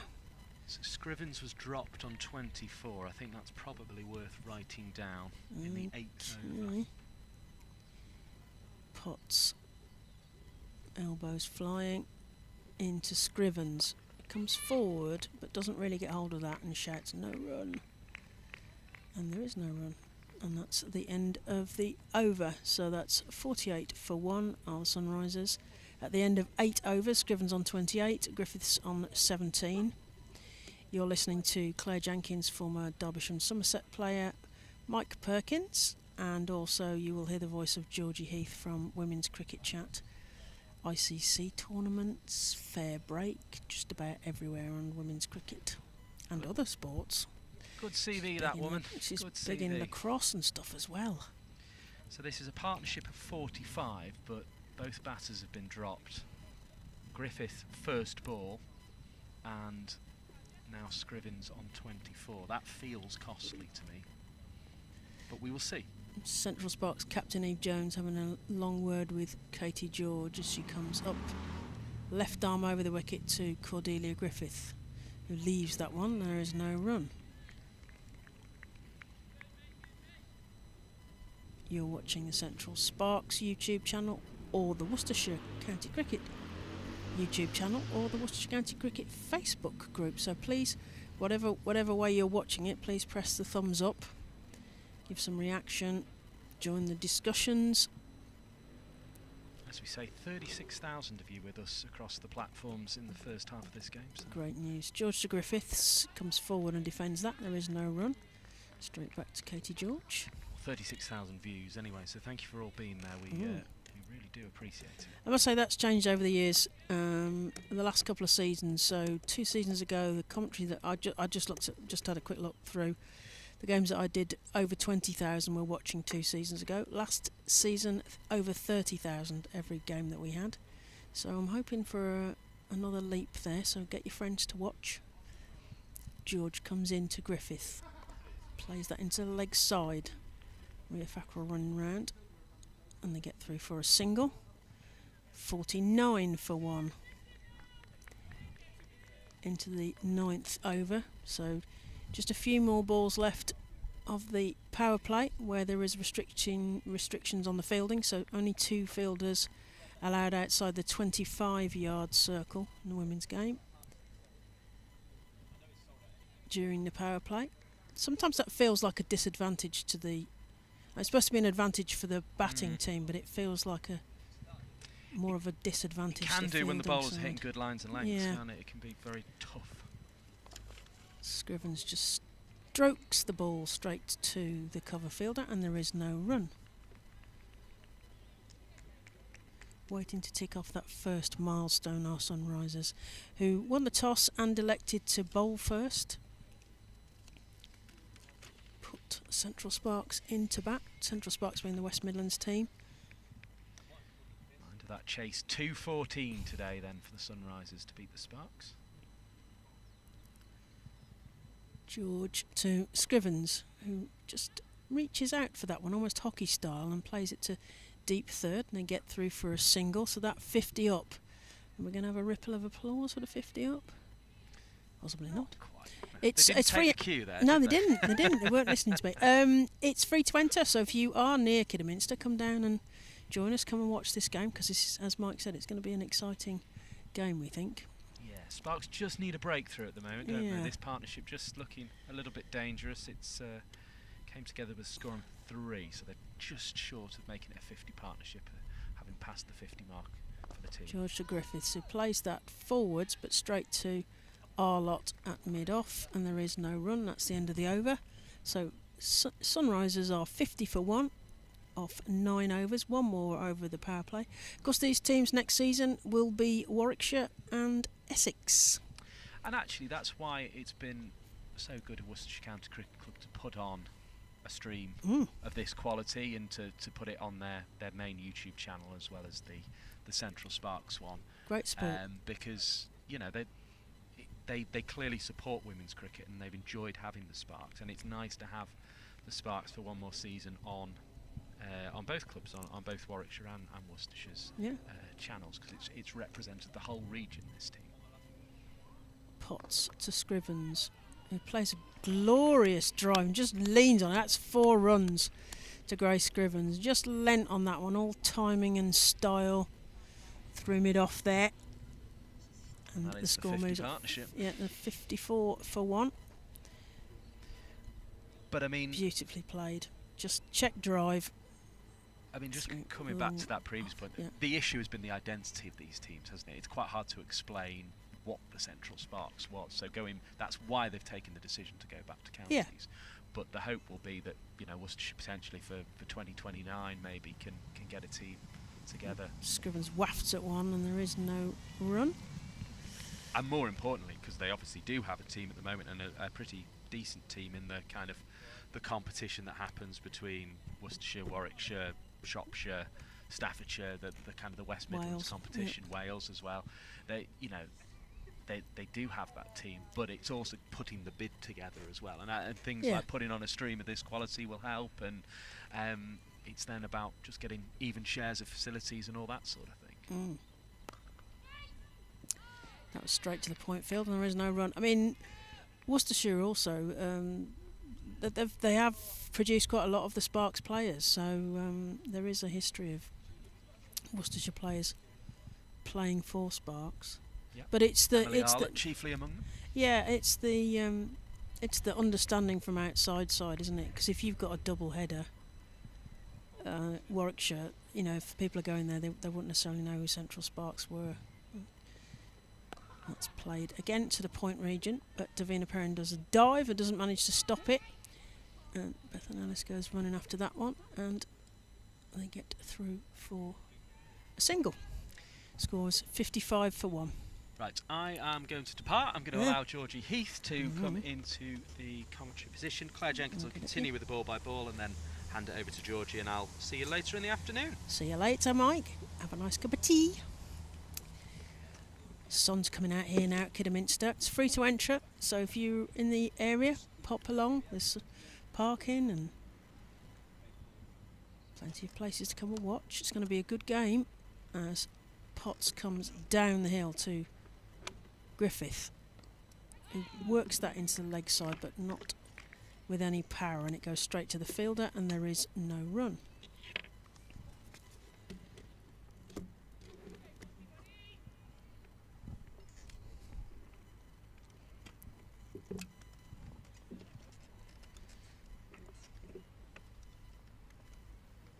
Sun shining here at Kidderminster. Things we love to hear. Yes, the sun's shining. Welcome back, Georgie. Oh, it's up in the air. Is there anybody underneath it? No, it's gone into a gap. It's fielded by Hannah Baker on the boundary there, and they get through for 2 there. Oh, that was exciting. Just as you came in, she walloped the ball up in the air. I like to make exciting things happen. It was a big entrance. That was a spectacular entrance there, Georgie. Thank you very much. Mm-hmm. I'm fueled by caffeine, and are you caffeined? Are you? I'm caffeinated. Yes. Very good. That's the end of the power play. So 10 overs gone. Sunrisers are 57 for 1. They're chasing 214, and they still need 157. So 40 overs left. Oh, Grace Scrivens is a good player, isn't she? Yeah, there's some of the shots she's played, and it's not even. I mean, it's it's timing and style. That's the thing. It's not brute force. There's a bit of all sorts in there. As Katie George contemplates what she's going to bowl, left arm over to the left-handed Grace Scrivens. Takes a stance and dabs a bat. Heels flying, coming in from our end. Scrivens plays that beautifully behind point. I suspect that oh no, it's going to get cut off there. Far side to us, but they get through for 2 runs. Yes, good running, these two. Yeah. They run the first one really hard with intent. 59 for 1 into the 11th over, beyond the power play now, so restrictions lifted for Central Sparks in terms of where they can put fielders.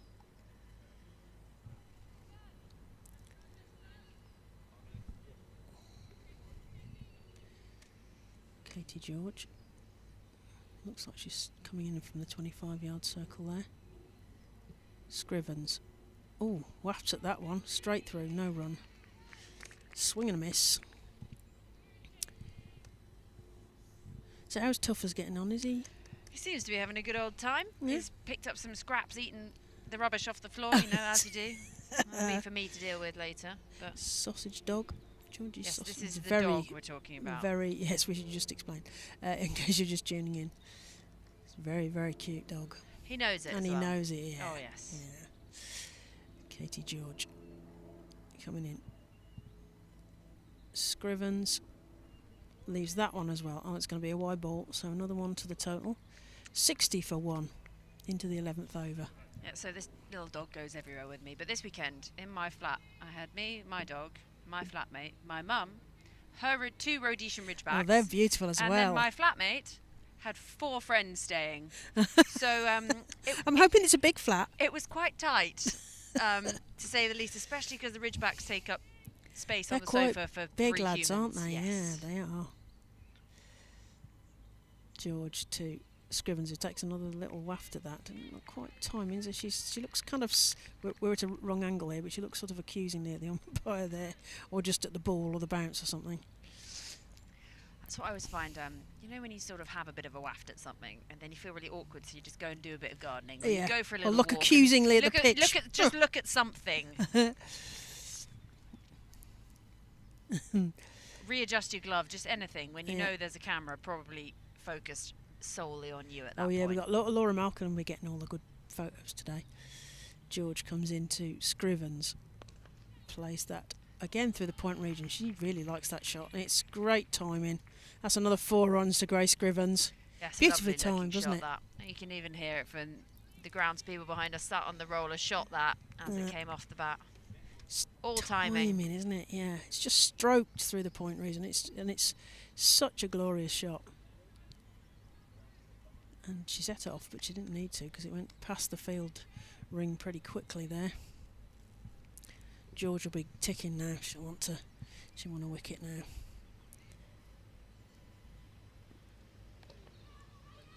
Scrivens sends Griffiths back as there is no run there.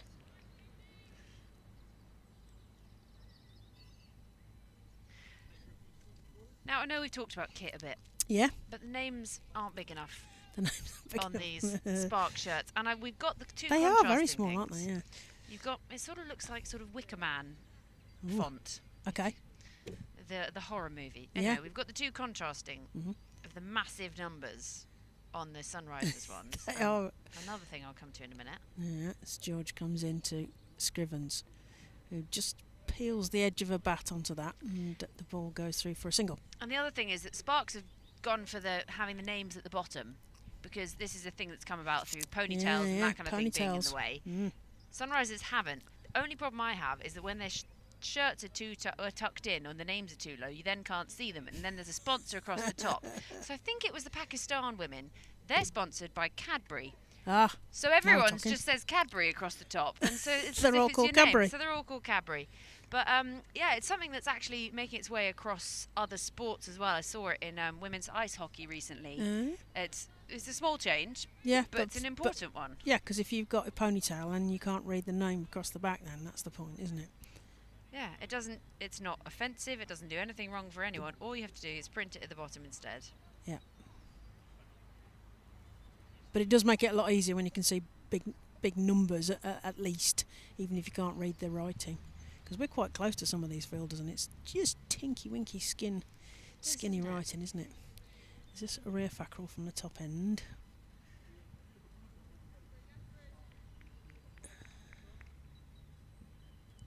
Just waiting for that to catch up. I always think Some movements in the field. Life as a wicketkeeper, especially when you've scored all those runs and been out there all that. It's exhausting. Tiring, isn't Your it? legs the next day. And the concentration as well. As Fackrell comes round the wicket, Scrivens respectfully just defends that straight back to the bowler, and there is no run.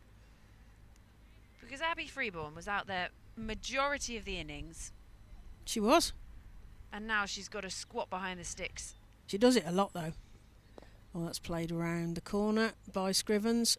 And got a fielder down that backward square. So they only get the one there, unfortunately. It's a nice shot though. Well placed. Looking for a gap. Not hit hard, but well placed. Fackrell moving her field out for the right-handed Griffith. Square leg is going, Chloe Brewer is going out to the boundary.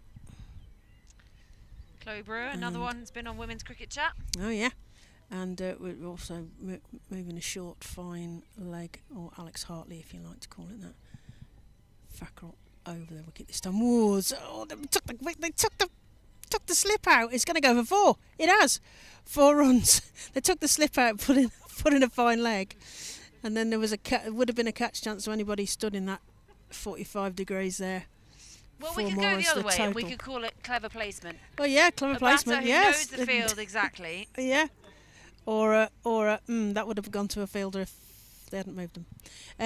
And the score moves on to 66 for 1. Fackrell getting quite a lot of speed out of that as Griffiths works that to short square, and the fielders have to come in to play that. And there's just the 1 run to the total. I don't know if Where did we get saw to? it on the screen there, but Chloe Brewer went to take the throw, and Emily Yeah, Arlett Emily was Arlett had to duck covering out the her way. head, assuming that it was coming at the back of her head. Because she's right tall. And this is the left-handed Scrivens to face this time. There's somebody moving behind the side screen rather than helpfully the far end. So Fackrell has to reload, tossing the ball hand to hand in the sunglasses. And the top end, right arm round. Scrivens just works that off her feet. It's coming down towards us. Oh, it's good. That's another 4. That's a beautifully placed 4 The fielder's just despairingly running after it, but you could just feel it dribbling away and over the rope. Yeah, it dribbled to the finest of fine legs, didn't it? Just a deft touch. Knew where she was just trying to work it off her legs. Just working that ball.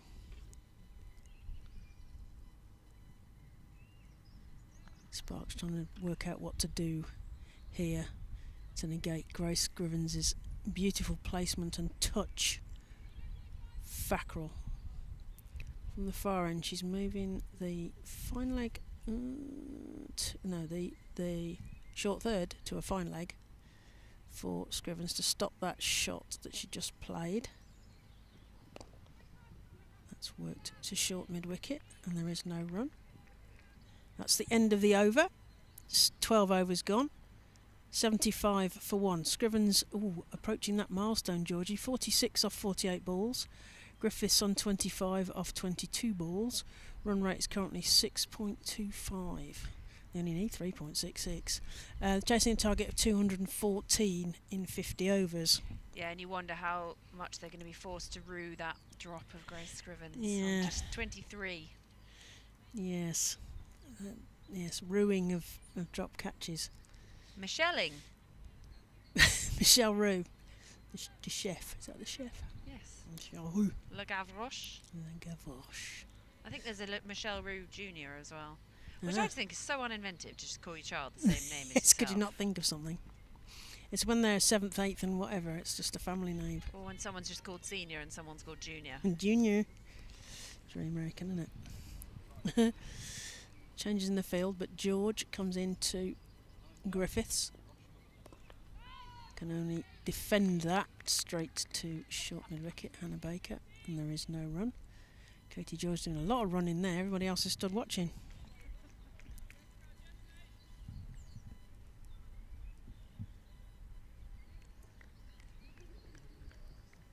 Of course, Katie George is 5th in the fielding rankings at the moment for the Rachel Hayhoe Flint.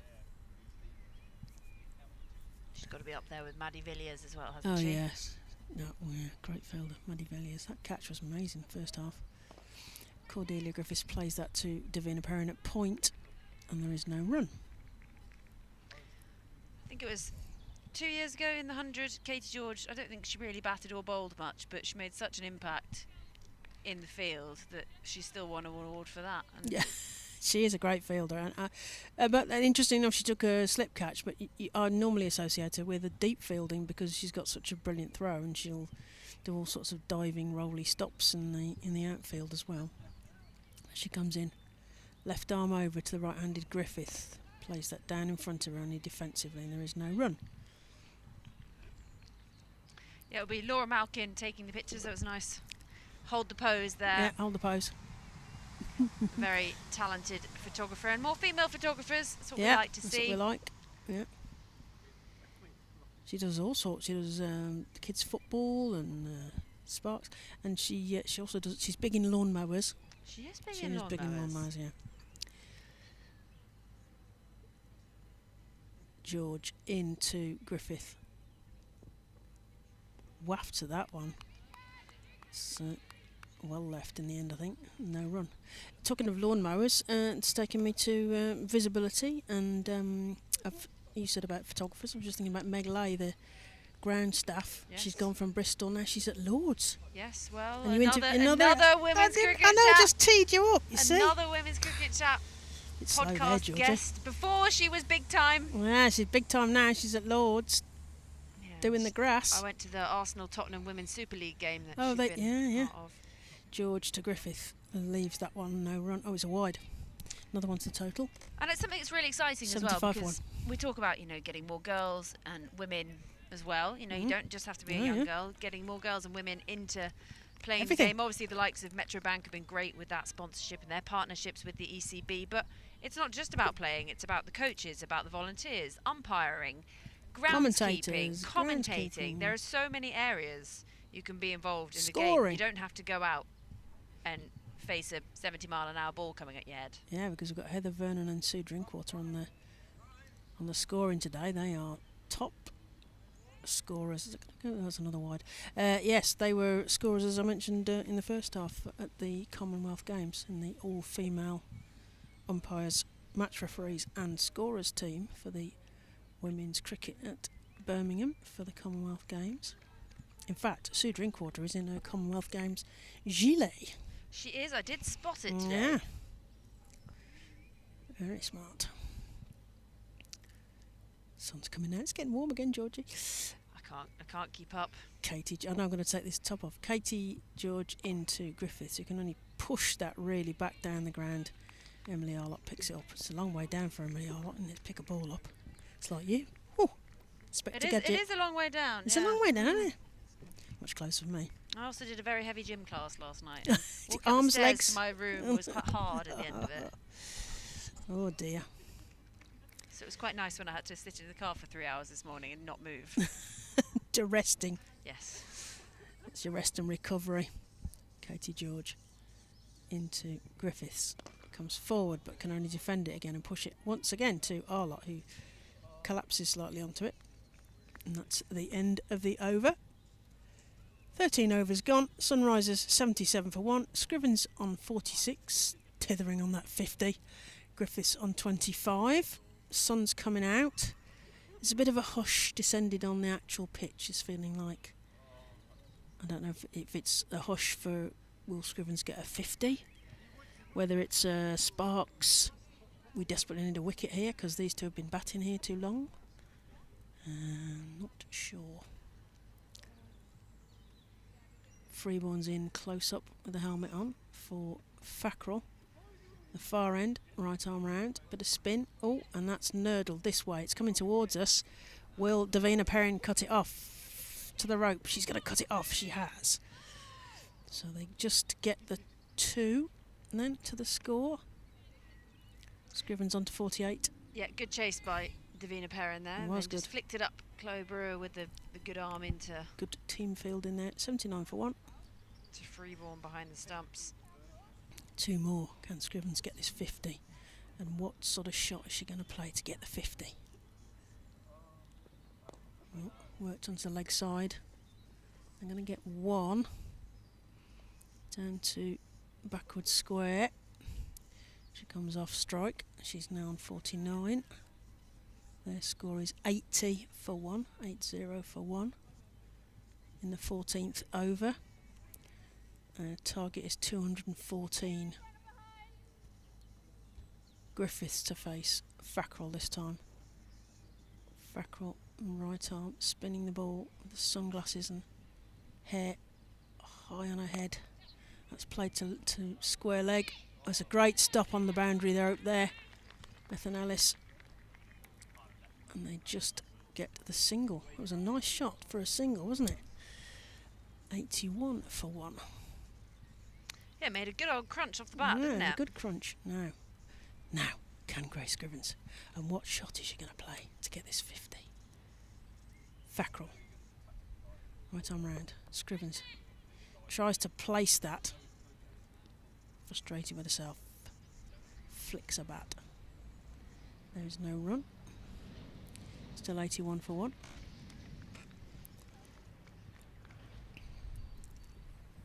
Scrivens. Baseball ready. She tries to drop and run, but there's not enough on the ball, and the fielder swoops. Hannah Baker swoops in. Tithering on the edge of that 50.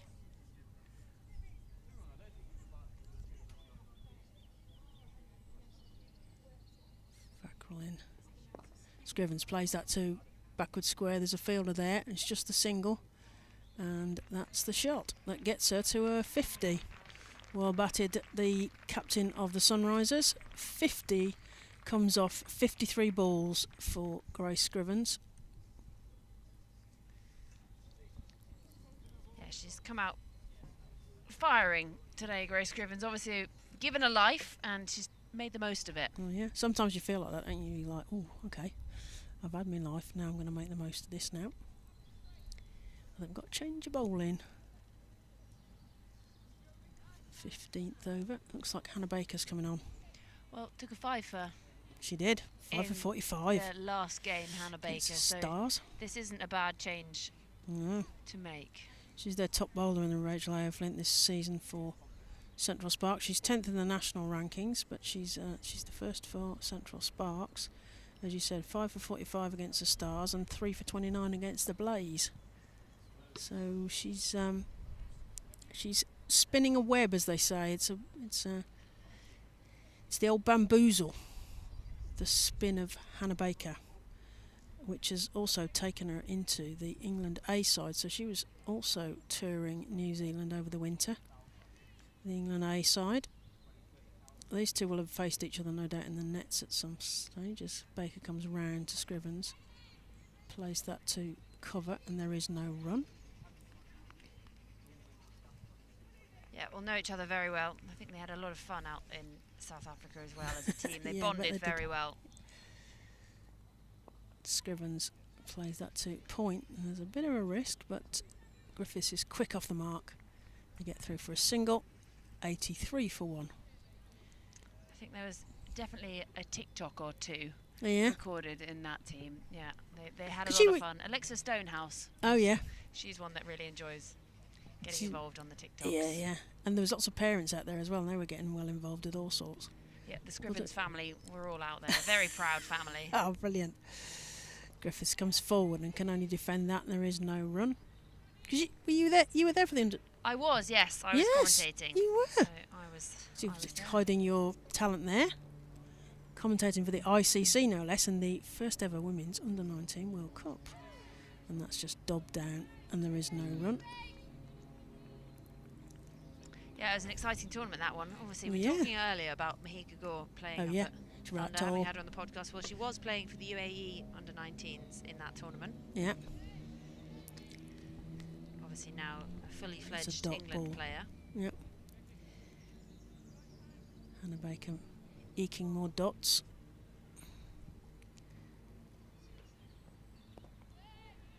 Another defended dot, and that's the end of the over. It's nearly got a maiden there, just the one off that over then. So the score is 83 for 1 off 15 overs. The Under-19s, I mean, it was a brilliant tournament. I mean, just because it was a brilliant tournament, but it's going to be fascinating to see, because we've got another one coming up in the new year, I think. We're hoping. Is it going to be another Under-19 World Cup coming up? Anyway, but that one that you're at in South Africa, I mean, lots of stars emerged. And great to see the regional talent getting an opportunity really quickly. Lizzie Scott. Yeah. Alexa Stonehouse, Scrivens, Pavley, Davina Perrin, Baker, Perrin, Potts. I mean, lots of the players on. Liberty Heap. Saren Smale, Sphere Smale. Ooh. Yeah, a really exciting. Great opportunity to play at that level, and a confidence boost as well, isn't it? And I think it's.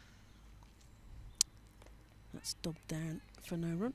I think it's also the experience of being part of a big tournament like that. It's not just the playing, but it's the whole everything else around it. You know, doing the media side of things and being away from home for that time in that sort of environment, in the team environment, the sort of professional team that you might not be used to at that age. Yeah, the touring as well, isn't it, abroad? Oh, that's it, up in the air from Grace Scrivens, but it's going to drop in his space, and it did. Bit of team fielding at the end there.